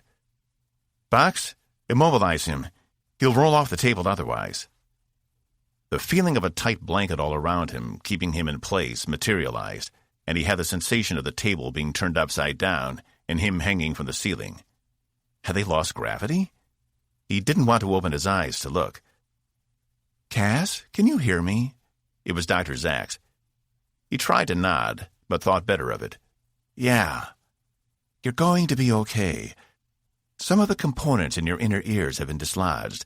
We're fixing them now, and you should feel better in a few moments. Cass could only trust her on that. It felt like what little tether to reality he'd had disappeared, and he was free-falling through space. He could imagine himself out there in the darkness, being pulled toward whatever creature was in the middle, invisible and dark, and having no control over his own body. That's what this felt like. He needed his anchor back, otherwise he'd never be able to focus on anything ever again.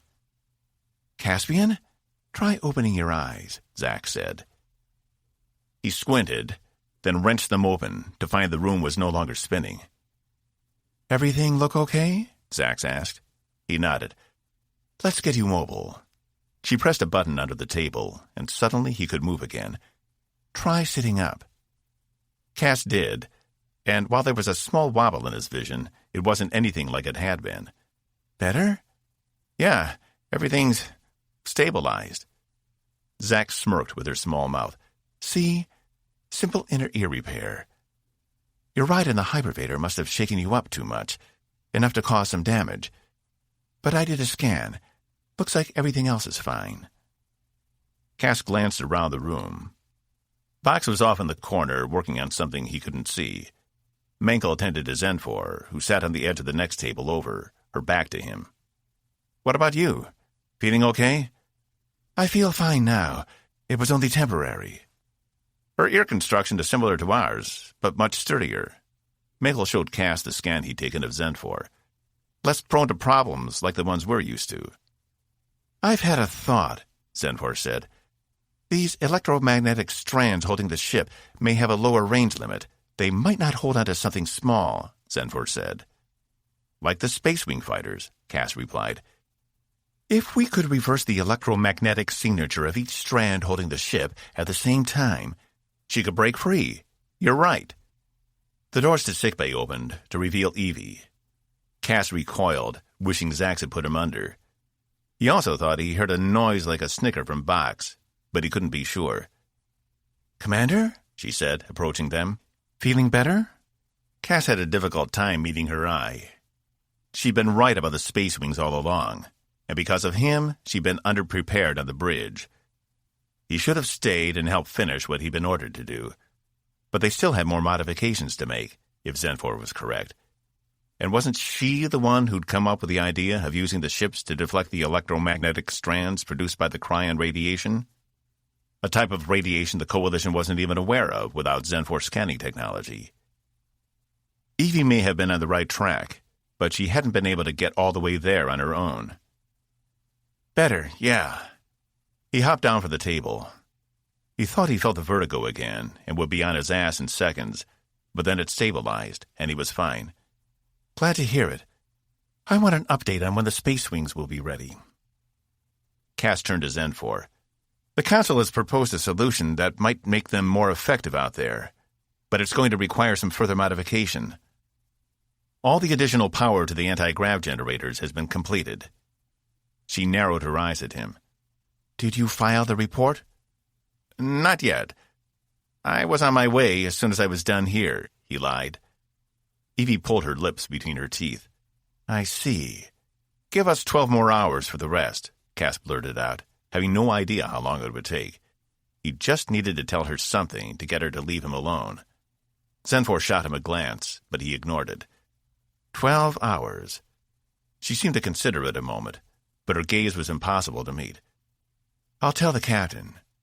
She left without another word. Box shuffled over and whispered, "What's the term? You play with fire, so stay out of the kitchen? No, wait. You can't make an omelet without... No, hang on. Fire burns hottest when it's stoked. That's it, isn't it?" Cass brushed him away. "I know what I'm doing, and she's not making this any easier. It's fine." "Whatever you say, boss." Box returned to the far side of the room at his duties. Cass flagged down Zax, who had retreated to her office at some point after Evie had come in. "Free to go?" he mouthed. She stuck her head around the edge of the door. "You should both be fine. If you feel any other symptoms, come back immediately." "Thanks," Cass said, then turned and said the same to Menkel. Menkel only nodded and returned to his own duties. Outside sickbay, he and Zenfor made their way down the corridor. "Should we head to the bays to make the modifications?" he asked. You go. I need to return to the lab to discern the electromagnetic signature of these strands holding onto the ship. I'll have to compare the data from all 3 time periods. Once I've determined each signature, I'll send it to you so you can set up an opposite signature in each space wing. You may want to call the commander back and tell her 12 hours is a conservative estimate. I'll let her know, Cass said, unsure whether he would or not. He didn't want to go back on his word, but he also didn't want to miss another deadline, especially after everything that had happened so far. Zenfort stopped him. Why did you do that? And why do you insist on continuing to antagonize Commander Diazol? She has been nothing but helpful. He screwed up his face. How could he explain this? I know it probably looks strange. It doesn't make sense, for either of you. Cass shrugged. This is just something humans do sometimes. She's upset with me, I'm upset with her. But we both have to keep working together, so things can get tense. And how long do you expect to be upset with each other? I don't want to encounter this alien force and your minds be somewhere else, especially if she's in command at the time. It isn't that big of a deal, Cass said. I'm sure she's not even thinking about it that much. Zenfort turned and resumed her path down the hall. You seem to be. Do I? Well, I'm not. But I do have a lot on my mind, he called after her. She didn't say anything else, only led them back toward the closest hypervator. But before they reached it, Cass stopped her. I've been thinking, what if we temporarily install your sensors on Tempest? It might give us an edge over this alien threat. She glared at him. I thought I made myself clear about the use of our technology. Yes, but you also said it was permissible if we were in mortal danger. Don't you think that's what that is out there?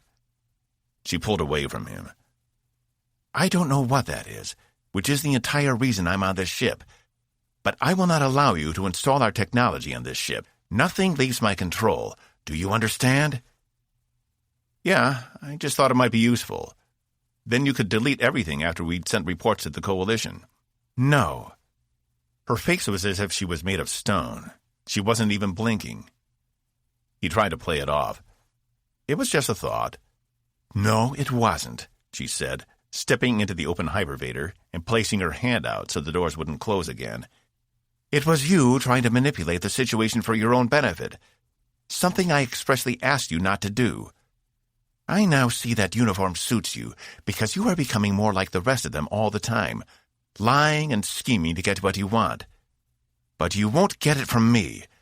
From here on out, you are forbidden to view any of my work. She let go of the partition, and the hypervator door slid closed. 22. Cass couldn't seem to clear his head the entire way down to Bay 2. If thoughts of an argument with Evie didn't keep popping up, Zenfor's words would come back and play on repeat instead. What in the hell was going on?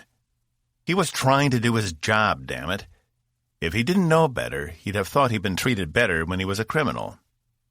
He searched for Chief Raffinkel. She'd have to recall the pilots if they weren't already down here so they could get to work on their ships. Cass wasn't even sure how many they'd need to modify. But he wasn't about to leave until the job was done this time. Another thought had managed to creep its way into the recesses of his mind, waiting until the fog of his complex relationships with the crew cleared. What if this creature at the center of this thing was intelligent? What if this was its way of trying to communicate, and it didn't understand what it was doing to them?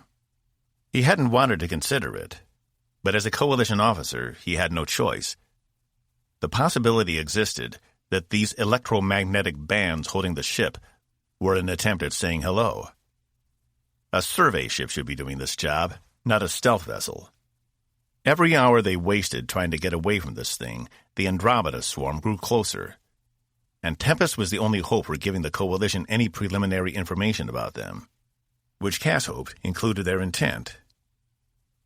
As soon as he knew what they wanted, he'd feel a lot better. Raffinkel stood in the corner of the bay at one of the mechanic stations, speaking with a crewman, as Cass approached. As soon as she saw him, her face fell.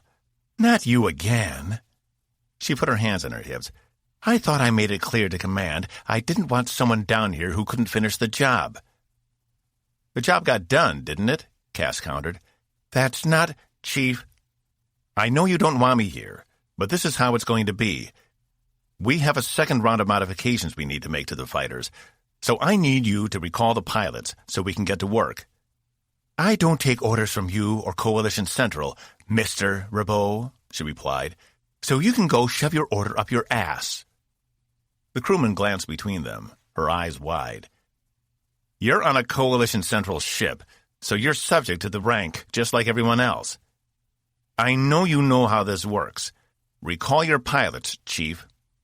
She gave him a hard stare, massaging the area around her lips with one hand, as if to consider if she should beat the crap out of him right here or comply with the order. Raffinkel stepped forward. Yeah, I know how it works on this ship, little man, she said. She wasn't much taller than Cass, but it was enough so he had to glance up slightly to meet her eyeline.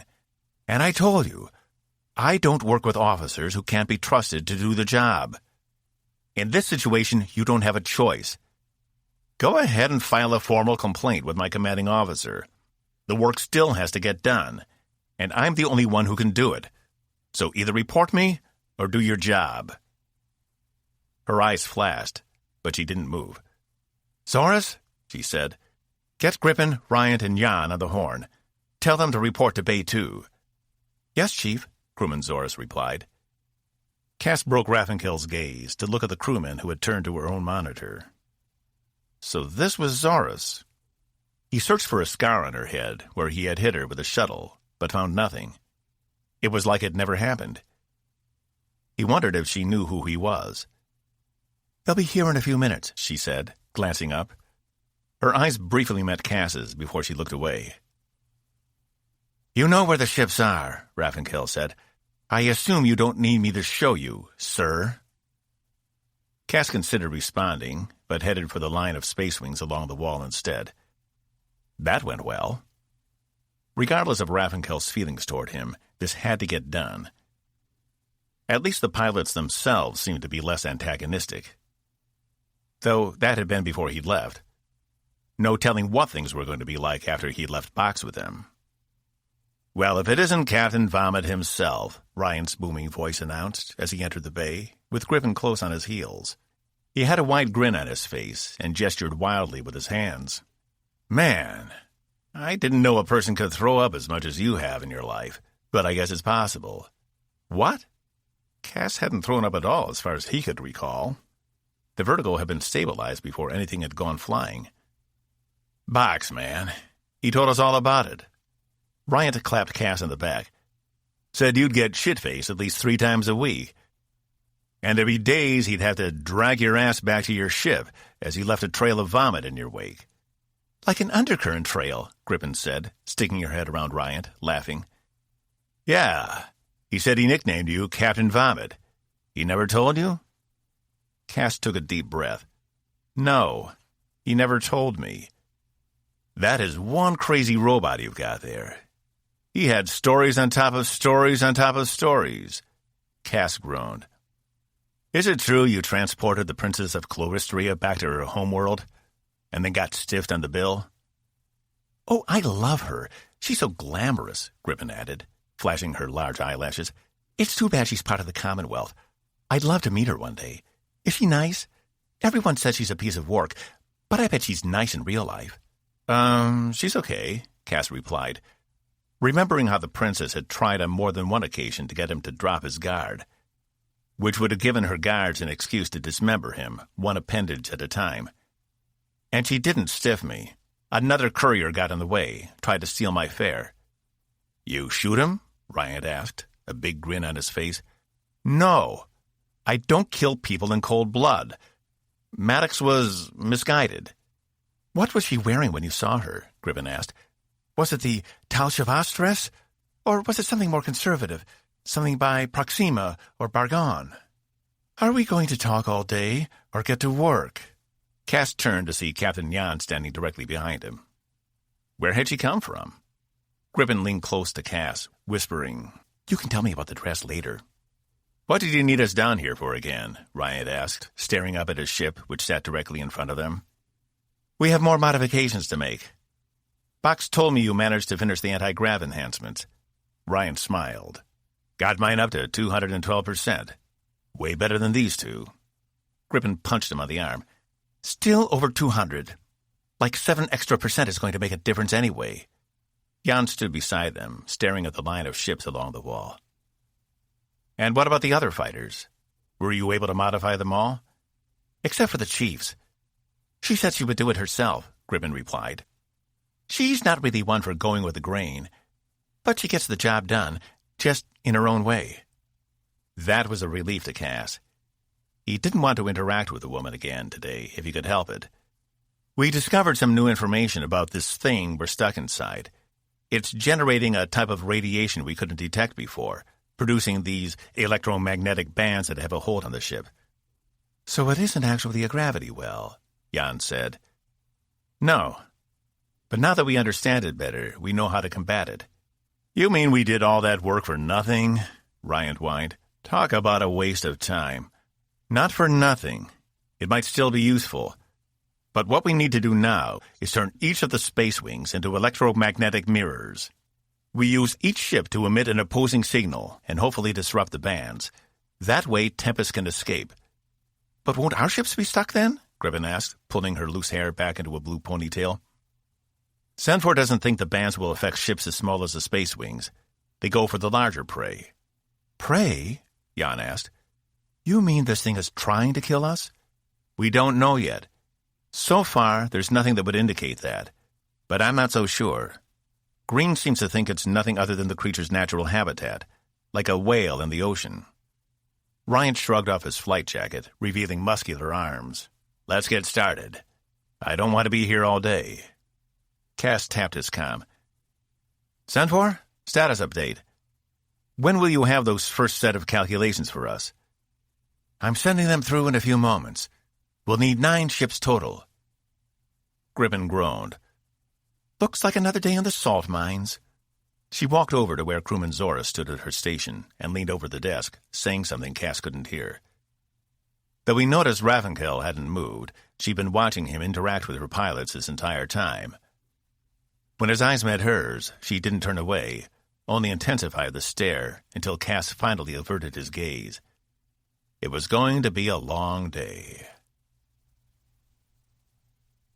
"That's number 5, Ryan said, closing up one of the panels beneath the fighter. He wiped his brow and stored his calibrator back in his toolbox. "You know, this would be a lot easier if they sent us some extra help." Cass brought up a manifest on the small pad he'd borrowed from Zoris. He was tired and dirty, but he wasn't about to stop. "They wouldn't be able to do much. Even if they could help make the modifications, I'd still have to go back behind them and check all their work. This way, I know it's being done right the first time. We can't have any mistakes. Man, it's times like these when I wish the chief wasn't so strict about our upkeep on these things. She says a pilot is responsible for his own ship. I don't see Iavaron or Linkovich down here busting their asses to get their ships ready. Why is it just the 3 of us? This could go much faster." "Because Iavaron and Linkovich didn't screw up a pitchful maneuver last season." Raffinkel strolled across the bay toward them. "Still, Chief," Ryan said, disbelief on his face. "That was one training run." "Yeah," Griffin called from 2 ships down. "It isn't like we killed anyone." "The point is, you could have," Raffinkel replied. "Had we been in combat, it would have been a fatal mistake." Ryan groaned as the chief turned to Cass. "Looks like you can do hard work after all. For a day, at least." She paused, looking him up and down. He knew he had to look a mess. They'd been in the guts of the ships all day, and he was filthy. "Commander Diazol wants to see you when you're done, in her office." "Better watch out, Captain," Griffin called. "She's looking for an excuse to bust you." "She's right," Ryan said. "I wouldn't go up there until I was damn sure all this was perfect." He couldn't argue. His heart rate had already increased. Maybe it would be a chance for them to reset, especially after he could report success with the second set of upgrades. No doubt she knew he was still here. Otherwise, she wouldn't have told Raffinkel to relay the message. "Thanks, Chief. I'll head up there when we're done here." She regarded him a moment, then left him to the job. Ryan clapped him on the back. "Orders?" Cass studied the line of ships. "Head down to number 8 and get started. I'll help Jan with 6. You're the boss." Ryan threw the case of tools over his shoulder. 23. Evie sat at the desk in her office, attempting to review the most recent reports from Zenfor. Interpreting the complex data was like trying to read a language the universal translator couldn't understand. She set the reports aside, promising herself after a strong cup of coffee she'd come back to them again later. The last thing she wanted was to ask Zenfor to translate them for her, especially after her embarrassing behavior in the conference room. She chalked it up to pure exhaustion, or maybe it was just idiocy. Either way, it was in the past, and all she could do now was try to move forward. She stood, smoothed out her uniform, and made her way to the food dispenser in the office. She hit the program for a black coffee, and 20 seconds later, the small door opened to reveal the mug of black liquid, steaming. Blum had conferred with Sester, and they had agreed the engines needed a break, otherwise they'd end up burning out. Which meant now, instead of sitting still, they were slowly drifting toward the center of whatever the hell this thing was. And they were still a few hours from using the space wings, at least according to Ravo's estimates from sickbay. And who knew if those were accurate or not? And Green was intent on ensuring no harm come to the creature that may or may not be pulling them to their deaths. Which made sense. It was Coalition protocol, after all. But still, her stress level was through the roof. First, because of the news about her father, and now because there was no way she'd get to see him. Even if she did, it wouldn't be a pleasant trip. They had already lost a full day in this trap, and even if they broke free in the next 5 minutes, the captain wouldn't be able to justify another delay just for her. Evie took a deep breath, inhaling the scent of the coffee. It was a copy of an Earth brand, though she didn't know which one. And it smelled pretty good, but nothing like the real thing. She pressed the mug to her lips, taking a brief sip, and allowing the piping liquid to coat her tongue before traveling down her throat. It was hot enough that she'd feel it for the rest of the day, but she didn't care. At this moment, she just needed something. Her comm beeped, and she set the mug down, tapping the back of her hand. "Diazol." Raffenkel was on the other end. "He's on his way up, ma'am." Evie glanced at the clock on her display. "Already? Did he finish?" "He says all 9 are ready to go." "Thanks, Raffenkel. I owe you one." She walked around the other side of her desk and took her chair again. "Sure. I'd say you can repay me by nailing his ass to the wall, but I already know you're going to do that." "Raffenkel out." The comm went silent, and Evie adjusted everything at her desk so it was in the right position. She'd had enough of this antagonism over the past few days. It was time to set things right with Cass so they could move forward. She wasn't about to spend the next 2 seasons at each other's throats.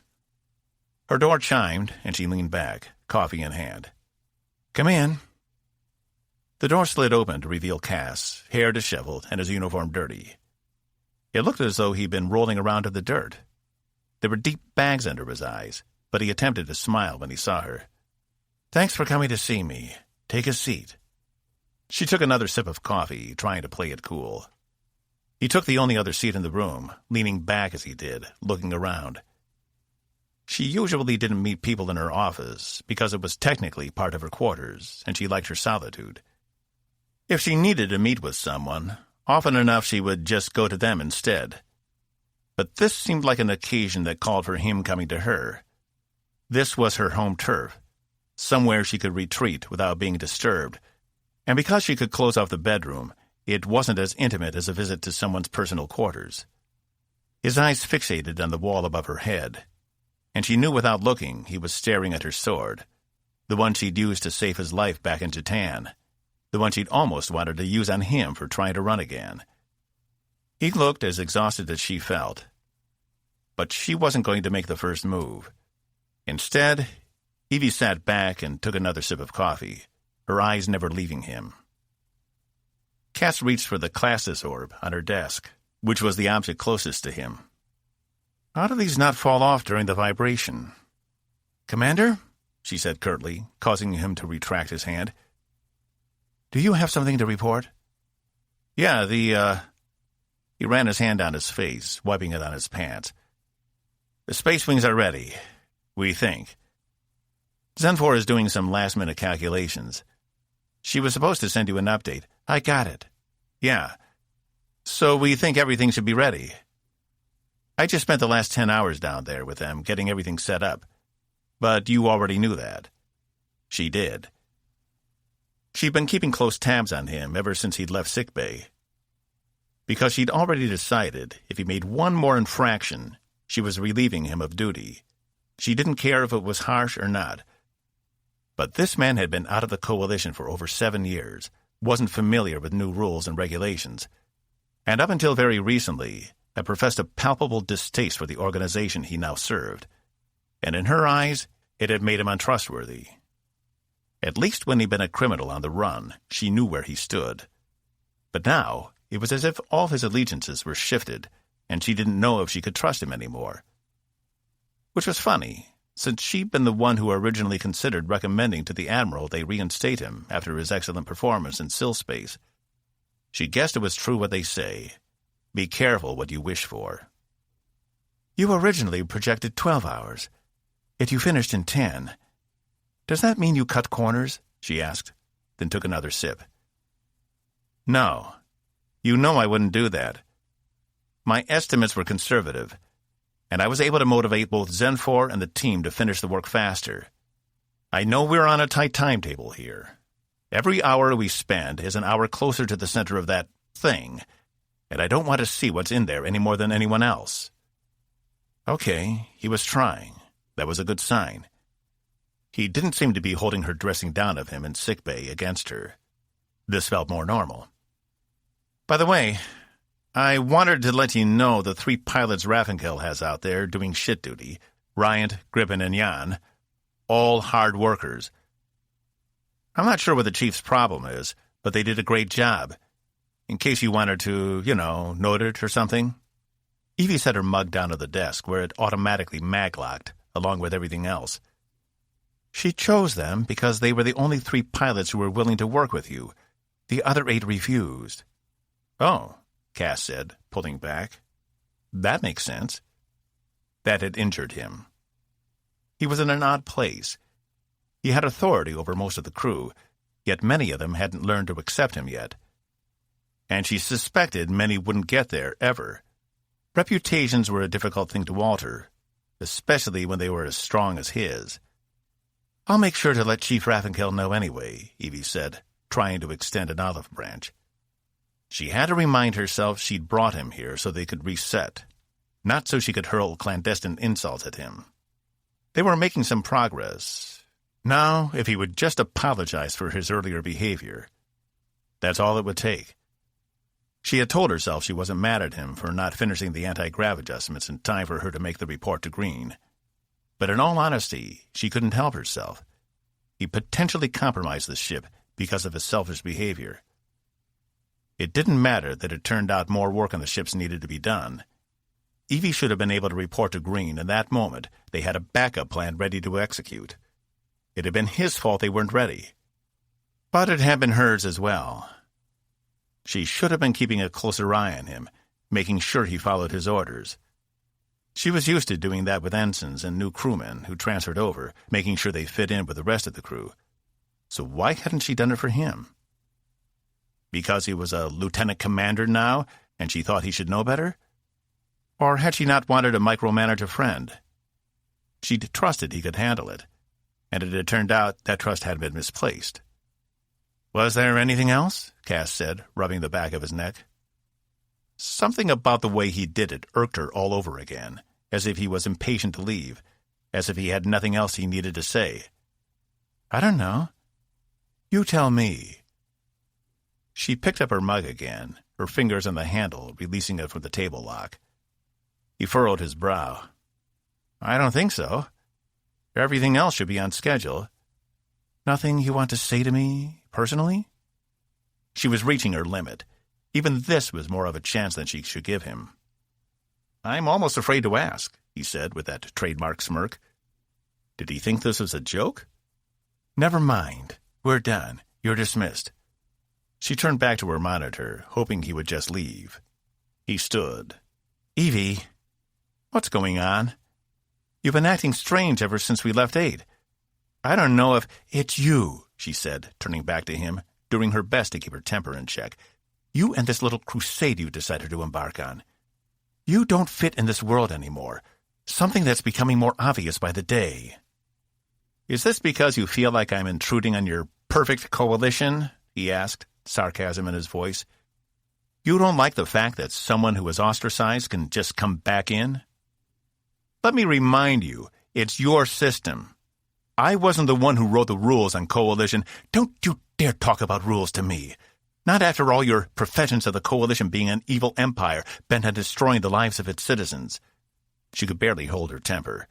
If he didn't leave right now, she was going to cold-cock him. "I see. So it's about pride. You don't think someone like me should be in the coalition. I've been too tainted." He took a step back toward the door. She stood.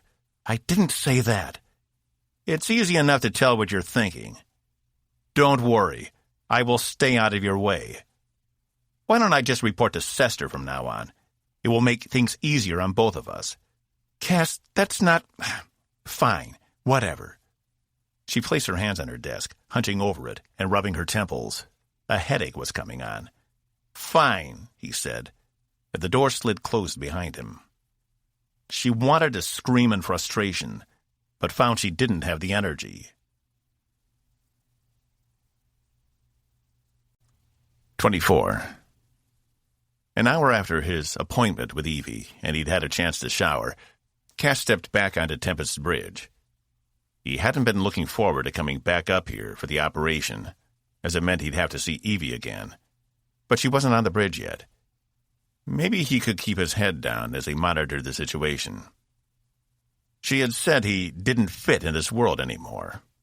What had she meant? The coalition itself? Or the chain of command? Or maybe all of it? He had to admit, knowing what he knew now, working for the coalition was harder than he'd expected. He tried to put all the things they had done to him out of his mind, but it all just kept coming back, especially every time he saw one of his fellow officers joking or laughing. Because for each laugh, there was an equal and opposite reaction somewhere else in the coalition. Some poor soul working the mines of Cathora, struggling to breathe, or someone else accused of a crime they didn't commit. It was a completely different system than the one he'd left. No, the system was the same, but he was different. He'd just happened to see the other side of things, something most people on the ship would never experience. "Commander?" Green said from the captain's chair. "Are all the ships ready?" "Yes, sir. We're ready to give this a shot," Cass replied. "Take the specialist station with the council. Coordinate with engineering to make sure this goes to plan. We don't need any more surprises." Cass nodded, catching Blom's eye. She winked at him before turning back to the bridge engineering station. He made his way over to Zenfor, who had crammed her large frame into the small chair. It was almost comical. "Are you comfortable?" he asked. Her knees were pressed up against the underside of the station. "Comfortable enough. I need to monitor the electromagnetic signatures so we can make adjustments if necessary. If something changes." She rolled her shoulders. "Do you think that's a possibility?" he asked. "I'd like to be prepared." Cass rounded the station and approached the wall with a backup view screen. He tapped the lower corner to gain permissions, then inputted his personal codes. "Access weapons lab data," he said, and the information she'd been working on appeared on the large screen. "This might be more comfortable." She worked her way out of the station, taking care not to hit anything. "Thank you," she said, free of the small chair. "This will be easier." Cass took the specialist station instead. This way Zenfor was right behind him, and he was looking almost directly at Blom. It would make things easier if they needed to act quickly. The hypervator doors opened again to reveal Evie, who marched past Cass and Zenfor up to her chair beside Green. "Nice of you to join us, Commander," Cass overheard Green whisper. If Evie responded, he couldn't tell what she said. Let's get started. Bay 2, are you ready down there? Raffinkel's face appeared on the screen, her helmet obscuring her eyes. As we'll ever be, Captain, if that pukey engineer did his job right. The rest of the bridge crew chuckled, though Cass noticed Blum didn't laugh. Neither did Evie. Very well. Commander? Green said. Space Wing Squad 1, launch on my mark, Evie said. 3, 2, mark. Cass watched the view screen as the first 5 ships shot out of Bay 2 at incredible speed, plowing into the inky blackness before them. Squad 2, launch on my mark. 3, 2, mark. 4 more ships blasted out behind them, coming up in formation behind the initial 5.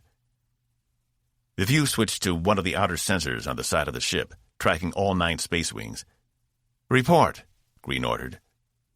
I'm not detecting any drag on our ships, Raffinkel said. Looks like they were right. Whatever has Tempest isn't going after us. Cass let out the breath he'd been holding. Up until he'd seen them flying free, there had been a chance that as soon as the ships exited Bay 2, they would have become as stuck as Tempest. Zenfor hadn't thought that would be the case, and she'd been right. Green glanced over his shoulder at Cass. Commander, whenever you're ready. Cass's own display showed him the relative positions of all 9 wings in a 3D grid. Space Wings, proceed to your predetermined coordinates. Once you're in position, we'll activate the system. Not a minute before. I want to make sure we get this right the first time. The acknowledgement came across his screen from all 9 ships, even Raffinkel. Even if she didn't like him, at least she was a professional. All the ships broke formation and took up different positions around Tempest. Zenfor said they should each be right in the path of all 9 bands pulling the ship toward the center. They'd have to make small adjustments on the fly, as Tempest was slowly moving, but it wasn't a fast rate of speed, and nothing they couldn't handle. Cass took special note of where Ryant, Gripen, and Jan were positioned. Silently, he wished them luck. All ships are in position, sir, Cass said. He glanced at Blum, who nodded, then turned and looked back at Zenfor. Everything okay? Nothing's changed, the SEAL replied. Proceed, Green said, his eyes glued to the screen. Space Wings, activate electromagnetic signatures now. Cass held his breath. I can report one of the bands has dissipated, Zenfor said. Confirmed, Blum said. The rate at which we're being pulled has slowed by a small margin. 2 strands, Zenfor said. Cass turned in his seat to watch her screen. It was difficult to tell exactly what was happening, as it was mostly SIL glyphs, but there was a graphic interface in the center representing 9 solid lines. 3 are down.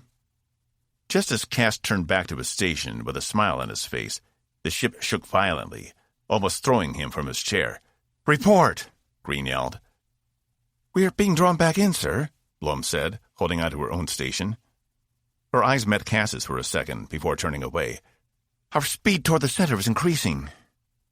Console? Green asked. Cass turned to see Zenfor on the floor. He vaulted his station and helped her up, back to where she could tap on some controls on her screen. Another larger strand has appeared in place of the 3 we disrupted, she said, pulling away from him. The ship shook again. A second strand has appeared. We need to reroute the Space Wings. On it. Cass returned to his station. Linkovich, Blackfield, Jan, move to new coordinates. Sending them over now. Confirmed, the 3 pilots said at once. What's the engine status? Evie asked. Near our limits, Blum replied. She tapped her own comm. Sester? Are you seeing what we're seeing here? He is, Commander, Tyler's voice replied on the other end. We're working on giving you more thrust. We need to disrupt the rest of those things all at once, Cass said. Can we do it? Zenfor turned to him. I don't know. They all activated their signatures at the same time. They should have disrupted the bands at the same time, not one at a time. The ship shook again. Another new band has a hold on us. The Space Wings are having no effect on the new, larger bands, only the smaller ones. 7 have been cut. How do we cut these new ones? Green yelled. Gripen, Raffinkel, Rendezvous at these coordinates, Cass said, inputting directions for the same place. Let's see if two ships can't disrupt a larger band. They need new signatures. One moment. Zentford worked on her board, quick, then hit the transmit button. Chief? Captain? Use the new signatures to disrupt this band. Both pilots confirmed the order. Is it working? Green asked. Yes, the band is weakening, Zentford replied. Caspian, tell the other space wings to converge on these larger bands. You got it. Cass sent the orders to the other 7 pilots. The last of the smaller bands had just been destroyed. The ship shook again. Another band? Green asked. No, the band the other ships were headed for disappeared, Zentford said, confusion in her voice. It's reappeared on the other side of the ship. Send them over there. Cass worked as fast as he could to relay the new set of coordinates. Commander? Another band has disappeared, and now reappeared somewhere else. It is as if someone knows what the fighters are doing and is trying to keep them from interacting with it. Zentford worked furiously, trying to keep up. Send them over there, Green said. I'm on it, Cass yelled. It seemed as soon as he was done telling the ships where to go, the band would move. Could that indicate intelligence? I think it's anticipating our moves, sir. The band had moved positions again, just as he'd sent the ships to the new coordinates. Tempest was too large. They couldn't get to where they needed to go quickly enough before the band would change positions. The space wings are reporting they're getting sluggish out there, Blum said. The electromagnetic field around the entire ship has increased in strength, Zentford replied. It is starting to affect their ships. Is there any hope of salvaging this? Green asked. I don't see how, sir. Not unless we have enough space wings to coat the entire outside of Tempest. Cass gritted his teeth at his own monitor. Whatever this thing out there was, it was actively working against them. Call them back. Get them in the hangar before they get stuck out there, Green ordered. All Space Wing fighters return to Bay 2. Repeat, abort mission, return to Bay 2, Cass said. Once all the ships were safely back in the bay, he glanced up at Blum, whose face was on her own controls. How bad is it? We're being pulled in at almost 10 times the previous rate, she replied. How long does that give us? Green asked. 8 hours, if the engines hold out, she replied. But there's a possibility we'll burn them out, just trying to stay at this speed. And the fleet is still 9 days away, Saul said from Ops. We couldn't wait for them now if we wanted to. Cass turned to Zentford. What are you seeing? He asked. She studied the glyphs on her screen for a moment, seeming to consider her next words. We're now being held by 4 larger, stronger strands, and they are pulling us in, closer to the center and closer to the creature. I fear we may have underestimated whatever sits at the center of this phenomena. I no longer believe this area of space is naturally occurring. Then what is it? Cass asked. A trap.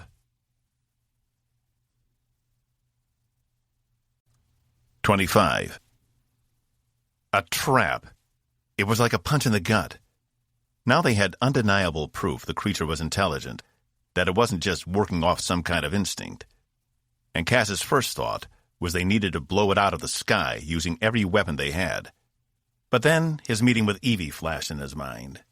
You don't fit in this world. Was destroying the creature what a coalition officer would do? It's what Rutledge would have done. But was it the right call? Chief Raffenkel, please report to the bridge ASAP, Green said into his comm. He turned to Cass and Zentford. What happened? It seems the creature began anticipating our moves and took actions to prevent us from breaking the ship free, Zentford said. She was calm and measured, an antithesis to the panic Cass was keeping veiled. He'd been rattled. He didn't like how fast the creature had adapted to their countermeasures. It knew it wanted Tempest for whatever reason. But did it even know what Tempest was? This must have been what happened to the Iphigenia, Cass said. And the Genesis. I believe they both fell into the same area of space and were pulled in by the creature. And then what? Green asked. It was a fair question. Without any debris or evidence the ships had been destroyed, there was no telling what happened to them once they reached the center of this area of space. Were they disintegrated? Pulled into the other pocket dimension? I'm not sure. Cass motioned to Zal. Are we still receiving the distress signal from Iphigenia? Zal shook his head. No. It cut off. He tapped a few buttons. As soon as the space wings engaged their electromagnetic fields. Perhaps the use of the fields disrupted the distress signal. But we're no longer receiving any transmissions. Green turned to his ops officer.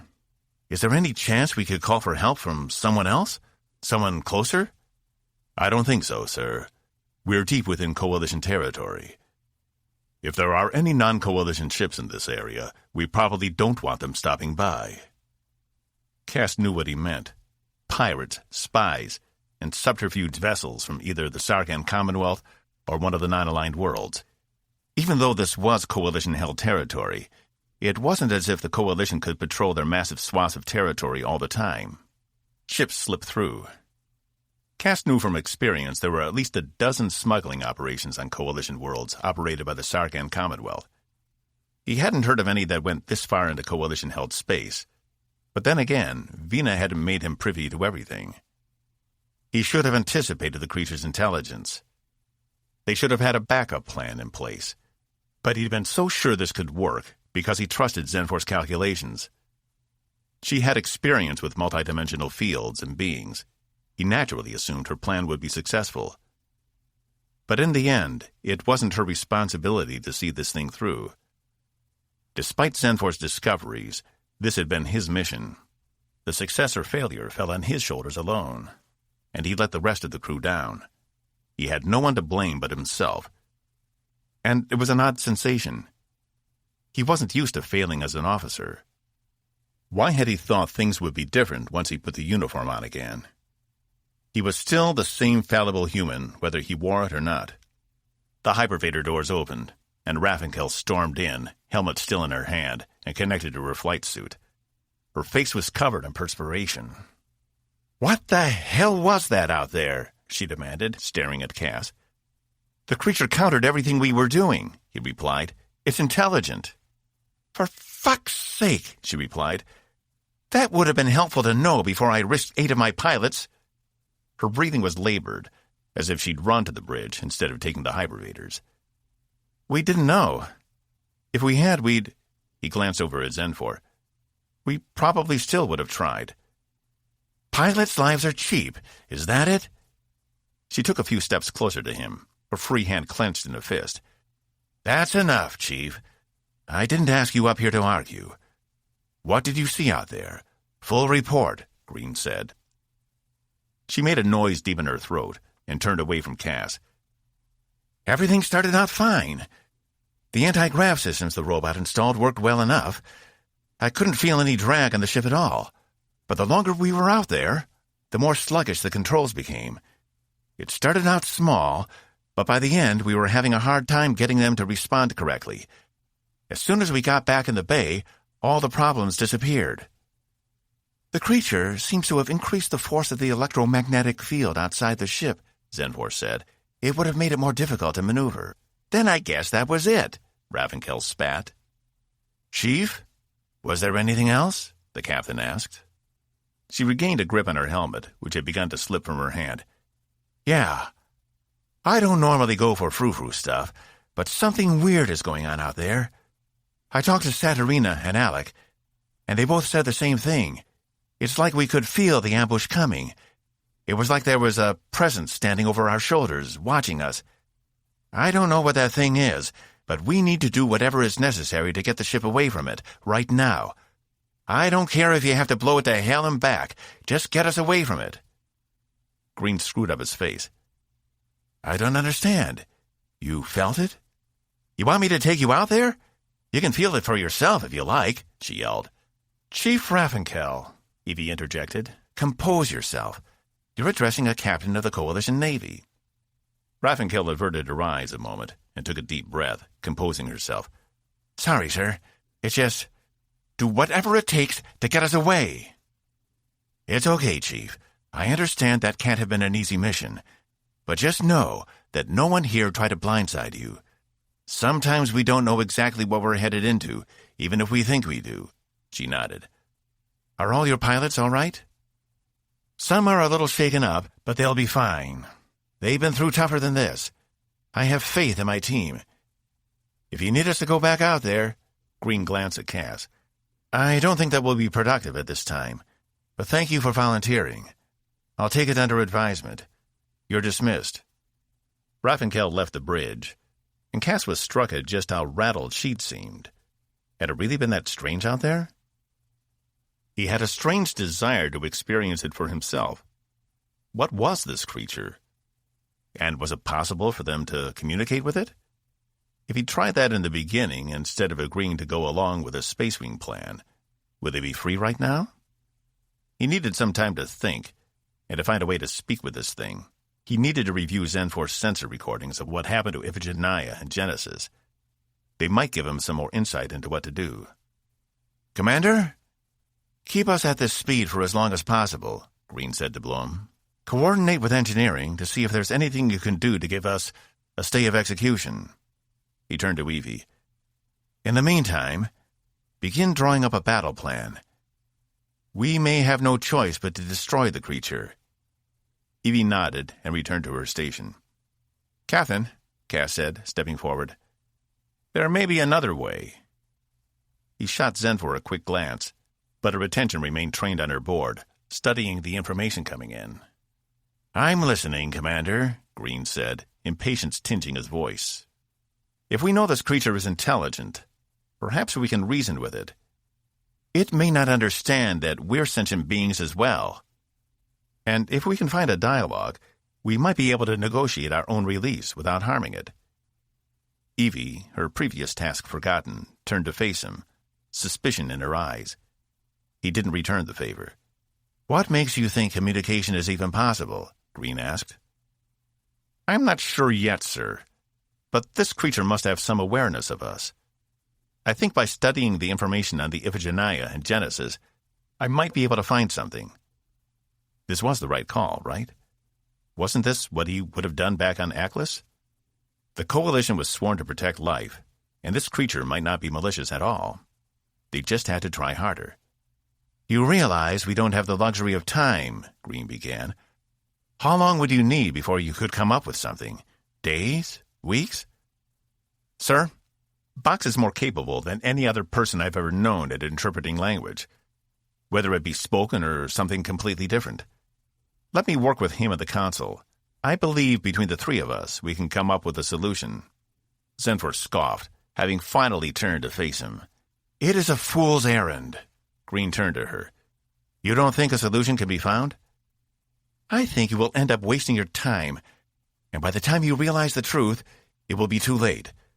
Something like this can't be reasoned with. You should destroy the creature and continue on your mission. It's more important." She crossed her arms, leaning back against the display. "Are you saying diplomacy is pointless?" Cass challenged. "In this case, yes. You can't reason with everything. Not everyone can be convinced of your goodness." She scowled at him.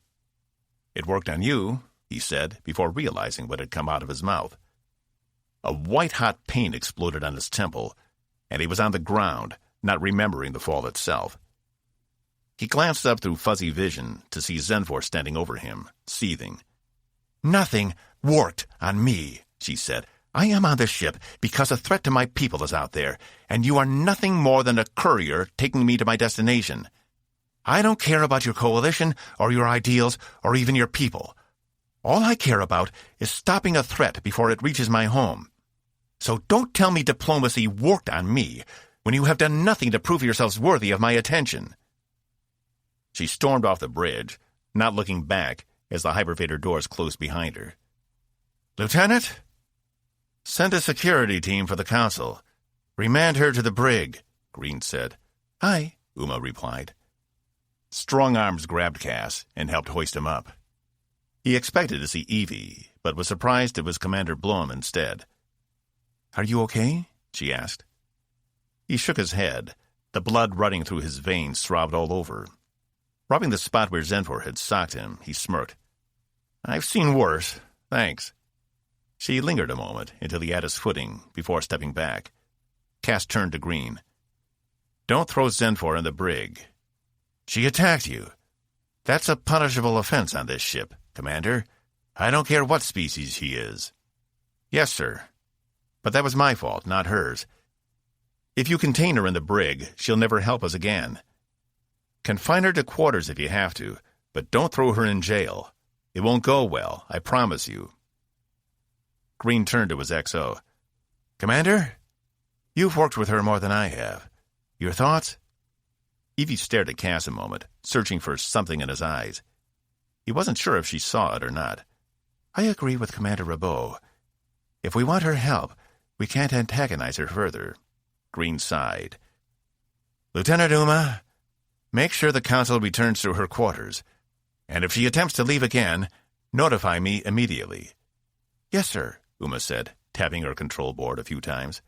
She turned and left the bridge, presumably to keep tabs on Zenfor. The other set of hypervator doors opened, and Ensign Yamashita took up the tactical station. Cass didn't miss a quick glance between her and Evie. Get yourself to sickbay to check that out, Green said. Then get started on your research. You have 2 hours. Cass nodded, grateful for the captain's faith in him. Green didn't want to destroy this creature if he could help it.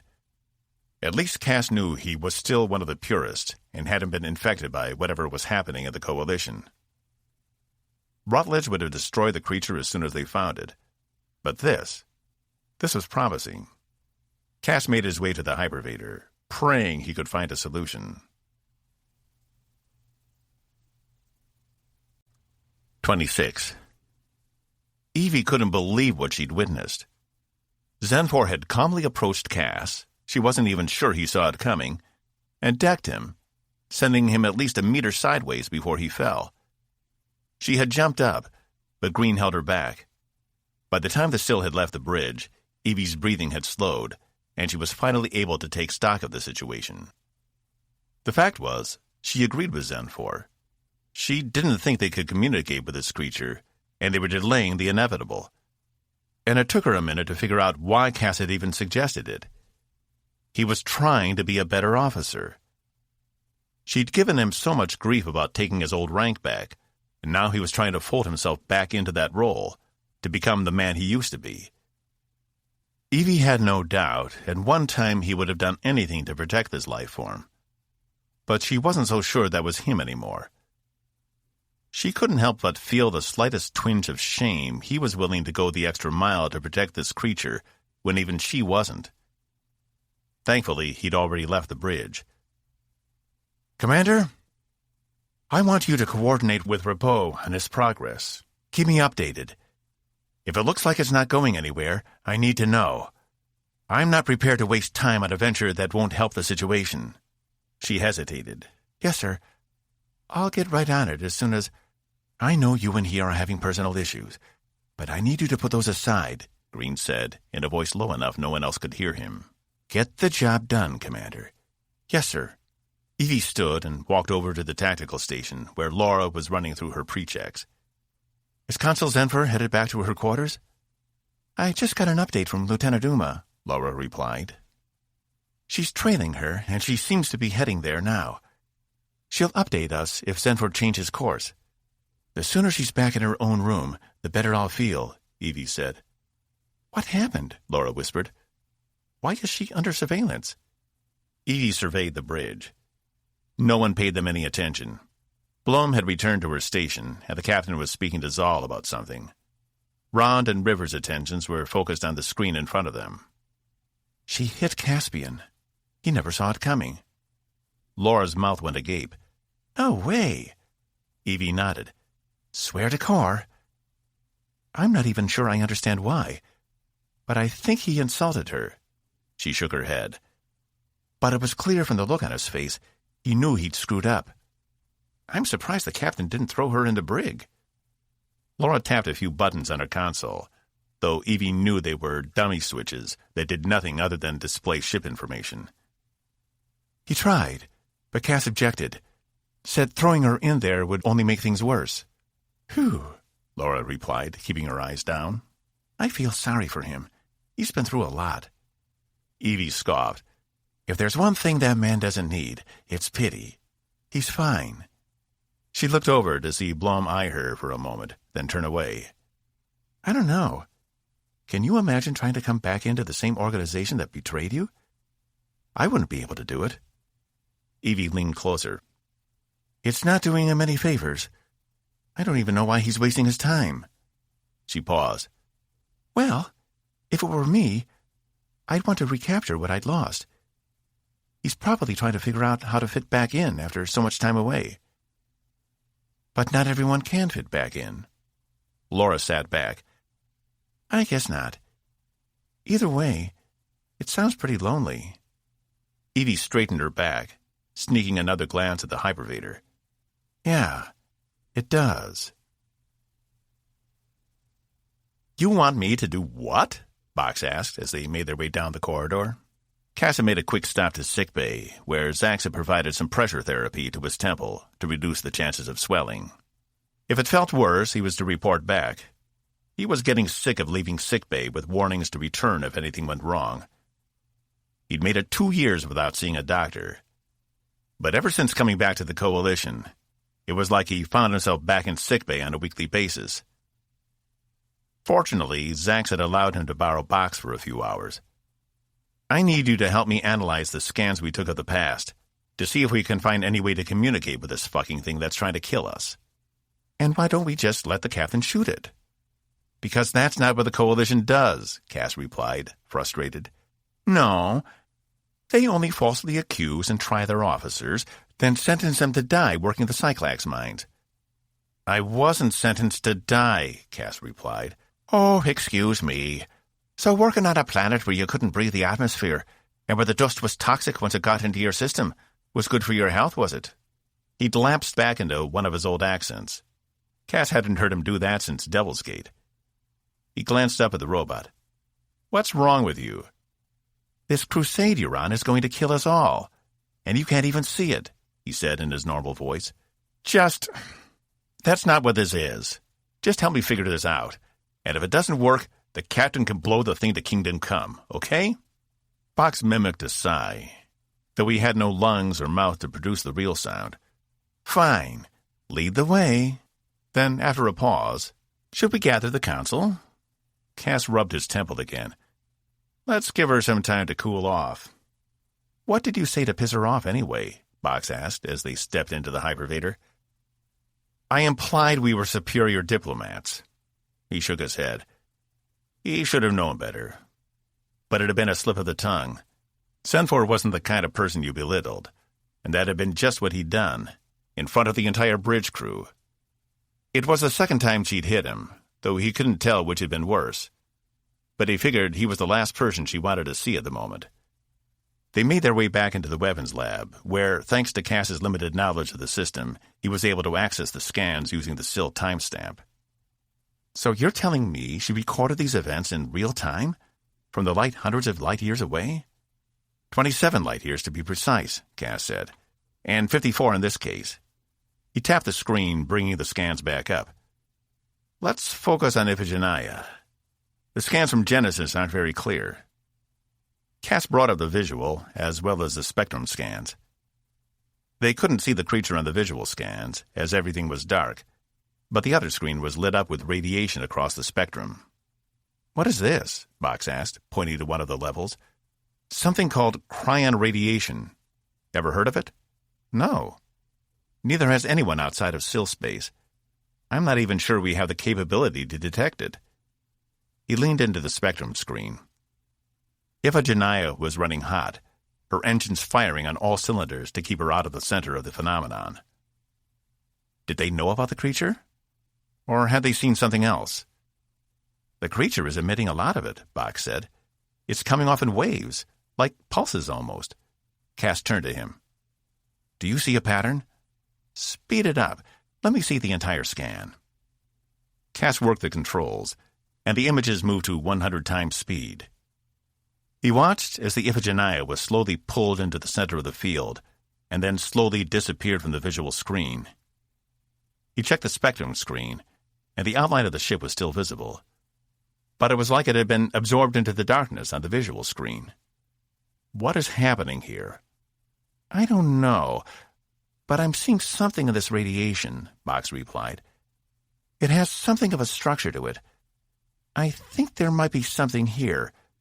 On the visual screen, there was a flash of light, and on the corresponding spectrum screen, all the feeds died, the entire area resorting to nothing but background radiation. What happened? I don't know. Cass rewound the feed. The levels rose slightly, then the flash again, and everything was back. The spectrum screen dancing with activity. I wonder if somehow the Iphigenia found a way to seal the disruption in space, but they had to wait until they were inside to do it. Maybe you should tell the captain to send one of these probes into the disturbance itself. We might be able to see what they were seeing. Box's eyes blinked rapidly. What about the radiation? Do you think there's something you can work with? Box nodded. Definitely. Give me a few minutes to build a syntax. But if there's a way to seal the creature back, diplomacy first, Box. Then we consider sending it back to its dimensional tomb. This can work. We just need to give it a chance. He wasn't about to do something drastic until they fully understood the risks. What if this creature spent all those years trapped, only to find escape, and it needed help? Or maybe Iphigenia was still stuck in there somewhere, even though the current scan showed no evidence of it anywhere. That distress signal had come from somewhere. That flash at the end, show me that again, Box said. Cass fast-forwarded the screens again, pausing right on the flash itself. Run it back slow. He did, and saw what Box was looking for. There were intermittent pulses inside the light flash as well. Complex ones running for milliseconds before disappearing. Is this part of it? I don't know, Box replied. Maybe. But there's enough it might indicate some sort of secondary communication attempt. A short one. Like a call for help? Or a scream, Box replied. 27. Cass and Box stood in the command room, with Evie and Captain Green sharing the other side of the desk. No one had sat down. You must be confident, Mr. Rabot. I gave you 2 hours, and you didn't even take one. Green stared at the information they transferred to his desk. Commander, have you taken a look at this? Cass cast his eyes at Evie, worried she was about to shoot this down before even giving it a chance. But instead, she nodded. The commander and Mr. Box brought it to me as soon as they had the basic language set up. Cass noticed Box's eyes blink with admiration at his new title. He'd been hearing about that for a week now. It seems viable. Better than anything else we have at the moment. If you want a solution that doesn't kill the thing, this is it. Green studied the screen for a minute. So how do you want to go about this? Cass leaned forward. 2 shuttles. We'll have to affix them with the enhanced anti-grav modifications so we can get them out of Bay 1. One will be equipped to transmit the radiation signals, the other the visual signals. At least hopefully, this way the creature will respond to one of the 2 forms of communication. Whichever it responds to, that shuttle transmits our intentions and begins a dialogue. If all goes well, the creature releases Tempest. And if all doesn't go well? Evie asked. Send one of Zenfor's probes into the tear into the other dimension. We believe after the Iphigenia entered the tear, it found a way to seal itself and the creature inside, if they were even aware of the creature. If the probe can determine the same solution, we can use it to seal things back up in the event the communication doesn't work. Green stared even harder at the screens. How confident are you the probe will be able to find a way to seal the creature back inside? Cass sighed. I'll admit, it's conjecture, sir. The scans from Iphigenia were limited, as were the ones from Genesis. But we saw a similar pattern with both ships. They did exactly what we're doing now, and we're still pulled in. There's nothing to say our weapons will have any effect on the creature. It emits this cryon radiation. Yes, I see it here. We can adjust the output of our engines to emit something very similar, but we can't copy it exactly. But, sir, Consul Zenfor was the one who discovered it. Without her, we wouldn't even know what to look for. You want her to be on one of the shuttles, Green said, leaning back in his chair. I feel like it's appropriate. She's had experience with phenomenon like this before. If something goes wrong, I'd rather have her there than not. And if she's unwilling to go? She doesn't seem too pleased with you at the moment. We'll have to do it without her. But like I said, I'd rather not. Green tapped the screen, shutting it down. I have to tell you, Commander, I'm not thrilled with this idea. There are a lot of unknowns here, and I don't like risking my crew. Cass stood his ground, his hands clasped behind him. I understand, sir. But the other option is to try and kill the creature, which you expressly said you didn't want to do.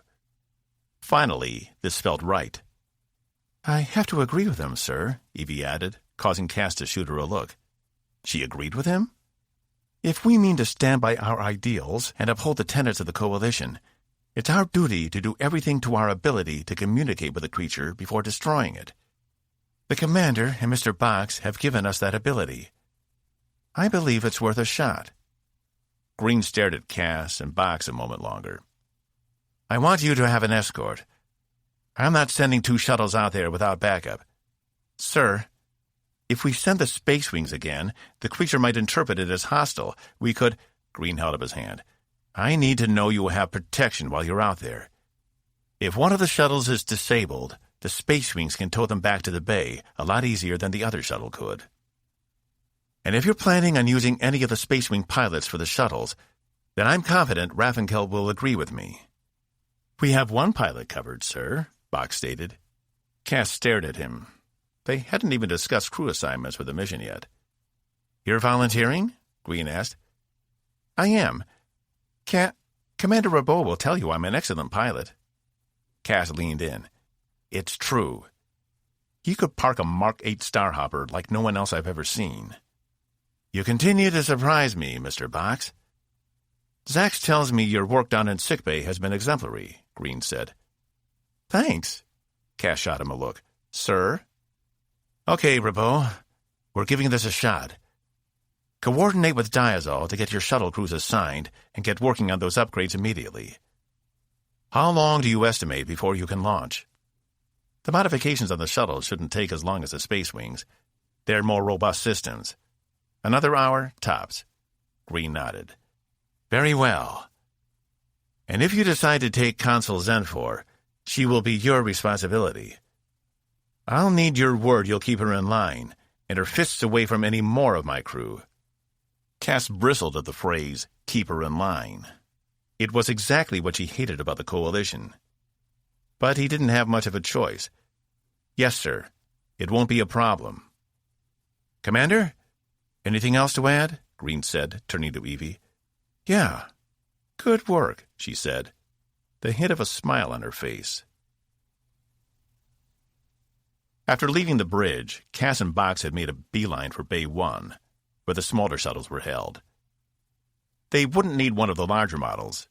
They should only have 3 crew per shuttle, a pilot, an engineer, and a backup in case things got hairy. But somewhere in his gut, Cass felt like this could work. It was a long shot, but he believed they could do it. I thought you were a doctor now, Cass said, as he and Box entered the expansive room. Nurse, actually, Box said. It doesn't mean I don't like piloting anymore. But if you haven't noticed, those sorts of jobs are already taken on this ship. Not that I could fit in one of those Space Wings anyway. Speciesist contraptions. Are you sure? It could be dangerous. Box's eyes blinked in alarm. Don't you want me along? I am the best pilot you've ever known. I think you'd be happy. No, I am, Cass said. I just didn't want you to feel obligated because of what happened back at Quaval. Oh, you mean when you ran off without me and nearly killed someone with your subpar piloting skills? Cass scowled. Yes. I know why you did it. Box hit him on the shoulder. It was meant to be playful, but there would be a bruise tomorrow. If there was a tomorrow. You like playing the hero. No, Cass stammered. That wasn't it. I had a job to do, and everyone else was just getting in the way. Box waved him off. Whatever, hero boy. Couldn't do that now, could you? It'd be another court-martial. I guess not, Cass said. He hadn't considered it, but Box was right.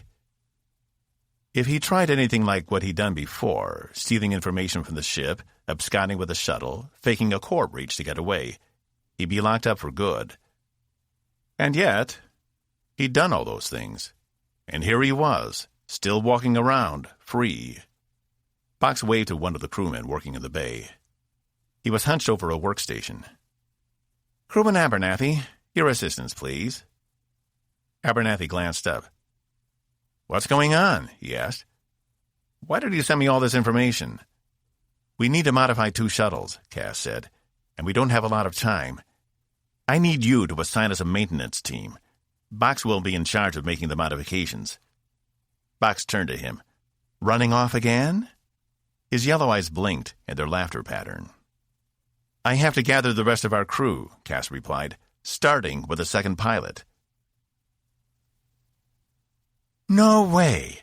It's not happening," Ravenkill said, staring daggers at Cass. He'd made the quick journey over from the adjacent Bay 1. "Chief, they're the best pilots on the ship, and I only need 1. "I know they're the best pilots on the ship. I trained most of them myself. There are plenty of shuttle pilots assigned to Tempest. Pick your guinea pig from them. None of them have the same levels of experience. This isn't going to be like charting a nebula or landing on a planet. I don't know what we're going to encounter out there, and I'd much rather have someone who's already done it once." Ravenkill continued to shake her head dismissively, her short blonde hair swishing as she did. "It's not happening," Cass groaned. "Look, none of us is going to survive this if we don't give this communication a try. We need the best of the best out there. I wouldn't be asking if I thought we could do it any other way." Ravenkill narrowed her eyes. "You could order me to do it. In fact, I'm surprised you haven't already. What's your angle?" Cass couldn't help the twinge of shame bubbling up within him. "I don't want to do that again. I want this to be voluntary. I know it's risky, and I'm not willing to make someone take that chance if they don't want to." She crossed her arms. "Anything happens out there, I'm holding you responsible," she said. "Fair enough. Go. Talk to the ones already in the bay. If none says yes, I'll recall the others," she said. Some of the hardness had left her voice, but her eyes remained stern. This was not a woman Cass wanted to push to the edge. He wished he could guarantee everything would be fine. But Green was right. There were too many unknowns. It was a big risk. "Thank you," he said. He headed back out of the small office in the back of Bay 2 into the main area, where the 5 Space Wing pilots stood in various positions. Griffin and Jan were turned away from him, engaged in a private conversation. Bryant wasn't present, but 3 other pilots, Linkovich, Iavarone, and Blackfield, were each at their respective ships, performing maintenance checks. Cass had never met them in person before, only knew them from their service records. Griffin waved Cass over. "What's this I hear about a secret mission?" she asked, her eyes alight with excitement.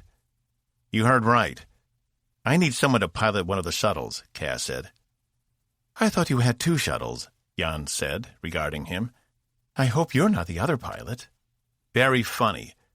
Box volunteered to take the other spot, but I still need 1 more, and I wanted the best."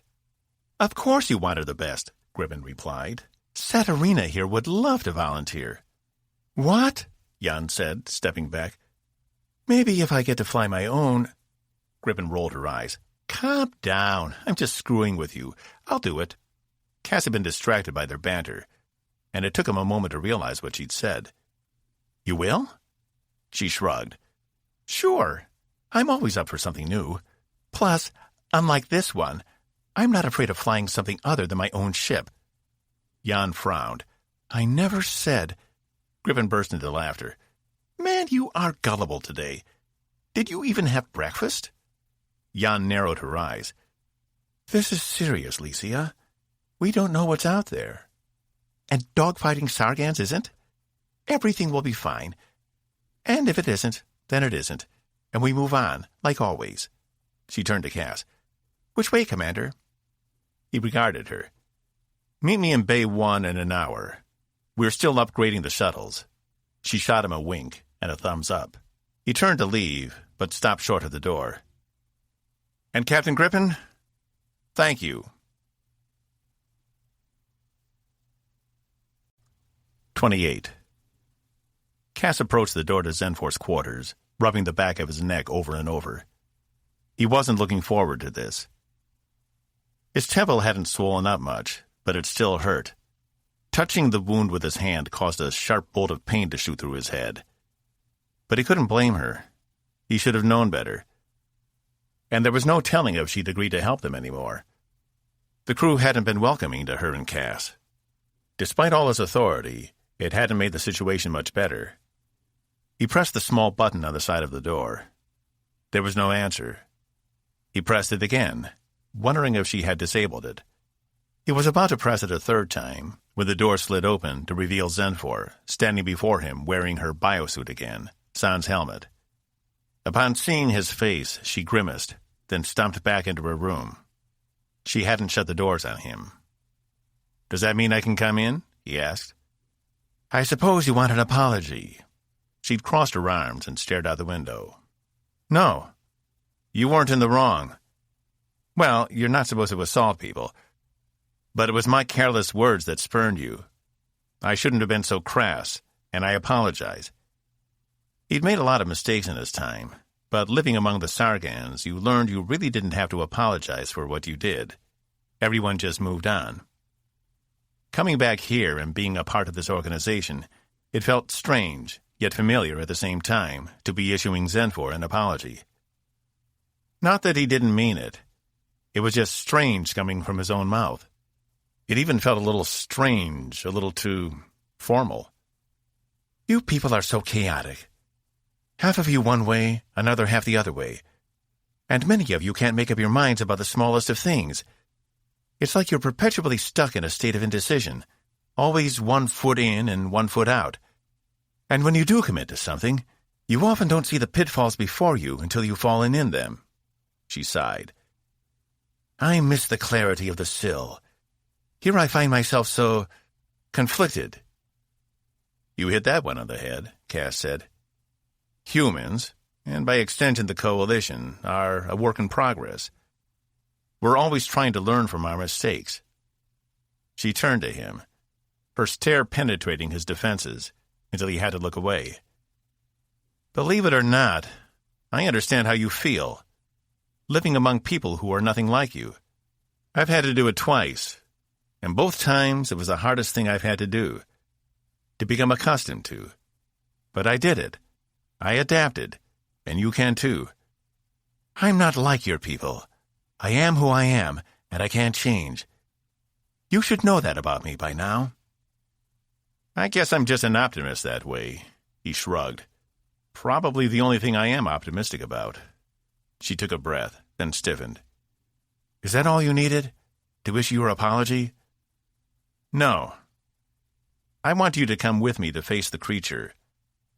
Box and I studied your data in the weapons lab, and—" "You used my work?" she yelled. "SIL technology I specifically told you not to access?" Cass didn't back off, even as she approached him. Instead, he took a step forward. "We are all going to die in about 7 hours if we don't figure something out. So yes, I used your work, and I would do it again. The point is, we found a way to communicate with the creature, using your scans.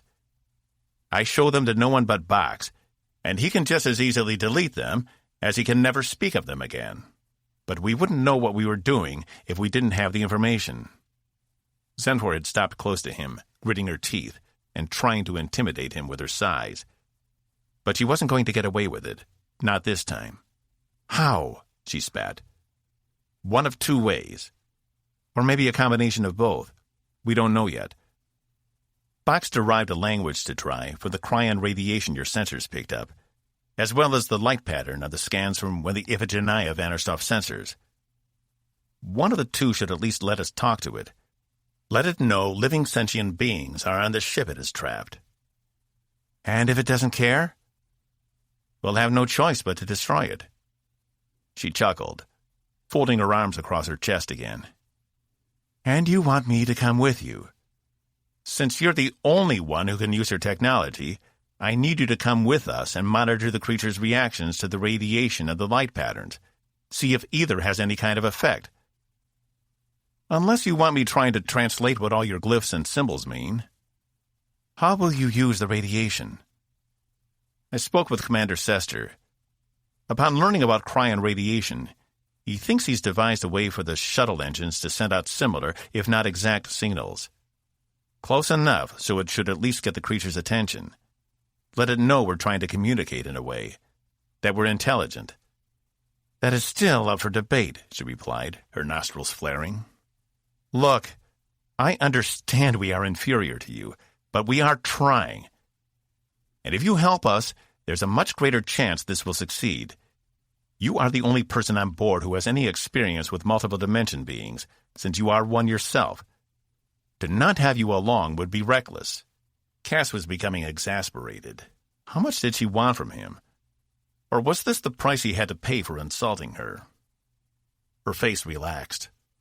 She reached out and placed her hand on his shoulder, just as she had done that very first time they'd met on her ship, when he'd been her prisoner. You are determined. I'll give you that much. Very well. If I am to die today, I may as well be a willing participant than just sitting back and waiting for it to happen. That's not what I meant, but make no mistake. This is a fool's errand. We will likely perish. There wasn't a crack in her visage, a hint of any humor in her voice. Okay, fair enough. I'll be operating the pattern on one of the shuttles, but we need someone else for the other shuttle. Any ideas? Ensign Tyler seems like a passable candidate, she replied. I didn't think you liked him. I don't. He's arrogant, and he has a lot of deep-seated insecurities, but he's capable and can get the job done. Cass's eyes widened. Were they that transparent to her? Perhaps the Sill were better attuned to pick up on the small, unspoken language people emoted every day. He returned his attention to Zenfor. Is that how you see all of us? Or just Tyler? She didn't respond. You know, there's something I've been wondering. Your goodbye ceremony with Meless was the only time I've ever heard you sing. But it sounded like there was a great deal of pain in there. Are all Sill goodbye ceremonies that emotional? Her eyes flashed. I told you, we are a social species. We require the company of others. Saying goodbye is difficult. Cass pitied her. Not because she was pitiable, but because the situation had taken her from those she loved. It was a situation he knew all too well. We're not that different. Humans need each other too. Maybe not in the same way, but we are desperately sad when someone we care about leaves us, whether that is because they have died or are no longer in our lives. And it takes us a long time to mourn. Often we never get over it. Not really. Your point? You're not alone here. Even if you feel like you are, it's because you're not seeing us as anything but ants. Look past our flaws. We are people just like you, and we need each other just like you. You don't have to be alone on this ship. I'm not saying we will ever be a substitute for your people, but while you are here, you don't have to feel so cut off. You don't have to isolate yourself. She drew a long breath in through her nose, the sparkles in her gray eyes glittering back at him. When do we leave? She asked. He huffed. He thought he'd actually made some progress. Maybe it would take time. If they succeeded, she might come around one day. 45 minutes. I'll need to talk to Tyler. Cass's comm beeped. He tapped it. Rabot, it's Evie. Meet me in Bay 1 as soon as you're ready to go over the details. He was surprised. The scorn in her voice from before was gone. What had changed? Acknowledged, he said. Can you also ask Ensign Tyler to meet us there? The consul suggested he might be a good fit for the crew. I'll speak to him, Evie replied. Diazol out. Cass tapped the comm again, turning it off. The commander approves of your plan, Zenfor said. And she's been upset with you for some time. Yeah, Cass said, staring at the small implant at the back of his hand. I noticed that too. Maybe you're right, Zenfor said. Maybe my interactions with the crew haven't been entirely their fault. I'll attempt to adjust. Make no mistake, Cass said, his attention back on her. I don't want you to change. I want you to manage your expectations of us and be open to possibilities. We'll see. That was the best he could hope for. Cass led the way out of her room, with them walking down the wide corridor. From behind Cass, he heard someone running to catch up. He turned to see crewman Wells jogging behind them. "Wells, what's going on?" Wells stopped and took a breath, straightening his security uniform. He was out of breath. "Lieutenant said if the council left her room to follow." Right. She had assaulted Cass. Green didn't want her going anywhere on the ship without an escort or a guard. "It's okay, Wells. I'm with her." "You sure? I can—" "Are you deaf?" Zenfor said. "I don't need you to babysit me. She stopped, closed her eyes for a moment, then reopened them, forcing a smile on her face. "You were just doing your duty. Good for you, crewman." Wells looked perplexed, his face contorted with confusion. Thanks?" "Report back to Lieutenant Uma. I'm sure she's got another assignment for you," Cass said. "Right," Wells replied, having caught his breath. "Right. Thank you, sir." He turned and jogged off the way he'd come, while Cass turned to look at Zenfor. She shot him a quick look, then returned to her course, headed back toward the bays. Maybe it wouldn't take so long after all. 29. Evie watched Box work with the maintenance team on the shuttles, directing both of them at once. It was amazing to see an artificial life form in control of both these teams, and all of them working efficiently. He would check on their progress and show them if they were headed in the wrong direction before they could cock it all up. Was there anything he wasn't good at? "You called for me, Commander?" Evie turned to see Ensign Tyler, immaculate as always. It wasn't often she interacted with him, as her liaison was Commander Blum. But she'd had the odd encounter once or twice. "Do you know about the mission to the center of the phenomenon?" she asked. "To where the creature lies?" "Commander Blum informed me and the rest of the engineering team earlier. Sester is interested to find out what it is, and is looking forward to communicating with it." "I didn't ask you here to find out what Sester is thinking," she said. He seemed surprised, which she could understand. 90% of the time, when someone wanted to speak with him, it was because he was Sester's avatar. It must get annoying. "Commander Rabot thinks you might be a good fit for the crew of this mission. Is that something you're interested in?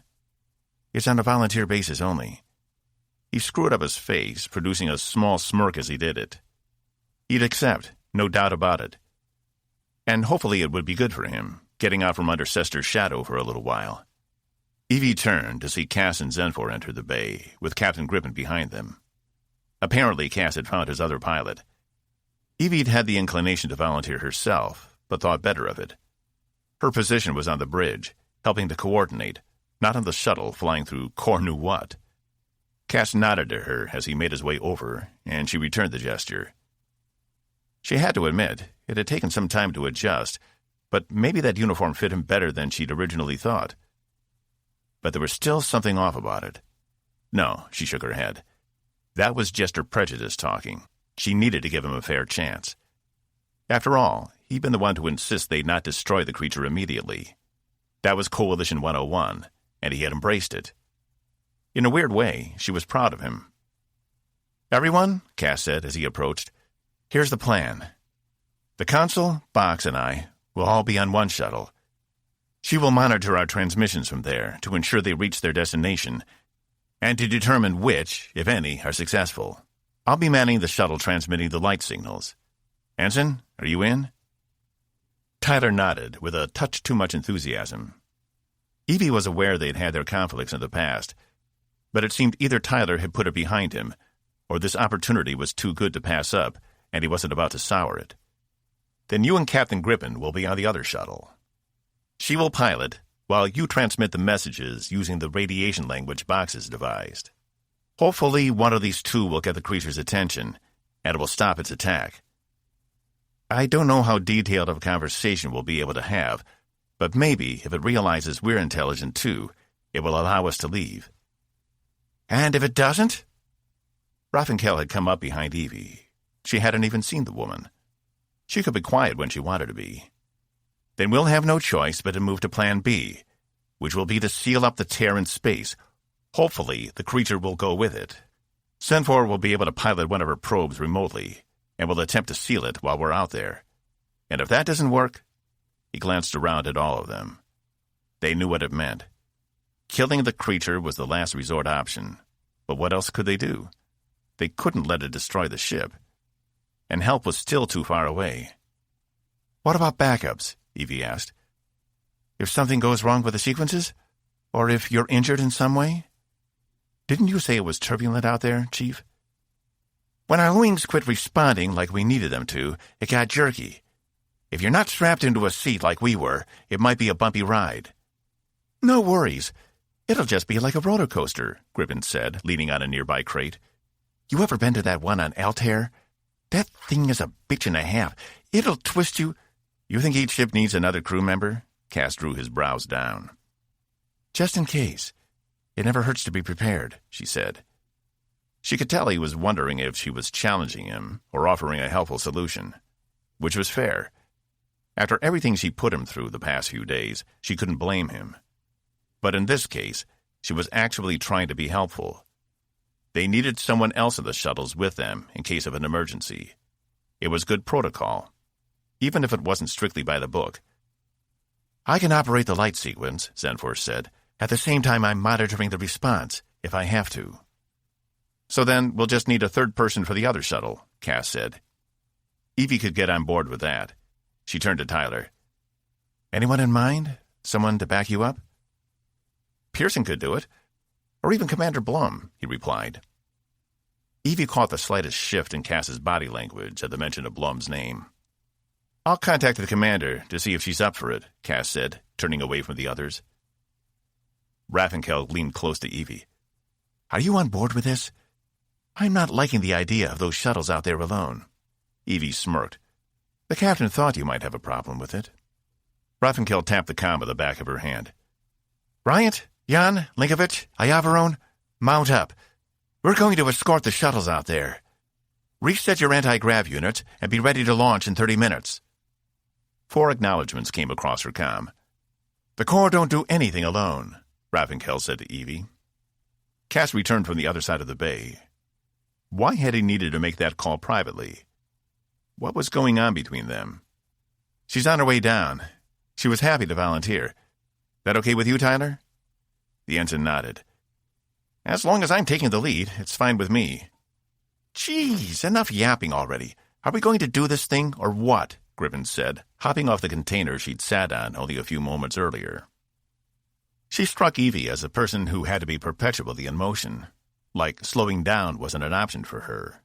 Box? Cass called across the bay. Another 15 minutes, boss. We're right on schedule, the robot called back without even turning around. I'm going to talk to Box again.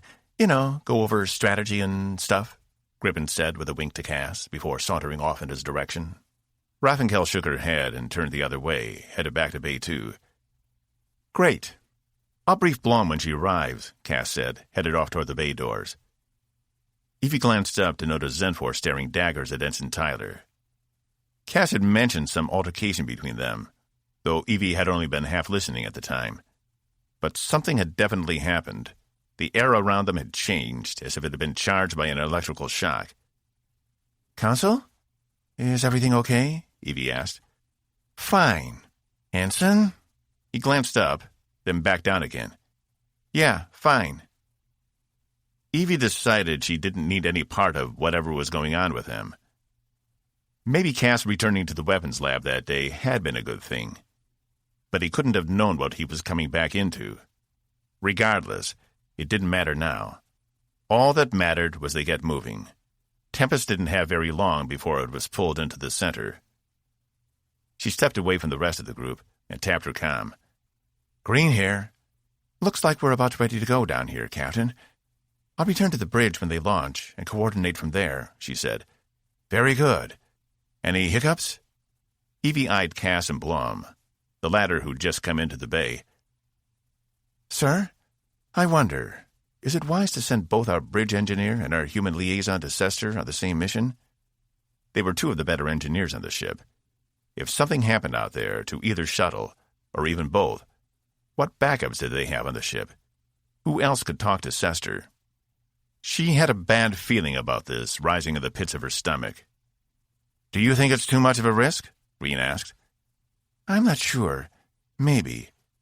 It didn't escape her notice. Blum brushed her hand against Cass's arm, though he seemed oblivious to it. "It's your call, Commander. Do what you think is best. Green out." Evie sighed, making her way back over to where Tyler and Zenfor stood. She was still staring at him with an intensity Evie rarely saw from people, while he was doing his best to look anywhere except at her. "Ensign, I'm sorry to do this, but I need you to report back to engineering. You're not going." His eyes snapped to hers. "What? I don't understand. Did I—" "It's nothing you did.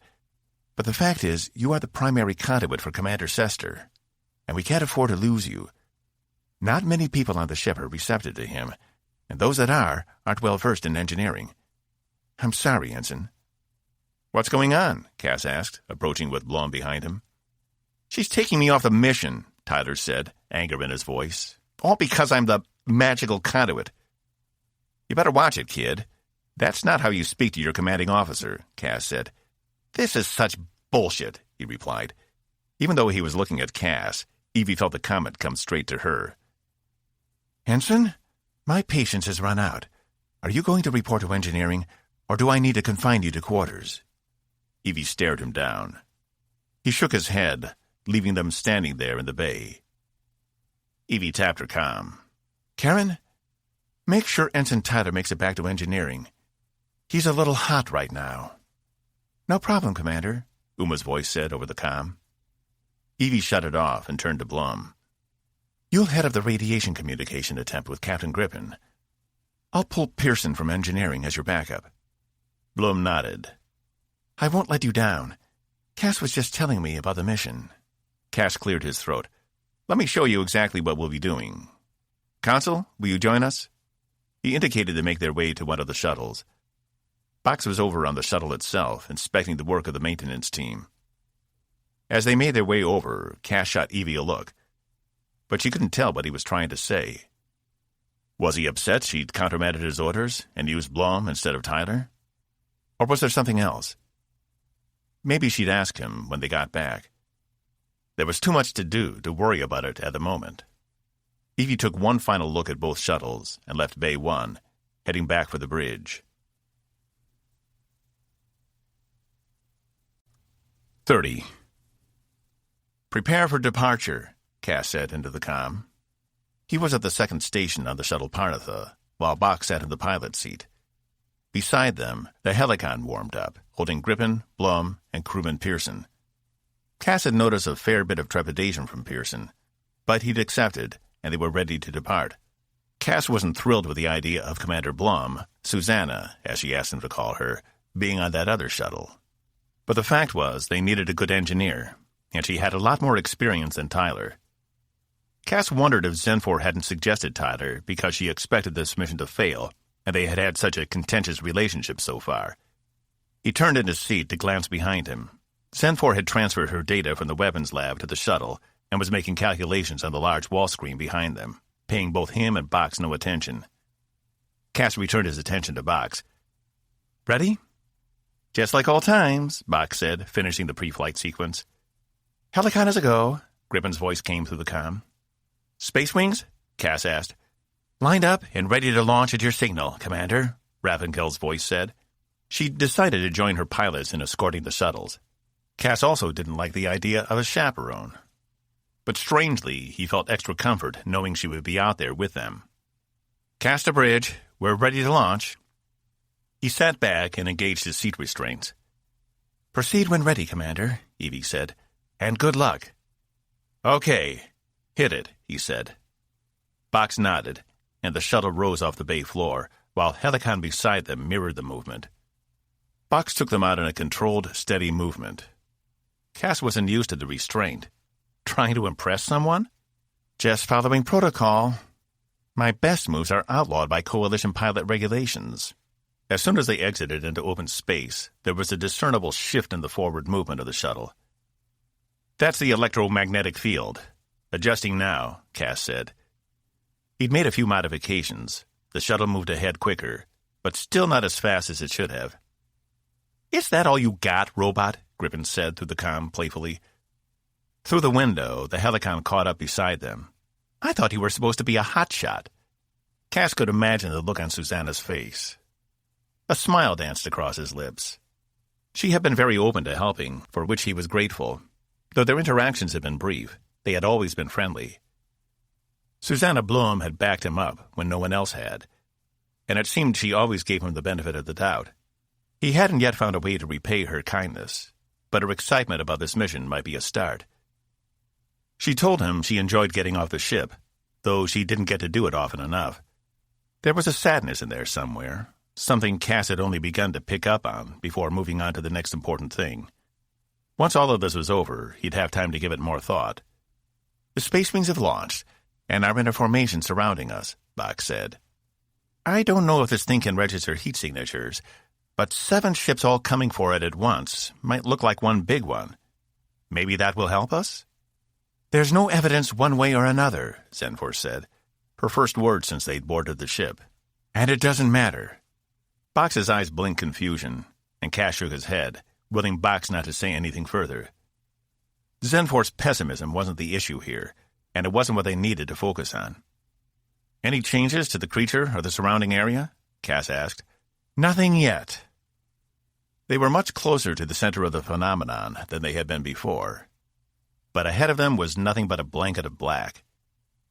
It was the total absence of anything that unnerved Cass. He enjoyed openness, but this felt claustrophobic, enclosed. It took all of his mental power to tell himself they weren't headed for a trap. Switch to the spectrum view. The windows of the shuttle shifted, so the entire area was alight in the spectrum of color. The black was replaced by background blue, and directly in front of them, in its odd shape, with the tentacles disappearing into nowhere, was the creature. It was fascinating to observe, and he wished they had time to study it. But that would be for the next ship. Now their only job was to convince it to let them go and return on their original mission. If it sounded so easy, then why was his heart hammering in his chest? "Caspian, we just switched over. We can see the creature now," Susanna said. "Us too." "How close should we get before initiating the sequences?" she asked. Cass turned to Zenfor. 100,000 kilometers, Zenfor said, without looking up. "Close enough so the creature should be able to receive the transmissions without any trouble." "Acknowledged," Susanna said. "Hey, Box, want to do a couple laps around that thing?" "Unless you souped up your shuttle when I wasn't looking," Griffin said. "No one is doing laps," Ravenkill said. "Pilot, focus. We've got a mission here." "Just trying to lighten the tension," Griffin replied, disappointment in her voice. "Helicon coming up on target." "Susanna? We'll try the light sequence first. If we don't get a response, try the radiation. If neither works, we'll do both at the same time," Cass said. "Acknowledged." 100,000 kilometers, boss, Box said, slowing the shuttle until it came to a complete stop. Cass began the light display sequence. "You're sure you got the syntax right?" If Box hadn't built the structure right, they might be sending nothing but gibberish. "It's only an alien language no one has ever used before, by a spaceborne creature with no eyes, mouth, or ears. So yes, I am 100% sure whatever you say won't be taken out of context." "The robot is sarcastic," Zenfor said. "The robot is a pain in the ass," Cass mumbled, finishing the prep sequence. He opened the full channel back to Helicon and Tempest. "Initiating light sequence." Small pulses in the visual range of the spectrum showed up on the screen in front of them. If Cass had left the screen on visual, the flashes might have been bright enough to cause eye damage. "Anything?" "No response." Damn. Plan A was a failure. "Helicon, go for your sequence." Light attempt was non-responsive. "Acknowledge," Susanna said. "Initiating now." The screen lit up this time with a fake cryon radiation coming from Helicon in waves. Each looked like a shock wave emanating out from the center, and as soon as the first one reached the creature, it moved. "The creature is responding to the radiation," Zenfor confirmed. "It has rotated 4 degrees. Now 7, now 10. "Susanna, you're getting a response. Keep it up," Cass said, hoping Box's interpretation of the radiation was close to accurate. If they could just get through to the thing, that was all they would need. "We're receiving an audio transmission," Box said. "It's weak, but it's there." "From where?" Cass asked. "Helicon? Are you seeing this too?" "We are, Commander," Crewman Pearson said. In the absence of anything else to do, Susanna probably assigned him the comm. "It seems to be coming from the creature. Or maybe just below it? From the tear? I don't know. I can't pinpoint it," Box said, his eyes blinking frustration. "Send for?" Cass asked. "I can't tell either.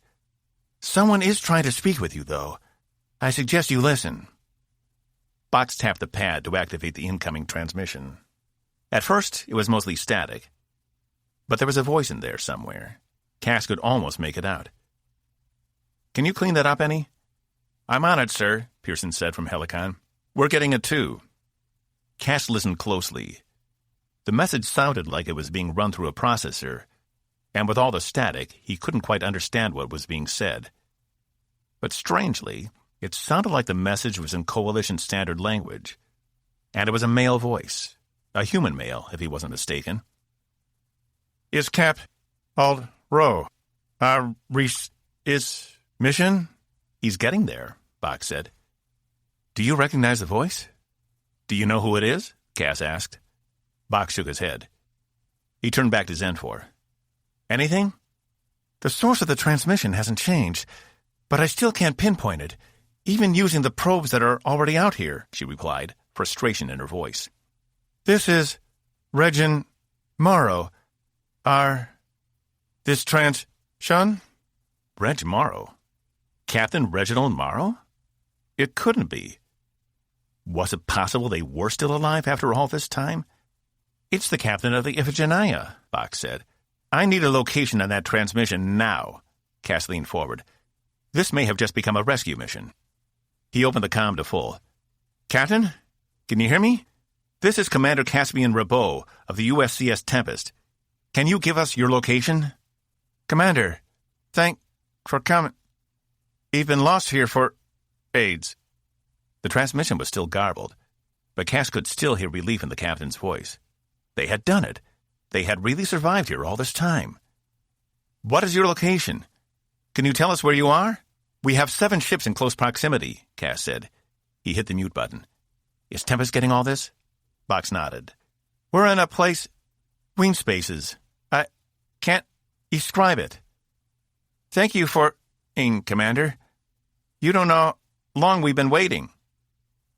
"Send for?" Cass asked, giving her a pained stare. They needed to find out where the transmission was coming from.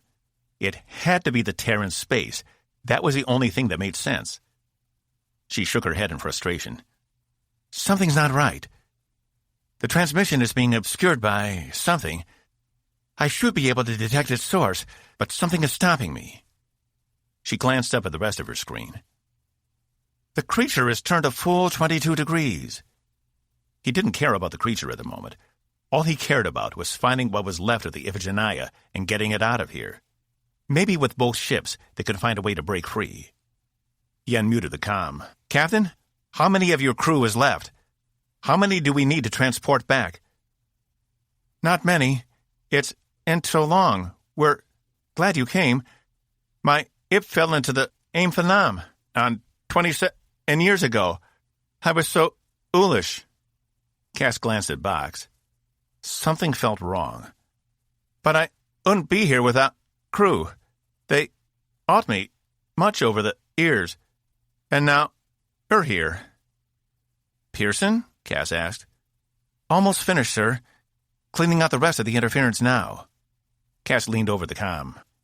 "Captain, please repeat. That last message didn't come all the way through." "I said I wouldn't be here without my crew. They taught me so much over the last 27 years, and now you've come. You can help teach me so much more." Cass furrowed his brow. "Captain, I'm not sure I understand." "You've come to instruct, just like I did, and just like Captain Worth of the Genesis. We've all come for the same purpose. I followed his signal in, and you're following mine. It's part of the cycle." The last few words distorted, but not by static. but as if the captain had a head cold, and everything he said sounded slightly off. Box hit the mute button. "Boss? I don't think that's Captain Morrow." Cass whipped around to Zenfor. She gave a subtle shake of her head. "I finally got a lock. The transmission is coming from the creature," she said. "I believe Captain Morrow is dead." 31. "I don't understand," Cass said, a panic growing in his chest. "The creature. It's speaking using the captain's voice. Because it took his ship and his entire crew. Or absorbed them, I'm not sure," Zenfor replied. "The Iphigenia is gone. There's no trace remaining, and no other life signs other than that creature. I believe it has lured us here, but for what purpose, I'm not sure." Cass opened a secure channel to the other ships and Tempest. "I think we have a problem. Zenfor says the transmission is coming from the creature itself, that it is speaking with the captain's voice." "That doesn't make sense," Gribbon said. "We've been monitoring. He said I came here, not he. If the creature was speaking, wouldn't—" "I don't think semantics matter at this point," Evie broke in. "We need to consider this a hostile organism. Abort mission." Cass couldn't agree more. Whether the creature was trying to deceive them by telling them it was the captain, or if the captain's consciousness still resided inside it and had been corrupted in some way, didn't matter. Either way, this was a hostile force that had drawn Iphigenia and Genesis in on purpose. It knew what it was doing. "All Space Wings, escort the shuttles back," Ravenkel announced. "We have a problem over here," Gribbon said. "Our engines are malfunctioning. We can't get any thrust." "The electromagnetic field around the ship. It has increased tenfold," Zenfor said. "The creature is attempting to pull it in." "Can we get over there and evacuate them?" Cass asked Box. "Not without getting stuck in the field," he replied. "No, you don't get to leave," Captain Morrow's voice said. "Soon you'll join us. My knowledge will be filled." "What the fuck is he talking about?" Cass asked, frantically searching for an option. "All wings, fire on that son of a bitch," Ravenkel announced. Cass watched the 5 fighters turn and unleash the full power of their weapons on the center of the creature. "Any effect?" he asked Zenfor. "Nothing I can see. It still has hold of the other shuttle." "Can they disrupt the field with their anti-grav generators?"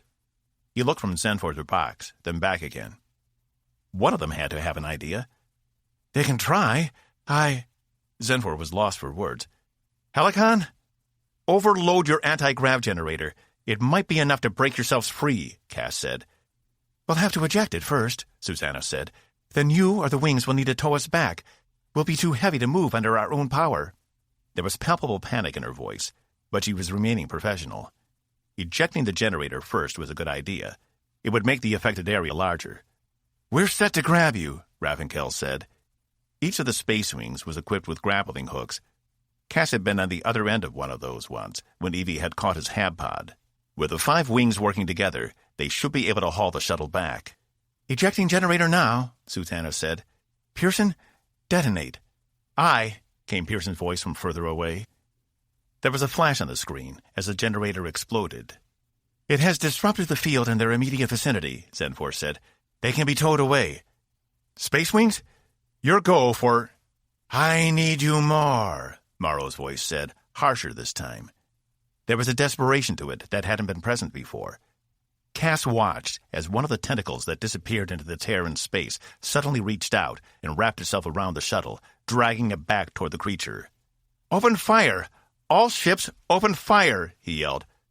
"Commander, what do we do?" Gribbon blurted. "Anything. Fire anything you can. Detonate anything you can. Tempest, kill that thing." "On it," Evie said. Blades of energy swooshed by the shuttle, impacting the creature in the center, but it didn't let go of the shuttle. Explosive missiles shot from Tempest, following the energy blades, hitting the creature all over. Cass turned to Zenfor. She shook her head. "Box, do something," Cass said, desperation in his own voice. Box jerked the controls and came alongside the shuttle, positioning the shuttle exhaust so it would blow right on the tentacle. He did a full burn, but it seemed to have no effect. "This one now, the rest later," Morrow said, his voice becoming less and less human-like. "We have to get them out of there," Cass said. "Susanna, Get your suits on and abandon ship, he yelled. We're trying, she said. There's a lot of turbulence. Box? We have to get over there to catch them. They're going to jump out of the access port, and we have to be there. We're the only ones who can carry them. Box nodded. Linkovich, Iavarone, escort the other shuttle. The rest of you keep firing on that fucker, Raffinkel screamed into the comm. Box flew the Parnatha, so it was side by side with the Helicon. Engage the force barrier, Cass said. Box did as he was told, and the access door slid open, revealing the blackness beyond. The glowing edges keeping space from sucking out all the oxygen and killing them. Cass could see the Helicon just beyond the door, and the massive black tentacle with its slick surface holding the shuttle tight, crushing it in some places. Are you ready over there? Just about, Susanna said, and the door to the Helicon opened. She was in full enviro gear. Not the meat, Morrow said. The creature has generated a huge electromagnetic wave, Zenfor yelled. We must pull back, otherwise we'll be stuck out here. We have to stay ahead of it. We can't leave them out here, Cass yelled, desperate. Jump! Just jump, now! Boss, the wave, Box said. I know. They're almost here. Susanna's eyes were wide with fear, but he could tell she'd already resigned herself to jump. She pushed off from the door, passing through the force barrier into open space. Box had lined them up, so all she had to do was grab the side of the shuttle and pull herself in. After she jumped, Cass saw Griffin right behind her. Another slick black feeler shot out, as if from nowhere, and grabbed Blum. Before she even realized what was happening, she was sucked away from the edge of the door, faster than he could almost see, disappearing into the darkness with the tentacle. She screamed, but it was cut off in the middle. Cass had just enough time to meet Griffin's gaze before the shuttle itself was yanked down to the same speed and was gone. I'm pulling us around, Box said. We have to stay ahead of that wave. Cass could barely think. That hadn't just happened. We can't. Arms grabbed him from behind and closed the access door. Go, robot, Zenfor said. The ship thrusted forward. All wings back to Tempest, Raffinkel ordered, but Cass was barely paying any attention. All he could focus on was the continuous weapons fire coming from Tempest, and how, if they weren't careful, they might hit the shuttle. They had to go back. They had to go back. He struggled against Zenfor's grip, but her strength was superior, and he couldn't break free, no matter how hard he thrashed. Box, take us back, goddammit! Take us back in there! Can't do that, boss. We have to stay ahead of this wave, he said. His metal head turned where Cass could only see one of his eyes. Will we make it? Zenfor lifted Cass over to her workstation, where her glyphs and maps filled the screen. At your current speed, yes, but don't slow. How can you be willing to leave them back there? Cass yelled, still thrashing. They're members of the crew. They're our friends. They're dead, Caspian. There was no one left to save, she said. 32. You bastard! Raffinkel stormed toward Cass as Zenfor assisted him out of the shuttle. Box had landed it back in Bay 1, while the rest of the wings made their way over to Bay 2. But in that short time, Raffinkel had ejected from her ship, run across the entire bay, and bore down on Cass like a Calgarian bear. That was one of my best pilots, and my friend, she said, ripping him away from Zenfor by the lapels. And she's dead because of you. I know, was all Cass could manage. It was his fault. Attempting contact with the creature had been his idea, and now 3 more crew members were dead because of him, because of his orders. At least last time, it had been because of someone else, at least directly, but there was no one else to blame this time. She slapped him across the face. Bryant and Jan grabbed her from behind and pulled her away from Cass as she fought like hell to get at him, her arms swinging. He didn't care if she beat him to a bloody pulp. It was all his fault. Griffin, Susanna. He felt an uncontrollable urge to break down right there on the deck. Metal hands grabbed him from behind, hoisting him up. The captain wants to see everyone on the bridge, Box said. It was the last order to come through. Box helped Cass forward until he realized how pathetic he was being and pulled away from his friend. He wasn't going to be escorted onto the bridge like some waif. He was going to walk up there under his own power and accept the responsibility for what he'd done. But the entire trip, he couldn't help but think about what he could have done differently. If he had just let Green destroy the creature to begin with, none of this would have happened. Or if Cass had insisted Tyler go instead of Susanna. Or if they just used one shuttle instead of two.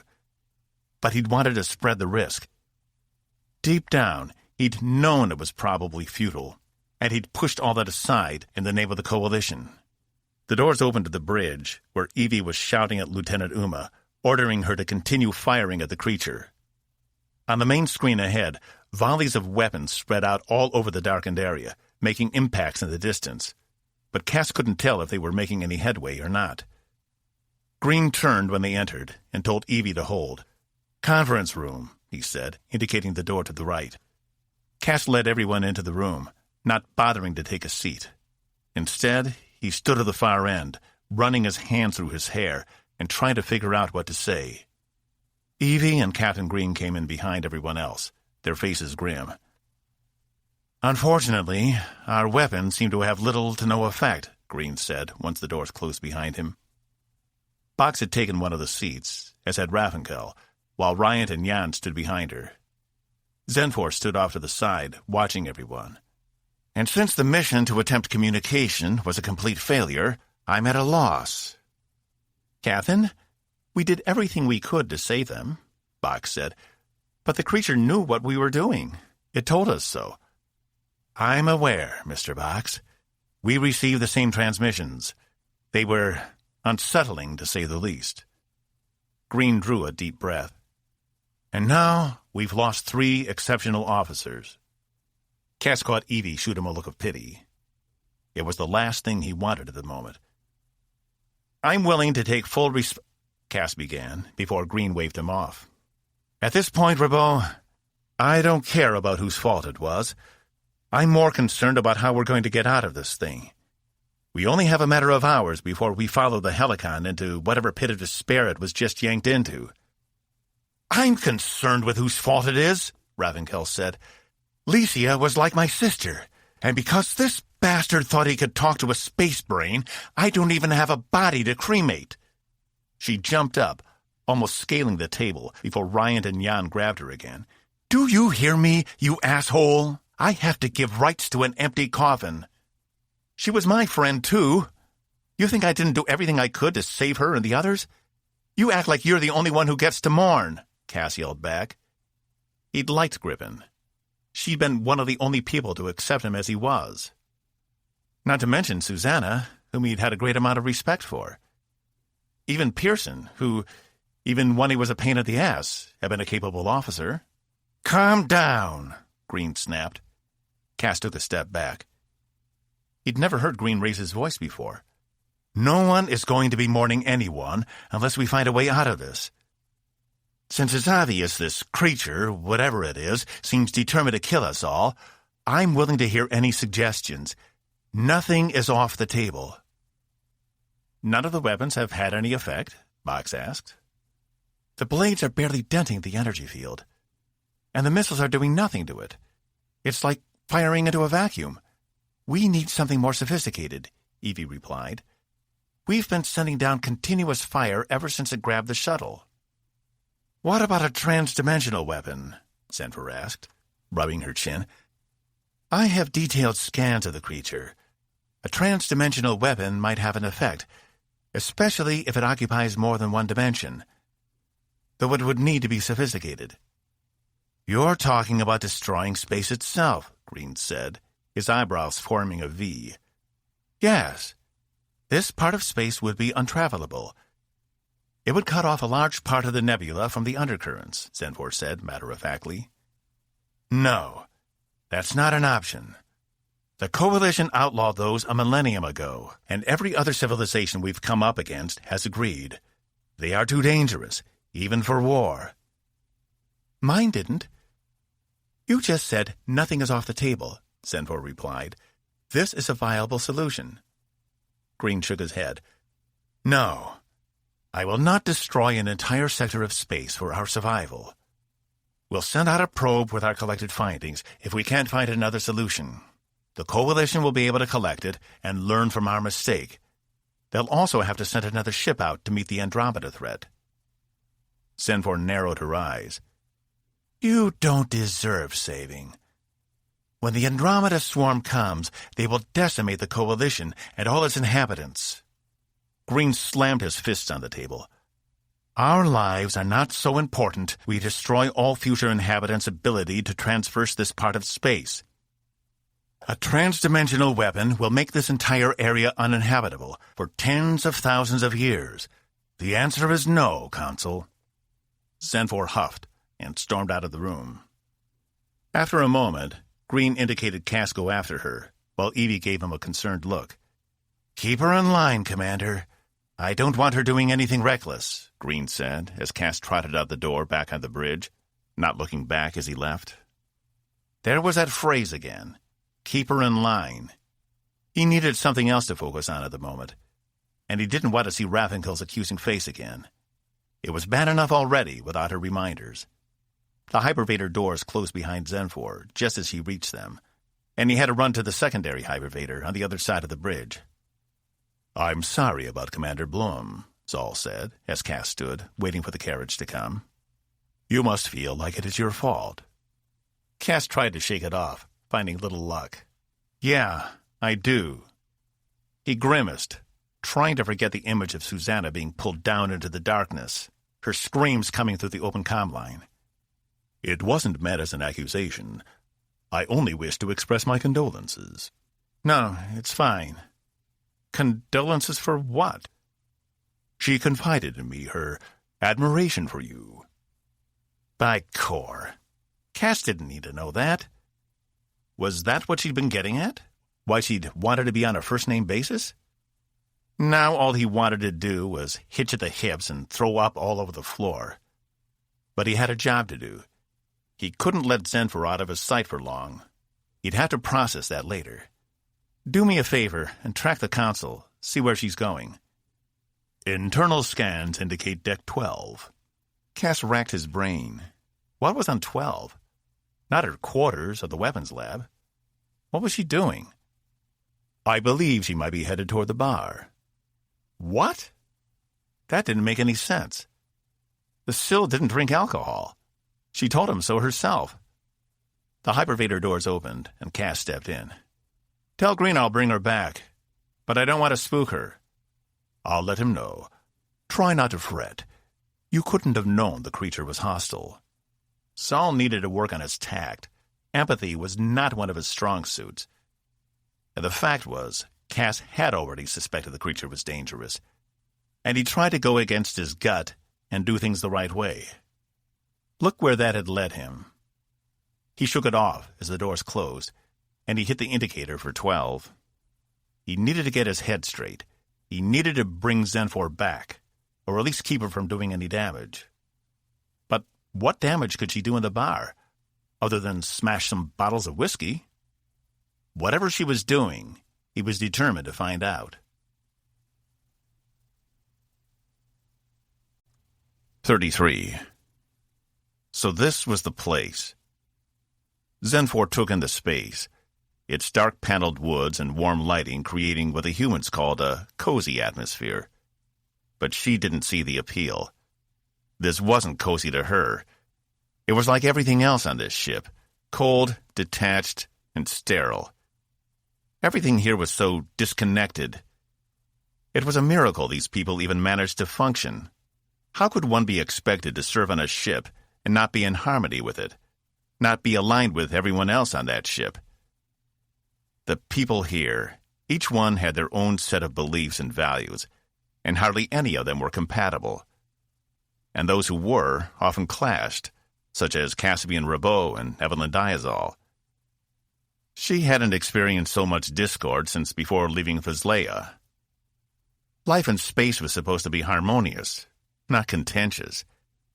It was clear to her she only had a few more hours to live, and she had to spend those final hours in a place disconnected from those she knew and loved. It was not the ending she'd wish on any Syl. Zenfor shoved the door to the bar open, forcing herself inside. The lights remained dimmed. but it was enough she could still see. She made her way over to the bar itself and grabbed the first bottle she saw. It had been difficult getting used to ingesting again after so many years of not even thinking about it. Renglass had taken care of all her bodily functions, as it did for every member of the crew. So much she'd nearly forgotten about them. But disconnecting from the ship had brought all those familiar sensations screaming back to her, and it took some time to learn how to regulate her systems. The Coalition machines managed to synthesize food she and Molest could eat without making them sick, which was all they needed. But even the simplest things, like keeping her body clean, had become a chore. She'd forgotten how much time was wasted on maintenance, and had she not fallen into a regular schedule, would have disregarded it. She had Molest to thank for that. By the fates of Guy, she missed her. Saying goodbye to her ship and crewmates had been hard enough, but saying goodbye to Molest had almost killed her. She truly thought she might die from the pain. But somehow she'd survived, trundled on, and managed not to kill anyone on the ship yet. They had known their days were limited on their short trip to the Coalition station, and though she'd tried to stay present and keep every moment in her heart, she couldn't help but become apprehensive at the thought of separating. In the end, it had been worse than she could have even imagined. She took a chair on the far side of the room, ripped the stopper from the bottle, and emptied it into her mouth. Not caring, some mist and dribbled down her chin at the sides of her cheeks.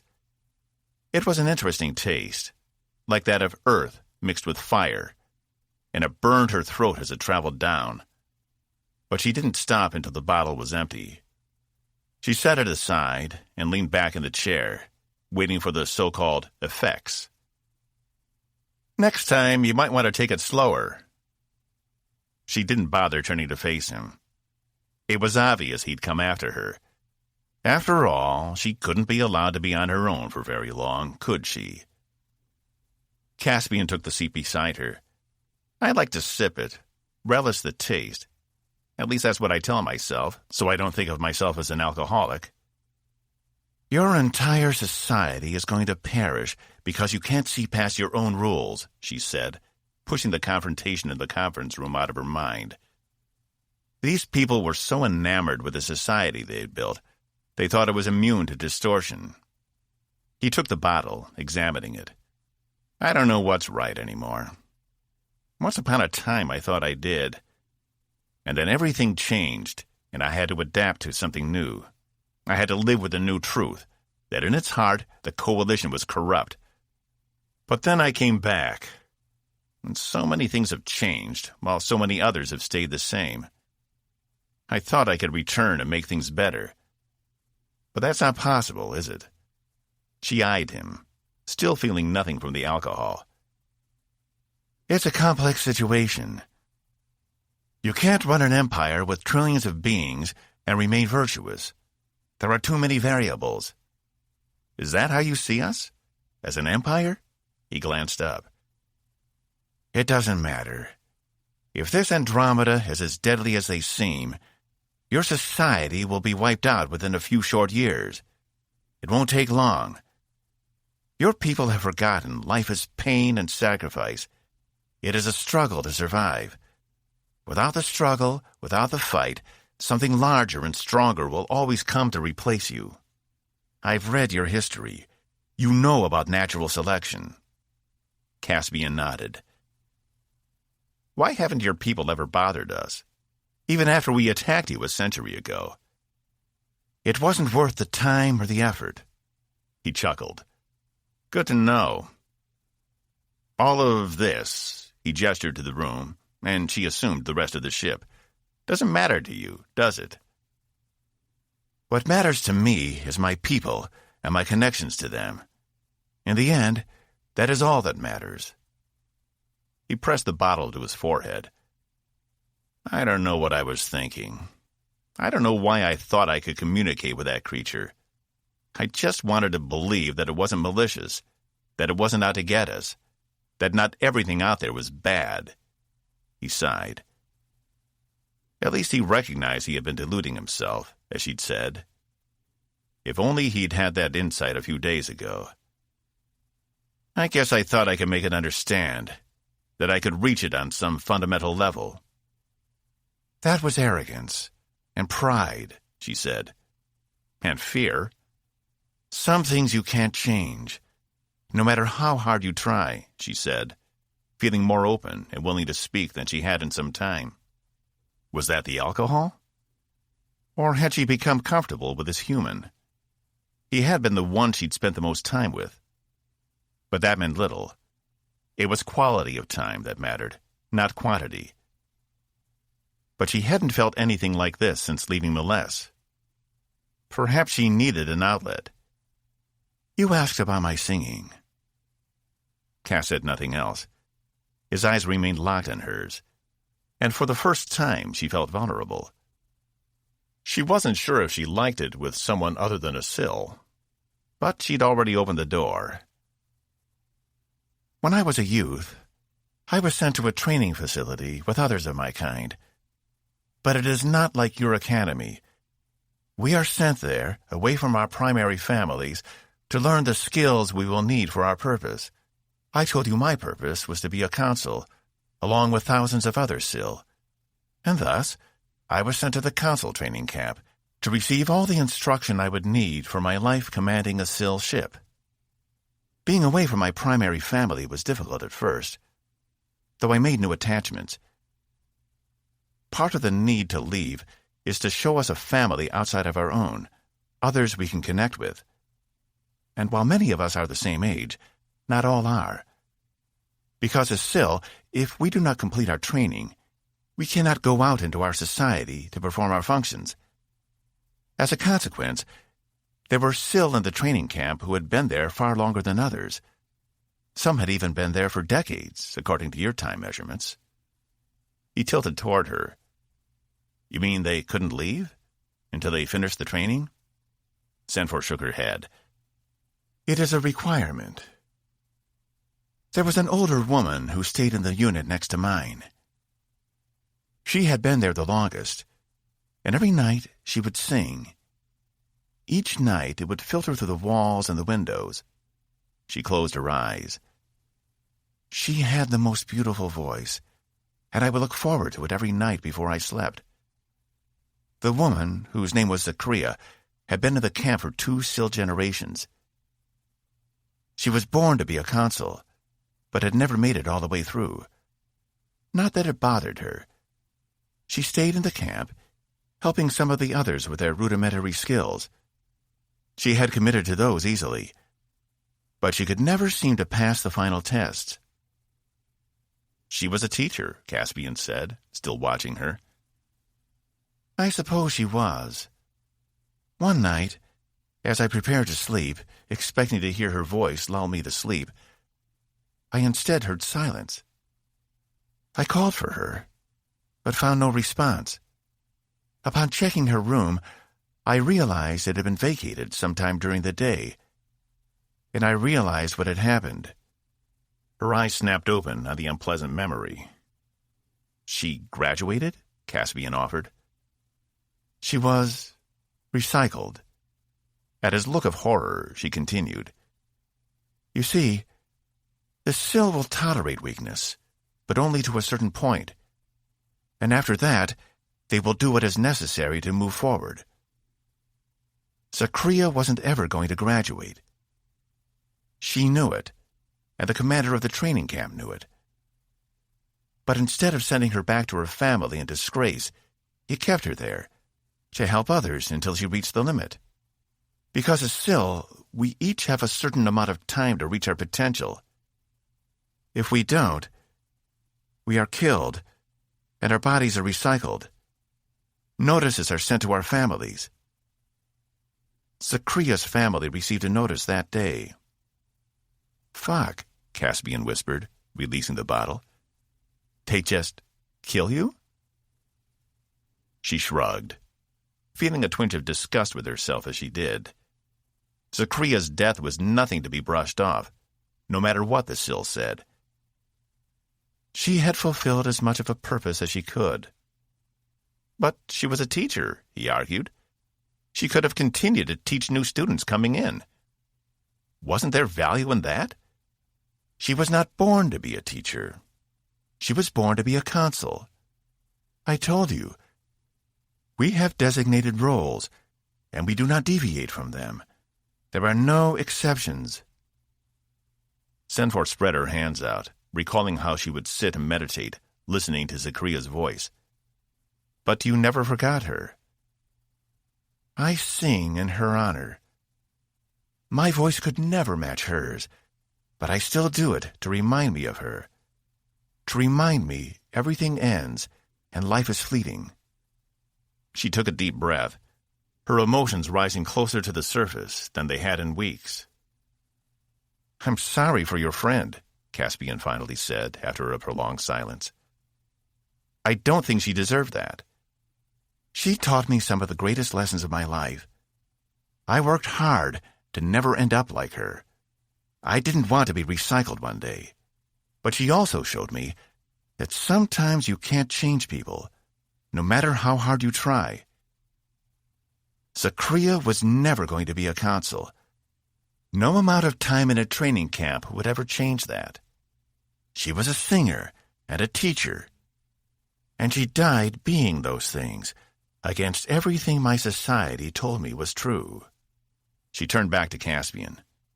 Sometimes we are who we are, not who everyone else expects us to be. And you can't change someone's true nature. His eyes softened, and his breath hitched. Caspian stared down at his uniform, as if he was seeing it for the first time. You're right. The Coalition is going to hang itself with its own rope, unless we do something to stop it. She watched him for a moment. It was clear from the intense stare the wheels in his mind were turning. She may have finally gotten through to him. We'll have to move fast. Are you with me? She nodded, standing. Perhaps not all of them were doomed. 34. We need to get back down to the weapons lab. How long will it take to build a transdimensional weapon? Cass asked, powering forward. They'd left the bar behind, and despite having consumed an entire bottle of firebrand, Zenfor seemed unaffected. Though she had opened up more than he'd thought possible.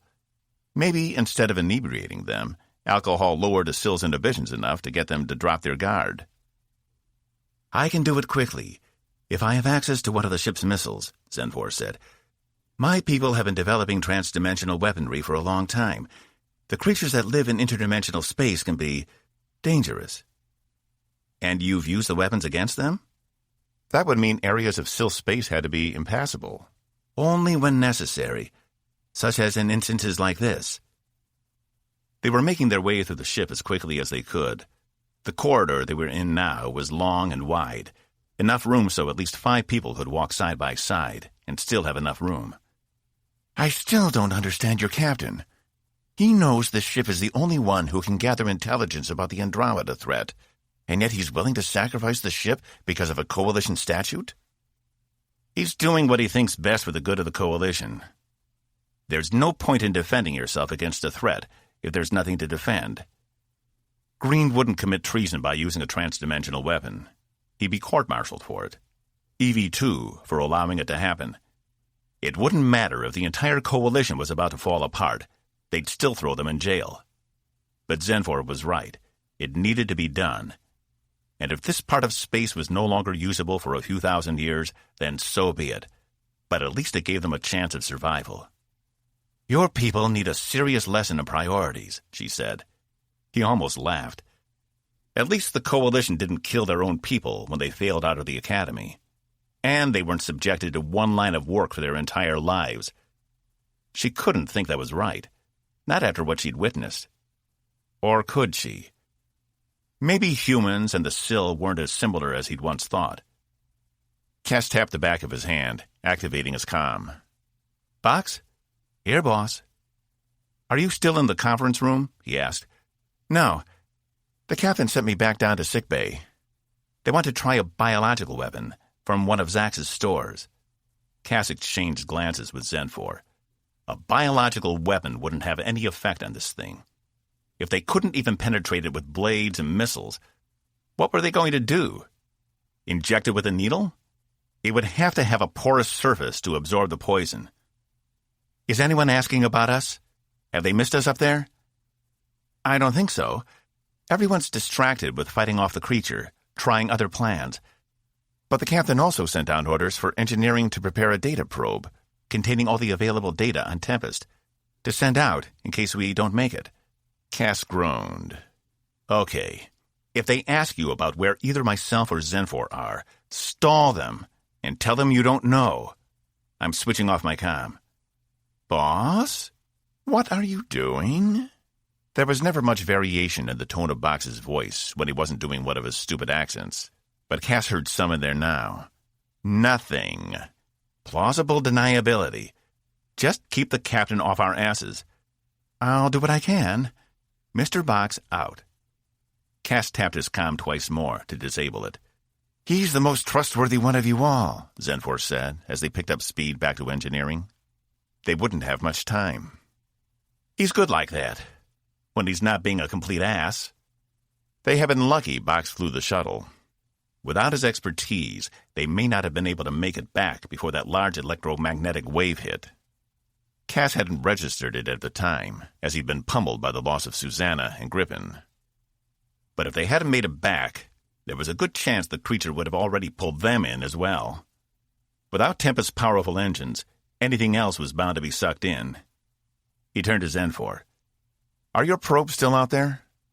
I don't know. The last I saw, they were close to the tear in space, the opening which I believe allowed the creature to come into this universe. Why? Because I want to make sure we seal that tear. Even if this part of space is no longer usable, I don't want that thing coming back and luring in another ship. Cass gritted his teeth. He grappled with the fact the creature had used Captain Morrow's own voice to entice them. It was an impressive level of sophisticated trickery, and it would require a sharp mind. He wished they could get to know more about the creature without killing it. It would be fascinating. If I can still retrieve the telemetry, I'll alter the signature of the missile to seal the tear. It's something we contend with sometimes, living on multiple planes. Occasionally, our ships will accidentally disrupt the barrier between worlds, especially when they're strained. The repair takes some time and doesn't grow back as strong as before the tear. She picked up the pace. Wait, what do you mean? What grows back? He asked. The fabric of the universe. What else? When they were close to engineering, Cass stopped them in the corridor. We'll need access to the current cache of missiles, which means we'll need Sester's approval before moving one to work on it. Which also means he'll be required to report it to the bridge. Without... His breath hitched again, and he had to suppress the feelings. Without Susanna up there, I don't know if they've got anyone monitoring or not, but we can't take any chances. While they're distracted with this biological weapon, we need to move quickly and quietly to get this done. When we get in there, let me talk to Sester. He's been amenable to me before, and he might be willing to help us. What about coalition regulations? Zenfor asked. Claxians are pacifists by nature. I don't know how he'll feel about it. If he decides he needs to notify the captain, though, I don't think there's much we can do. We'll just have to hope he's on our side. She narrowed her eyes. I wouldn't count on anyone being on our side. You said yourself we are committing an act of treason by building and using this weapon. We can't count on anyone. She was right. Still, they need Sester's approval to move one of the missiles into the weapons lab. So far, they hadn't needed access to any physical weapons yet. Everything Zenfor had been working on was purely theoretical. The test would come later. Cass could always lie to Sester, say they needed it for another reason. But he'd probably be able to tell. That was the problem with being psychic. We'll have to do our best, Cass said. He led the way into engineering, which was a flurry of activity. Sester was in the back, in his cradle, operating 3 different systems at once, while the rest of the crew were at their emergency stations. Hello, Commander. We're engaged in a crisis here, trying to keep the ship from being pulled into the vortex. So I noticed, Cass said. When he spoke, Ensign Tyler glanced up. His eyes went wide, and he stepped around the console, though Cass couldn't quite tell what was going on behind his eyes. Commander? Is everything all right? He asked. Is there something you need? Sester, we're here because we have to save the ship, and we need your help to do it. Cass hoped Sester could still receive his thoughts. His focus wasn't what it normally was. You want a missile to modify. It will violate regulations, the Klaxian replied. I know, but it's the only way to save the ship. The biological weapon won't work. Commander? Tyler asked. Cass winced.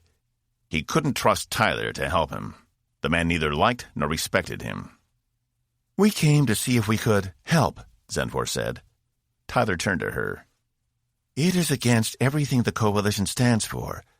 As a Coalition officer, you can't authorize the use of such a destructive weapon, not without authorization from Coalition Central. Cass focused his thoughts. I know. Good thing I'm no longer a Coalition officer. You've resigned again? Not formally, Cass thought. I know I can't authorize the use of that missile, but I can ask you, as someone who wants to see the Coalition survive into the future, what is the best alternative? We're the Coalition's only chance to face Andromeda. If we don't make it out there, it could have disastrous consequences that last far longer than the use of a trans-dimensional weapon. You want to help? Tyler said, derision in his voice. Thank you, but we don't need any help. We've got it. Zenfor shrugged. Very well, Caspian Rabot. I will assist. But I will also be required to reveal my part in this endeavor, and I will face the consequences accordingly. Thank you. Please send it over to the weapons lab. We don't have a lot of time. Cass focused on Tyler. We thought, with the loss of Pearson... Tyler shook his head. No, but thank you. We have it covered. Cass nodded.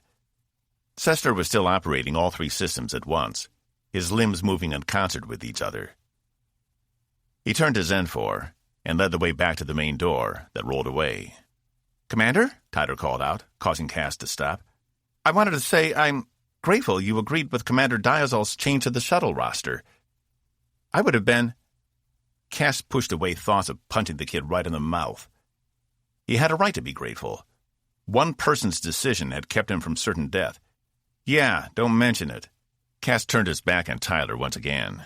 They exited engineering and headed for the adjacent weapons lab, a few doors down. That pompous little ass, Cass said, as soon as they were out of earshot. It should have been him on that ship, not Susanna. It seemed you and Commander Bloom were entering the initial stages of a friendship. Possibly more, Zenfor said. Yeah, and I didn't realize until it was too late. I don't guess the Sill have mastered time travel, have they? Zenfor arched an eyebrow. Not to my knowledge. But it's interesting. You'd use time travel to go back and experience a relationship you have missed, but you never asked me that question about a way to save the ship. I was kidding, obviously, Cass replied, all humor gone from his voice. Still, I find it curious. But then again, you are a society of contradictions. The door to the weapons lab slid open, and they stepped inside. The missile was being delivered by two small hover drones that had come from the other direction. Well, he's good to his word, Cass said. Shall we get started? 35. Work on the missile proceeded quickly. Zenfor had managed to locate the probes. They were still transmitting from deep within the Terran space, though the information coming from them was plagued with interference. Cass kept his eyes on Tempest's internal sensors, making sure no one was checking on them. He was confident Box could keep them occupied in the event they did start to question his and Zenfor's disappearance. But on the other hand, Green might just think Cass was helping her cool off.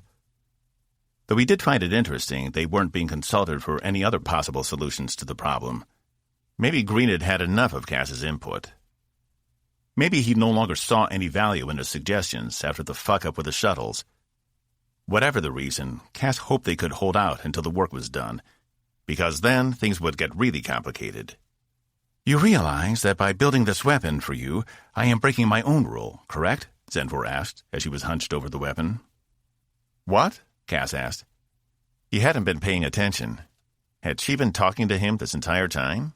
This weapon uses Sill technology, something I expressly forbade myself to offer you. But the situation has changed, And I now see I can't survive without giving you this. I want you to understand the significance." "You're preaching to the choir," he said, still absently watching the internal sensors. "What does that mean?" He glanced over his monitor. "Oh, it's an old colloquialism. It means you're telling me something I already know." "Yes. Well, you knew it before and decided to ignore it." "I know." Cass returned his attention to the sensors. "Humans have the unique ability to ignore things, even when they're right in front of their faces. If it doesn't fit with what we're expecting, we have a bad habit of disregarding it and moving on." "It's an inefficient use of life," she said. "I'm not sure I'd go that far. Surely your people were the same at some point in your distant past." Zenfor scoffed. "My people have been through turbulent times as well, but nothing like what is in your history, or even your prehistory." "Let me guess. You walked out of the oceans on Thisleia completely in harmony with everything around you." "Not—" She turned, her attention drawn by something off to her side. "What is that?" "What?" he asked, leaving the internal sensors. She examined one of the screens containing information from the probes. "The probes are picking something up. Something inside the tear itself. Another audio transmission." She leaned in closer to adjust the gains. It had to be the creature again. Hadn't they already confirmed no one was left alive in there? Or was it possible? Did he dare to hope? "Tempest? Are you out there?" a female voice said. Cass's heart leapt into his throat. It was Susanna. He sprung forward, all his attention on the screen. "Is that—" He found he couldn't catch his breath. They needed to get to another shuttle. They had to find a way in there to get her. "Are you out there? Help us!" This time it was Griffin. Somehow they'd survived. "We have to notify the captain." Cass jumped up, but Zenfor grabbed him by the arm. "What are you doing? We can't destroy it while they're still in there." "No," Zenfor said. "Look." She pointed to one of the wavelength patterns of the voices coming through. "That's not Commander Blum or Captain Griffin. This pattern matches the same one we recorded when Captain Morrow spoke to us. It is using their voices." "No. They were still in there. They were still alive, and Cass would find a way to reach them." "I'll get Box," he yelled, headed for the door. "Don't fire until we get back." "Caspian!" He stopped just before reaching the door. Zenfor was right. As much as he didn't want her to be, he knew she was. It was nothing but another ruse. Cass balled his hands into fists and used all his willpower to stop from hitting the nearest solid object. This creature, this thing, whatever it was insidious. And he realized, as fascinating or unique as it might be, he hated it, and he wanted nothing more than to destroy it for good. "I've never encountered anything like this," Zenfor said. "The types of beings that inhabited the space beneath were confined to one dimension, not split between them like this. It's almost as if this creature clawed its way out of its own dimension into this one." Cass returned to her. "But no one has ever logged it before. There was never any mention of it in any of the search logs for Iphigenia, and they scoured this area." She leaned in. "Perhaps it only comes through every 27 of your years to lure a ship in, then disappears again." Cass was trying to clear his head, but it was clouded of thoughts of Susanna falling into that darkness. "You think the creature will return to its realm once it has Tempest?" "I assume so. It would explain why no other ships have been trapped or even found this area." "So what? It takes a ship, then uses that ship's crew to call for help? To lure in its next meal?" "It may be more sophisticated than that. We know this creature has a high level of intelligence. It obviously originated in the other universe, through that tear. Its food source is probably there as well. I think it lures these ships in for another reason." "What on earth could it want or need from us?" Cass asked, exasperated. "Information. This may be how this creature learns about the universe around it. It doesn't destroy the ships. We know that much because we found no debris. But what if it absorbs them in some way?" Cass's eyes went wide. He turned to the display that showed the physical form of the creature, focusing on the hardened mountainous regions they'd seen in the initial scans. A quick spectral analysis revealed they were composed of galvanium, cyclax, and an abundance of proteins and carbon. They're there. They're part of the creature. Zenfor turned her attention to the screen. Are you thinking that is what happened to them? They were transformed in some way? Maybe. I'm not sure. But those are coalition metals. And I would bet the concentration of carbon and proteins is what is left of the people it killed in pursuit of information. They are part of it now. And maybe that's how it's able to absorb their voices. An interesting hypothesis, she said. I wish we had time to test it. I don't want to test it. I want to kill that thing. Then kill it again for good measure, Cass said, narrowing his eyes. Is the missile almost done? She returned her attention to the project. Close. Only a few more minutes. And you're right. Attempting to study the creature would only lead to more deaths. Obviously, it can't be reasoned with. No, it couldn't. And they were about to use illegal technology to make sure it never trapped anyone else ever again. Cass couldn't believe he was back in this position, willingly disobeying a direct order because he thought it was the right thing to do. Why was it every time he disagreed with an order, he took it upon himself to break the rules as he saw fit? Who came along and anointed him the ultimate authority on morality? But deep down, he knew he wasn't wrong. This was the correct course of action, even if it did go against Coalition standards. It was a completely different problem from Rutledge. In that case, he'd made a moral call to defend what he thought were the Coalition's most cherished values. And for some officers, such as Captain Green, they probably were. But Green was on the opposite end of the spectrum, ready to sacrifice everything for those values, rather than see the bigger picture. Cass shuddered. For a short moment, he realized what Rutledge must have felt like on the bridge of the Atlas, watching his first officer disobey his orders and put the very future of the Coalition at risk. It wasn't an association he relished. I believe it's ready, Zenfor said. As long as it detonates close to the creature, it should obliterate it and seal the tear at the same time. But the ship will need to move away immediately upon detonation. Tempest engines are fast enough. We should be able to outrun the shockwave that will decimate this part of space. Assuming the electromagnetic field will be disrupted the moment the creature is killed. I'll let Box know. Cass tapped his comm again to turn it back on. He can take the controls in an emergency if necessary. I was impressed by his piloting skills, she said, shutting the various hatches and ports on the missile itself.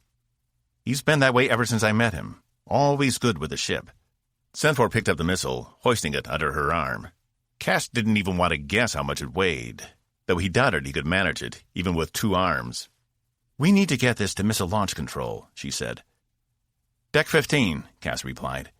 It's mostly automated, but there are a few technicians down there who make sure everything runs smoothly.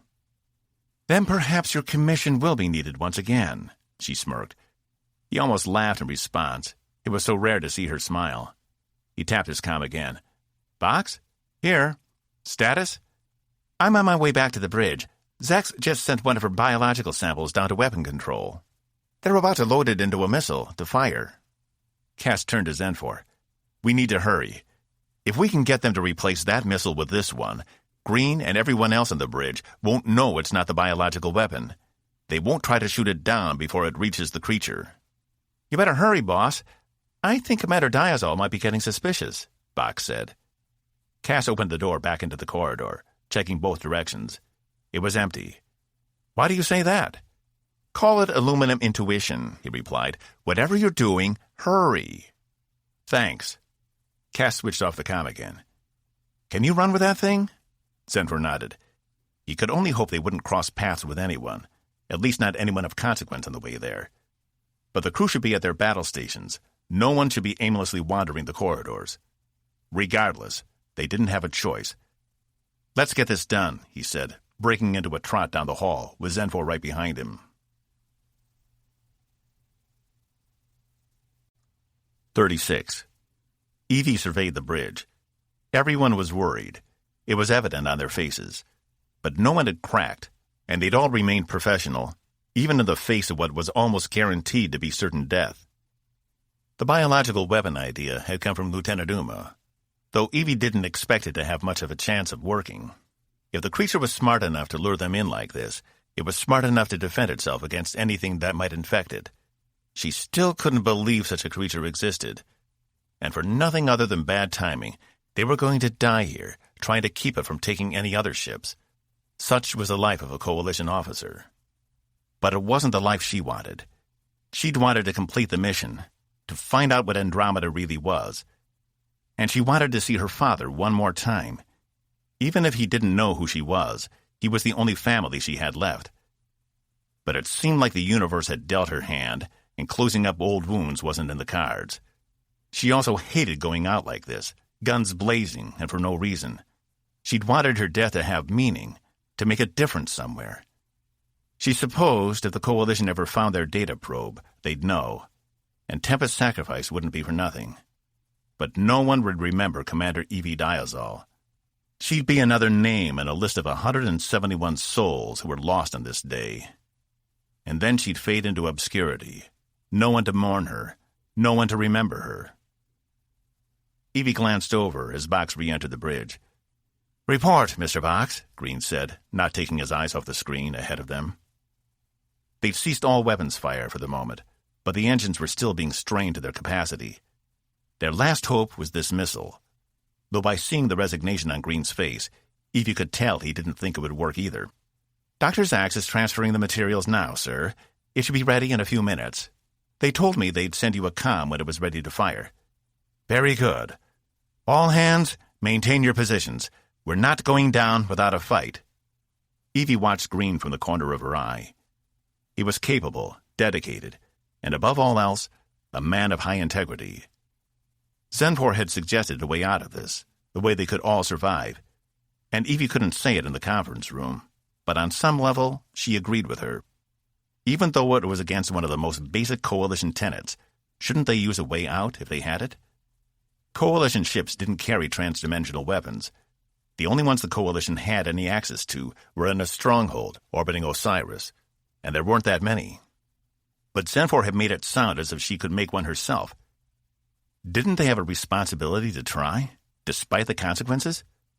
After all her years in the Coalition, Evie thought she might be seeing what Cass had been talking about. Speaking of which, where was he? She caught Box's optic and motioned for him to follow her to the other side of the bridge. He glanced at Rond of the pilot's seat, who was trying to keep the ship together and away from that thing as long as possible. But he'd been fighting the controls for some time now. "Can I help you, Commander?" Box asked in an uncharacteristically sweet voice. "Where's Caspian? And Zenfor? I haven't heard back from him regarding her." It had only been 40 minutes since she had stormed out of the conference room, and he'd chased after her. But it couldn't have taken him that long to find and catch up, could it? She knew he wouldn't fathom putting her in the brig, but she'd at least thought she would have heard something by now. "They went to, the bar, I believe. The extenuating circumstances of their impending dooms convinced them to share a drink together before we all perish in a nightmare scenario none of us can truly fathom." His yellow eyes blinked rapidly. Cass told her the pattern of blinking often betrayed Box's emotions, though she had no clue what they were telling her now. And she wouldn't be surprised if Cass took Zenfor down to the bar. Kor knew he spent enough time there himself. "Do you know why his comm isn't working? I've tried a few times to reach him." "I wouldn't know, Commander. I just happened to pass them on my way to sickbay." "But sickbay is on 14. The bar is on 12. How did you pass them?" Box straightened. "I, accidentally went to 12 by mistake, then took a different hypervator back up. There. That's plausible." Evie's eyes narrowed. "I mean, that's what happened." "Box? It's Mr. Box now." He straightened a bit more. "Box, tell me the truth. Where is he? What's going on?" "Damn it," he whispered. "I didn't have enough time to think of a cover story. You didn't give me enough time." "What's he doing? Tell me now." His eyes blinked a few more times. "I wish I could, Commander. But I don't know. He wouldn't tell me his plans. He only told me to distract you and the captain if you came asking about him, which I probably shouldn't have said." He rocked back and forth on his metal feet. "I guess it's going to be a few lashings for old Box," he said, in an accent Evie had never heard before. Did he say where he was going? Or anything about? Of course. It was obvious. He and Zenfor were going to use the transdimensional weapon. What else would he need to cover up? Commander, is something wrong? Other than the fact we're all about to be killed horribly? Box asked. She glanced at the captain, who wasn't paying them any attention. His focus was on his own work and maintaining the morale of the bridge crew so everyone didn't fall apart when it mattered. Her first inclination was to tell him. In fact, it was her duty. He would be able to put a stop to it. She was bound by coalition regulations to inform a superior officer of any breach of security or possible subterfuge on her ship. And yet, she hesitated. Evie shouldn't be doing this. She should tell the captain immediately. What was wrong with her? Not only was she violating the oath she'd taken when she graduated from the academy, she was violating the personal promise she'd made to herself to never put her own self-interest above those of others. The Coalition banned transdimensional weapons for a reason. It wasn't up to her to decide whether they should be used or not. So why was she just standing there? Commander, you look like you are in distress. Do you need to go to sick bay? Box asked. Huh? She'd forgotten he was even there. No, I'm fine, she finally said. I just need to talk to the captain about something. You sound unsure, he replied. Are you conflicted? No, she said. No, I'm not. 37. They'd made good progress so far, having traveled the corridors without running into anyone yet. He'd seen crewman Tess walking ahead of them, but she'd gone in a different direction, leaving the rest of the large corridor free. And somehow, Zenfor wasn't showing any signs of fatigue yet, despite the huge missile under her arm, though she had switched it to the other side. If you drop that thing, it won't go off, right? Cass asked. I won't drop it. But I mean, if you did, would it go off? I won't. Great. That made him feel loads better. Potential annihilation following him at less than a meter.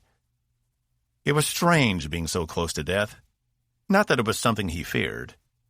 In fact, he'd never feared death. He'd always been much more afraid of an unfulfilled life. Those years in prison had been some of the hardest because it was as if the clock was just ticking away and he had too much to accomplish. It was the same now. Dying at the hands of this creature didn't scare him. The thought of leaving so much unfinished did. Here, last adjacent corridor. It's down here, he said. What will happen to you when they realize what we've done? Zenfor asked. I'll probably be thrown back in jail, Cass said. Also, they'll try to give me a dishonorable discharge like last time. But I won't allow that, because I've already resigned. Green just hasn't received my letter yet. You'll go to prison for the rest of your life? She asked. He shook his head. I don't know. Because of the nature of this mission, I'm not sure how Coalition Central would react to knowing what we're doing here. They might decide you being on the ship is too big of a risk and transport you back to 8, where you can return home. If that's the case, I'll most likely be dropped off at the nearest starbase before Tempest leaves Coalition territory. He chuckled as he turned the corner. Though, if it's anything like last time, my shuttle might explode before I even get there. Save everyone the trouble. Wait, I don't understand. They tried to harm you in prison? Not exactly. They sent me to a penal colony where I was to serve out a term of manual labor until my release. But it wasn't exactly a human-friendly place, if you know what I mean. I'm afraid I don't. Let's just say, if I hadn't found a way out, I wouldn't be here right now. That's a logical line of thought. Had I not left my ship, I wouldn't be here right now either. Or if I'd never graduated from the training camp, or if I'd never been born. She shifted the missile under her arm, and Cass's heart rate skyrocketed. No, not like that, he said, taking a breath. Never mind. It's right here. He approached the door to weapons control, tapping his credentials, which gave them access. Inside was a wide room. In the center were 2 missile tubes, which were fed by the large store of weapons stored in protective containers to the left and right. The system could be set up to fire up to 3 at a time from each tube, Or they could be loaded manually if the power or targeting systems went offline. 3 people looked up as they entered. 2 were weapons technicians, Crewman Barstow and Ensign Talia, in addition to Dr. Zax, who was at the moment bent over one of the missiles ready for loading in the tubes. "Commander," Zax said, "is there a problem?" He hadn't expected Zax to be here. It was a hiccup, but not a major obstacle. "No problem, but we've been ordered to use this missile instead," he said, pointing to the one in Zenfor's arms. "It's already been modified." Zax straightened. "I didn't modify it.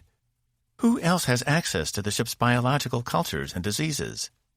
"It's part of the project Zenfor has been working on to confront the alien swarm." Cass was almost startled at how easily the line came back to him. It was as if nothing had changed at all. Zax's aquamarine eyes sparkled, and Cass couldn't tell if she believed him or not. He wasn't exactly up on his Yax-Inax body language. "Set it over there," Zax said. "I want to check it over before we launch." "That's not necessary, Doctor," Cass said. "The Council has studied—" "No matter how much information she's absorbed, she does not have the experience to match," Zax said sharply. "I will not be sending a missile out there until I am absolutely sure it is safe for this crew." "Doctor, That's the end of it, Commander. No more arguments. Either set the missile over there or leave." Cass noticed the 2 weapons techs exchange glances. As soon as Zax opened the casing on the missile, she'd know what was going on. He had no doubt about it. But what choice did they have? They couldn't incapacitate all 3 of them at once. Cass wasn't even sure how to incapacitate a Yax-Inax. Having 2 sets of arms came in pretty handy when attempting to break through restraints. He was reminded of the immobilization field on Zenfor's ship that had held him in place. They could really use one of those right now. Cass motioned for Zenfor to set the missile down, which he did while remaining silent, but with her eyes on Cass. Zax seemed to relax once the missile was in place and turned back to the one she was working on, closing up its hatches. "Ensign, please return this unit to storage. We won't need it." "Yes, Doctor," Ensign Talia replied. She had short brown hair, shaved on one side, with a tattoo of something on her skull, but she moved too quick for Cass to catch it. A drone moved over and retrieved the missile, taking it back into the storage area. "Let's see how well you did," Zax said, her voice more upbeat than before. Cass assessed his options. If Zenfor could restrain Zax, as much as he didn't want her to, he might be able to grab the ensign and crewman before they could alert the bridge. But their stations were on opposite sides of the room, and honestly, he'd be lucky to reach one of them in time. Forget about both. But if he could reach the controls— Zax stood over the missile, opening its panels with a touch and peering inside. She stared for a beat before turning back to him. "Is there something you want to tell me, Commander?" Cass was about to tell Zenfor to grab Talia while he went for Barstow, but the doors to the weapons lab opened behind them to reveal Evie. She had a stern look on her face, and it didn't slip Cass's notice she'd armed herself, but the weapon remained attached to her hip. "Oh, shit," he said under his breath. "Ensign Talia? Crewman Barstow? Please wait outside these doors. Make sure we aren't disturbed," she said. The 2 techs nodded and left the room, the doors closing behind them. Evie turned her attention to the doctor. "Doctor? Where did that missile come from?" "Commander Rabot and the Council brought it in just a few moments ago. I've examined it to make sure it meets with Coalition standards for the use of biological weapons." "And does it?" Evie asked. "I'm afraid not.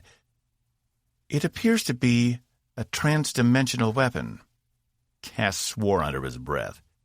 He'd hoped Zax might not betray them to Evie, but now it was all over. There was nothing more he could do. "Commander, is this true?" It sounded like she was scolding a child. Core, he hated that tone of voice. "No, it isn't," he spat, "because as of 20 minutes ago, I resigned my commission. Commander Rabot had nothing to do with this. Mr. Rabot did."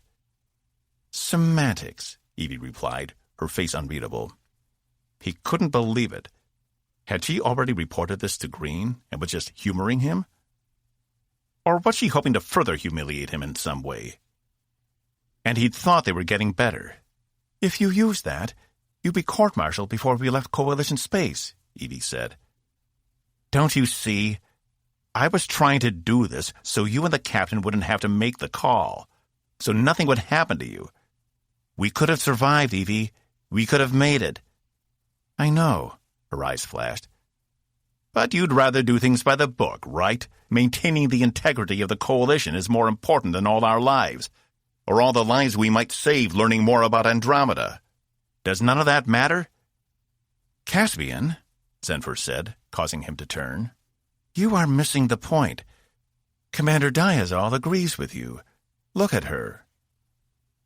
Cass turned back to Evie, his head flinching. What was Zenford seeing that he couldn't? Everything about her appearance suggested confrontation. The stern look, the weapon, and yet her body wasn't tensed up, like one would be when walking into a room ready for a fight. Was it all for show? Is that true? You agree with me? Her face softened. I can't let the ship go down when we have a chance to save it. The captain may not be willing to go against the regulations, but I'm not willing to stand by and do nothing. Launch the missile. Box is at the ready on the bridge to take the helm from Lieutenant Rond. He'll get us out of here in time. He snitched on me, didn't he? She grinned.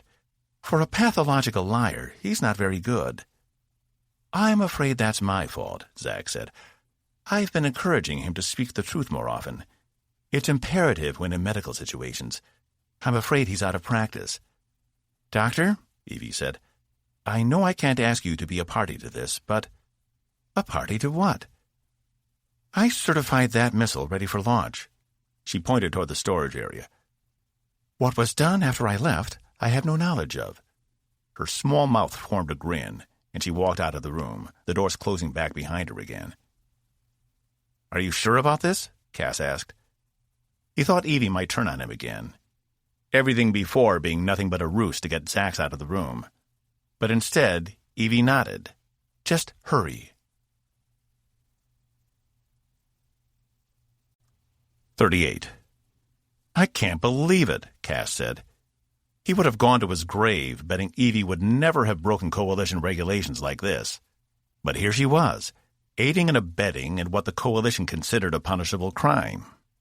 Believe me, I'm still grappling with it myself, she said. But we don't have a choice. Green will destroy this ship rather than compromise his values. Sound like someone you know? He scoffed. Trust me, I've already been down that route. Look, you get back up to the bridge. They can't know you had anything to do with this. They'll court-martial you if they find out. Can you two handle it? He nodded. Just keep the technicians out of here, and we'll make sure it's loaded and ready. Green will think this is the biological weapon. When it blows, Box will take the helm and get us out of here before the wave hits us and strands us in the middle of non-navigable space. You realize what we're doing, right? Evie asked, closing the panels on the missile. We're destroying the possibility any civilization from any nearby planet will be able to leave their homeworlds. I know, Cass said, his eyes down. There are 2 planets close that are inhabited, both in different systems. I already scanned them. They haven't reached spacefaring technology yet, but one probably will in another 100 years. And when they try to reach out into space, she began, they'll find themselves stranded. They'll believe all of space is like that, when really it will just be the lack of dimensional grounding that will keep them from obtaining any thrust. Not to mention, all the undercurrents in this area will be obliterated. She gave him a sad smile. Is it worth it? For our lives? Maybe not. But for the future of the Coalition, he replied. You still do not understand. You still value all life equally, Zenford interjected. Those lives on the planets below, they are not comparable to yours. Those small people don't have the slightest idea of what awaits them. You do. You know the threats, and you will be protecting them, whether they know it or not. So yes, the lives of the people on the ship are worth more than whole planets full of people. Equity, not equality. How can you say that? Evie asked. Some person down there might have the knowledge to devise a new type of transportation. They might be able to beat the odds. Zenford didn't flinch. Then let them beat it. But don't judge them for things they haven't done yet. You have built a coalition full of lives you must protect. That is your duty, not adhering to some rule that no longer applies. Cass placed his hand on her arm. Evie, she's right. It's a hard call, but we have to make it. Get back to the bridge so everyone sees you there. We'll stay here. She groaned, but nodded. I'll do everything I can to keep them from finding out. Don't worry about us. We're already in trouble here. But you're not. You can still make a difference out there. Don't do anything to jeopardize your position. She nodded, then gave one last look at Zenfor before exiting. Give it one more check while I fire up the manual controls, Cass said. He ran over to Ensign Talia's station and disabled the auto-fire function. The comm opened automatically. Weapons? This is the bridge. How is that missile coming? We're running short on time up here. Cass gritted his teeth and tried to pitch his voice high, hitting the return button. Almost ready. 5 minutes. Zenfor stared at him as if he was crazy. Talia? Is that you? Green said. We're getting some interference, Cass said, shrugging at Zenfor. Stand by. He muted the comm. That's not going to hold, he said. How long do you think? Long enough for Commander Diazol to get back to the bridge? I have no clue, but no matter what, we can't let them get in here, not until it's launched. Zenfor nodded, finishing her inspection. Everything here is... The door slid open to reveal Ensign Talia, a confused look on her face. What's going on? The captain just called me. Did you impersonate... In less than 2 seconds, Zenfor had crossed the room and snatched Talia by the collar, dragging her into the room while the door slid closed behind her. What did you tell him? She asked in a less-than-friendly voice. Tell who? She coughed. Zenfor? Set her down. She can't breathe. Zenfor lowered her to the ground, but didn't release her collar. I apologize, Zenfor said in the same threatening tone. What did you say to the captain? I told him you were in here with the commander, and that Commander Diazol had dismissed me. Shit, Cass yelled, running back over to weapons control. We don't have a choice. We'll need to launch it now. Bring her over here. Easy, Talia said. Cass could now see the tattoo clearly on the side of her head. It was an intricate design crafted around a symbol Cass recognized. His stomach plummeted once he realized what it was. The symbol might have been augmented, so it was difficult to discern, but Cass could still see the original outline of the Sargan Trade Commission. Talia had been sold by the Sargans once upon a time. Counsel, let her go, Cass said. Talia wrenched herself away from the much taller woman. What planet are you from, Paxi? Her face turned into a scowl. Senoja. You recognized it. Of course you would. He wanted to question her about it. Why hadn't she had the tattoo removed? Or grown her hair over it? Why keep it on display for everyone to see?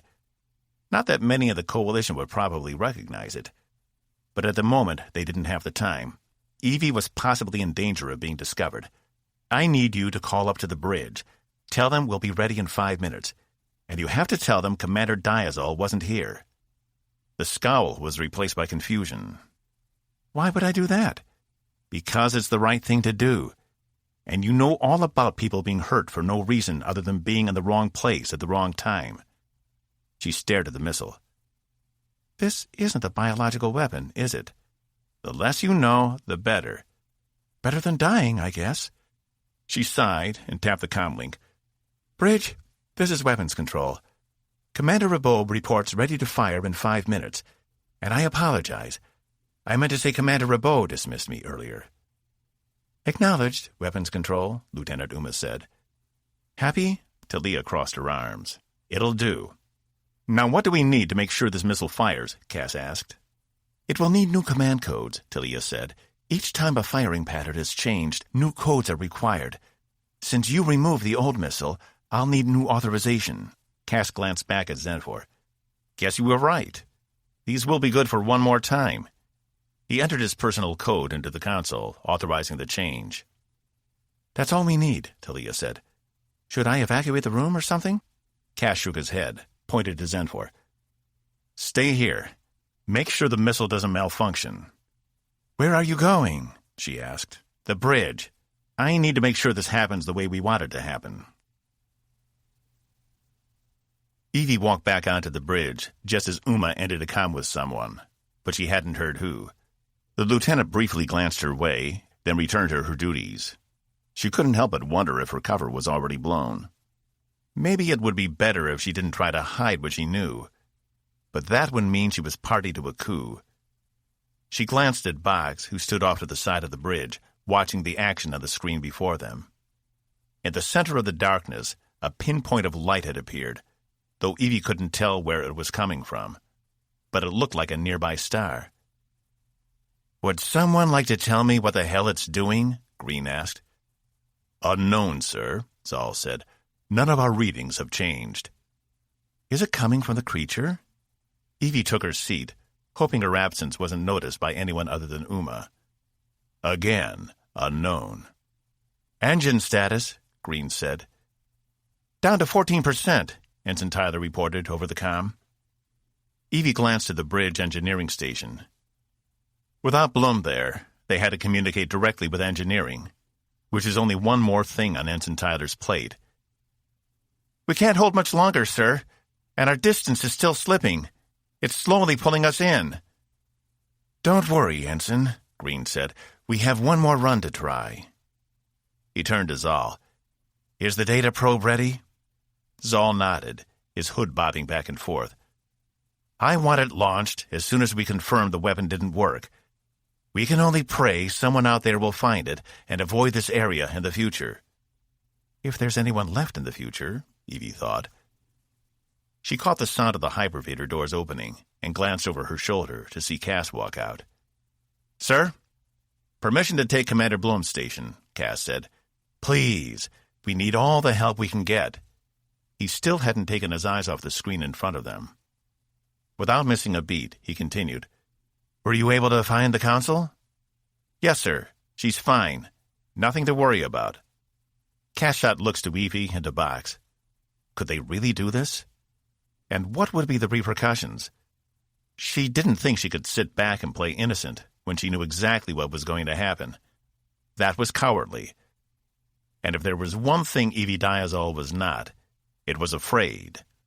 "Captain," she said, turning to him, "you need to know something." Boggs had moved away from the wall, and Cass shook his head slightly, his eyes pleading not to give herself away.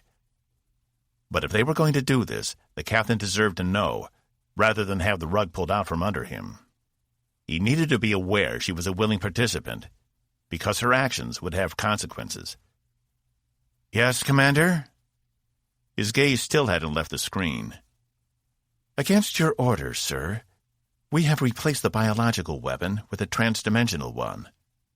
Cass rose from the engineering station, keeping his movements measured.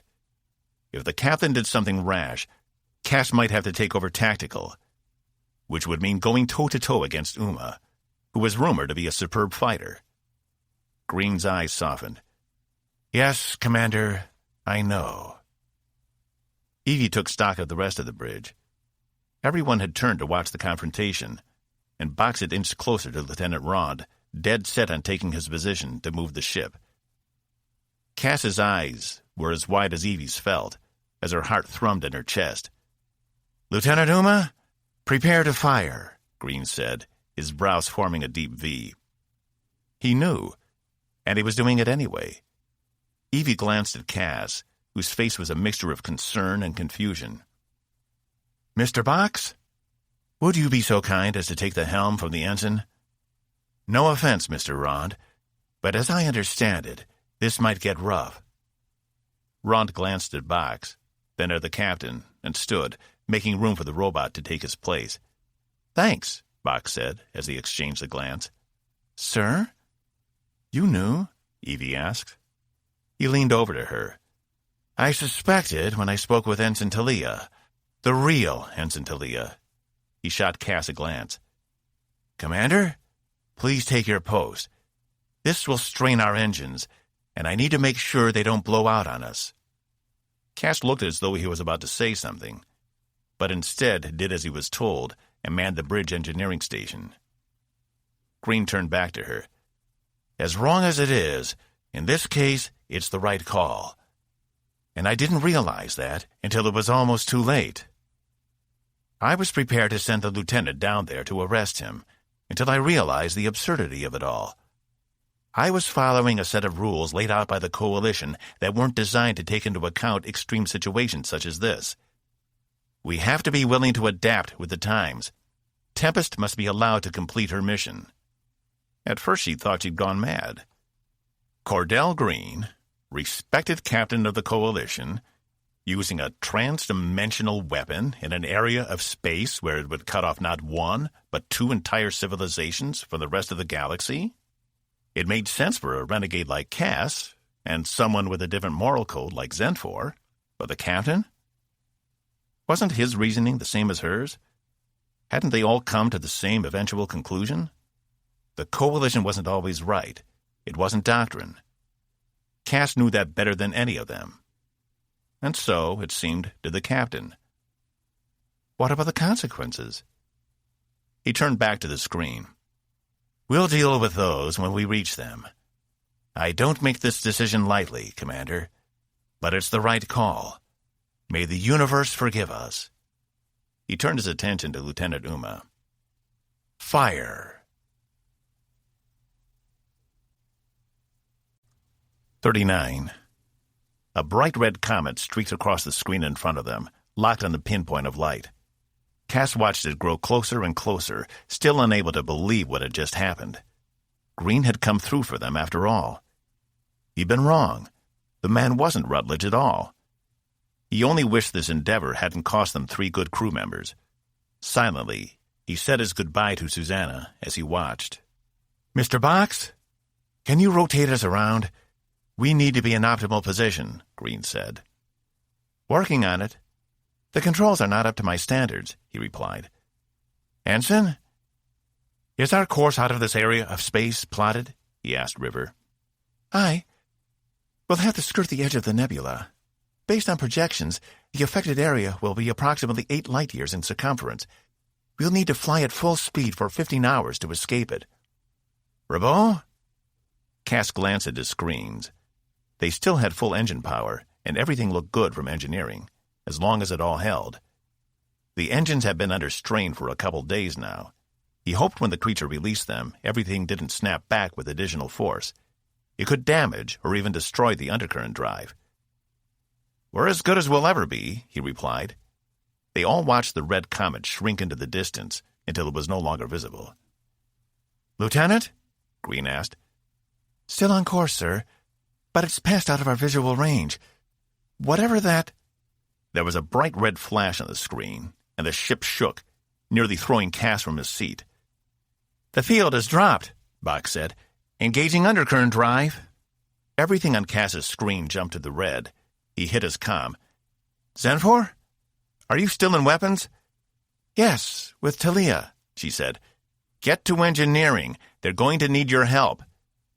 Every system was showing overloads as the pull they'd been exerting had suddenly released. It was what he'd been afraid of. It was like that old game of tug-of-war. When one side finally won, everyone on the winning side fell over each other, still pulling. The engines were experiencing something similar. Very well, came her reply. She was probably apprehensive about working with Tyler, but this was no time for bickering. Commander? Green asked. Working on it, he said, doing his best to keep the levels even. If he could help them regulate things from up here, it would take some of the pressure off, and they could focus on the actual equipment down there. We're slowing, Bach said. Undercurrent drive is only at 80%. It won't be enough, River added. Space is already starting to destabilize behind us. Cass chanced a look at the screen, seeing nothing but a field of red closing in on them. Frantic, he returned to his monitors, but there was only so much he could do from up here. I've arrived, Zenfor said. Talk to Sester. Get the engines back up to 90. We won't clear the field otherwise, he said. There was no response on the other end. Consul? Did you catch that? He glanced at Evie and the captain. Consul? Zenfor had entered into a flurry of activity. Humans ran around, yelling things at each other, while Sester, in his cradle at the back of engineering, used all of his appendages to work different systems.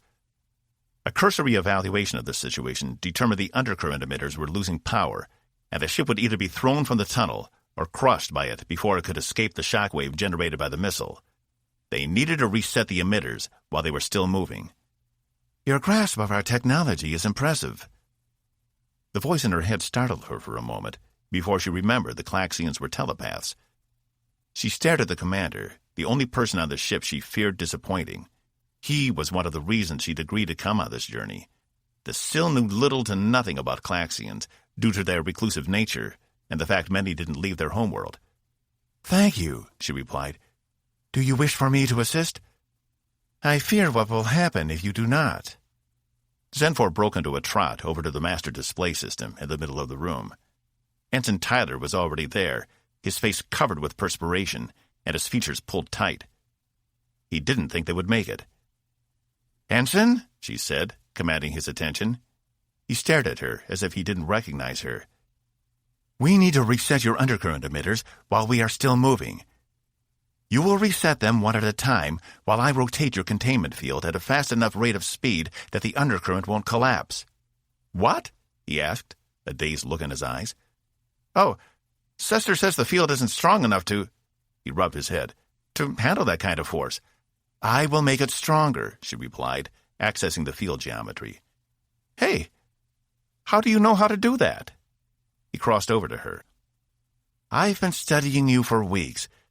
Your interfaces are primitive and easy to understand. She began warping the field geometry, using equations often used on Sill ships. Here she was again, sharing more of her people's technology with this inferior culture. Yet she had no choice. I've never seen geometry like that before. It's enough to work. He says... I heard him, Zenfor replied, finishing the equations. Now shut down emitter 1 and reset. The field should hold. Tyler nodded, making his way back over to his original station. Shutting down 1. Magnus, Sophie, keep an eye on the outputs. We can't drop below 80%. 1 has been reset. Move to 2, Zenfor said. She adjusted the equations to compensate for the fact emitter 1 was now at full capacity. The undercurrent was holding. Impressive. Your manipulation of the undercurrent is unlike any I've seen before. Thank you. That's a compliment coming from a Claxian. Zenfor was fully aware the Claxians were the primary reason most of the other species in the Coalition were spaceborne. Their advanced technology, while not as advanced as the Sill, had given them the edge above many other species. However, unlike the Sill, the Claxians had decided to share it with their neighbors. 2 is reset. Moving to 3, Tyler said. Output is at 84%, the human named Magnus yelled. Zenfor glanced at him. He was the same one who had ridiculed her at the goodbye ceremony. But instead of an urge to rip his head from his shoulders, she only felt sorry for him. That he couldn't understand the deep meaning of the ceremony itself. Some humans got it, such as Caspian. Others, such as Magnus, never would. 3 is reset. Last 1, Tyler said. He wiped his brow with his sleeve. I think this is actually going to work. This coalition hadn't been what she'd expected. Seeing these different species working together, Claxian, human, Dorsai, Untaburo, it stirred something inside her. None of these species could have accomplished what they had on their own. It was only by pooling themselves together that they had survived. And hadn't that been what she'd tried to tell Caspian earlier? That they needed to adapt to survive? She thought back to her own people, subjugating the other space-capable races inside Sill space, just because they hadn't reached the same level of technological advancement as the Sill. And she was reminded of Zakria, who died because she didn't fit. Zenfor made a decision. Ensign, please realign the undercurrent emitters to these specifications I'm sending you, she said, programming a new set of calculations into the computer. But all the emitters are reset. We're almost back to full power, he said. Trust me, she replied. Consul, what is your plan? To pool our resources. Ready, Ensign? He nodded. Everything is in, but I don't see what... She tapped the initiate controls. and the ship lurched forward. Sester's voice returned to her head. "I see. This is very clever. And after it is all over, I wish to discuss the implications with you further." "I would like that as well," she thought. "Engineering! What's happening?" Cass's voice yelled over the comm. "Engineering, respond!" Zenfor could feel herself being pulled against the artificial gravity in the room. She'd forgotten to use the ship's dampeners to compensate. She quickly made an adjustment, and the pull on them eased. Tyler let go of the Master Systems display, his knuckles white. "Engineering! We're shutting down! We can't—" She reached over and tapped the comm. "Hold your course. Mr. Box, don't stop flying. Commander Sester and I have an understanding." "Ensign?" This time it was Captain Green. "Is this true?" Tyler stared at her a moment. "Yes, sir. She and the commander know what they're doing." "Acknowledged," Green's voice said. Tyler's eyes were wide with amazement as he watched the data on his screens. "How did you do this?" he asked. "If there is one thing my people know, it is how to travel long distances." She smiled at him, something she'd never thought she'd find herself doing with the one human who had antagonized her more than any other. "Think of it as my contribution to the mission." Tyler smiled back. "Thank you." 40. "So you mean to tell me we're on the other side of the XL Nebula?" Green said.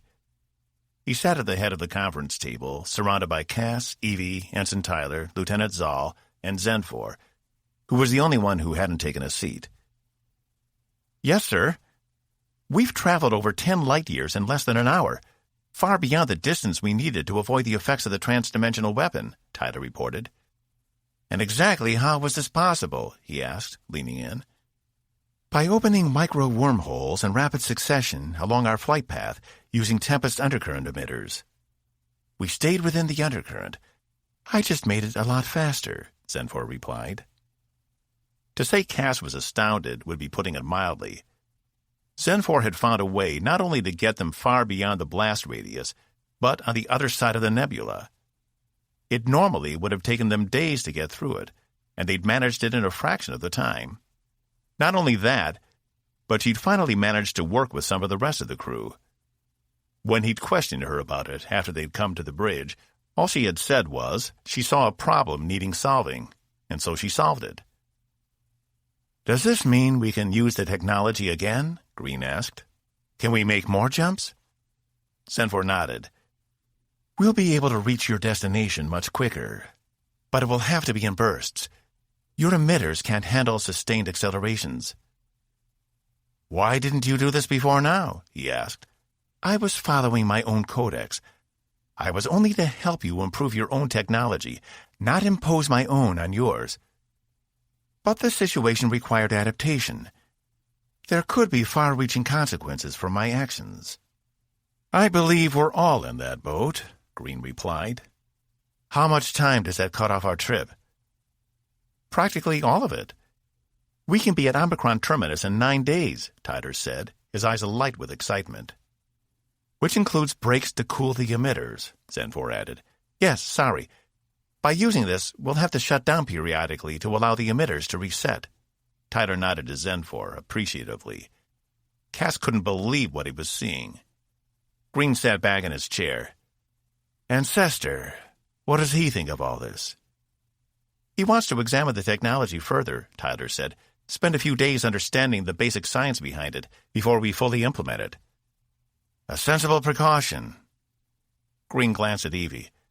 "Now that we're ahead of schedule, I think we'll be making a stop at Hypaxia in a few days. Or is it only hours now?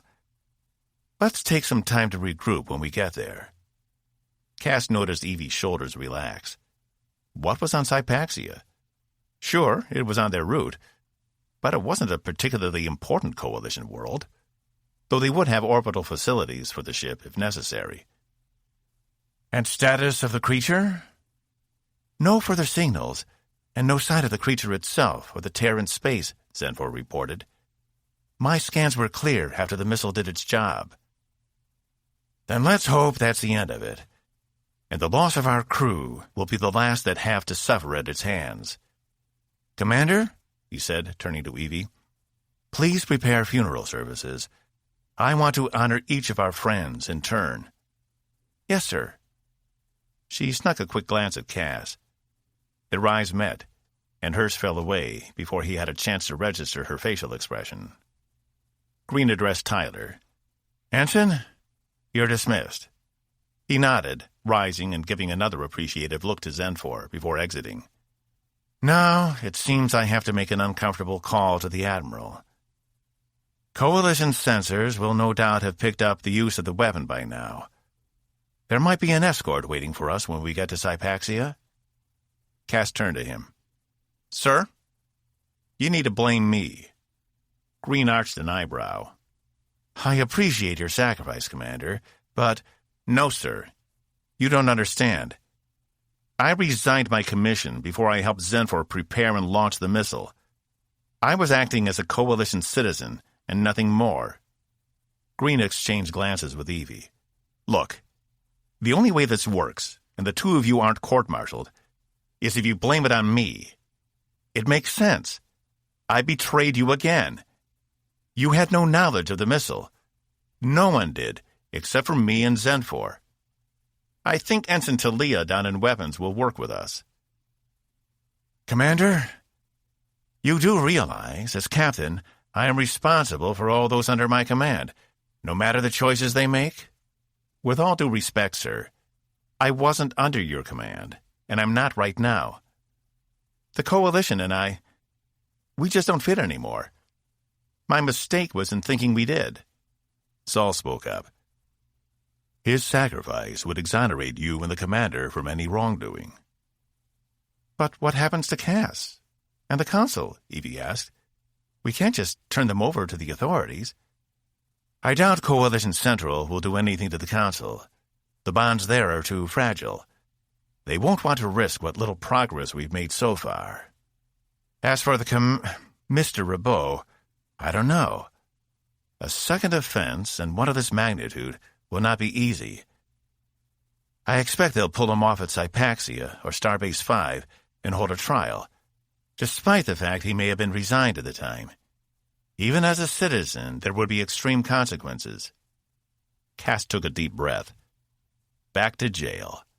Somehow he'd always known it was in the cards. Hopefully this time they wouldn't try to kill him. That's fine. Talia will say I tricked her.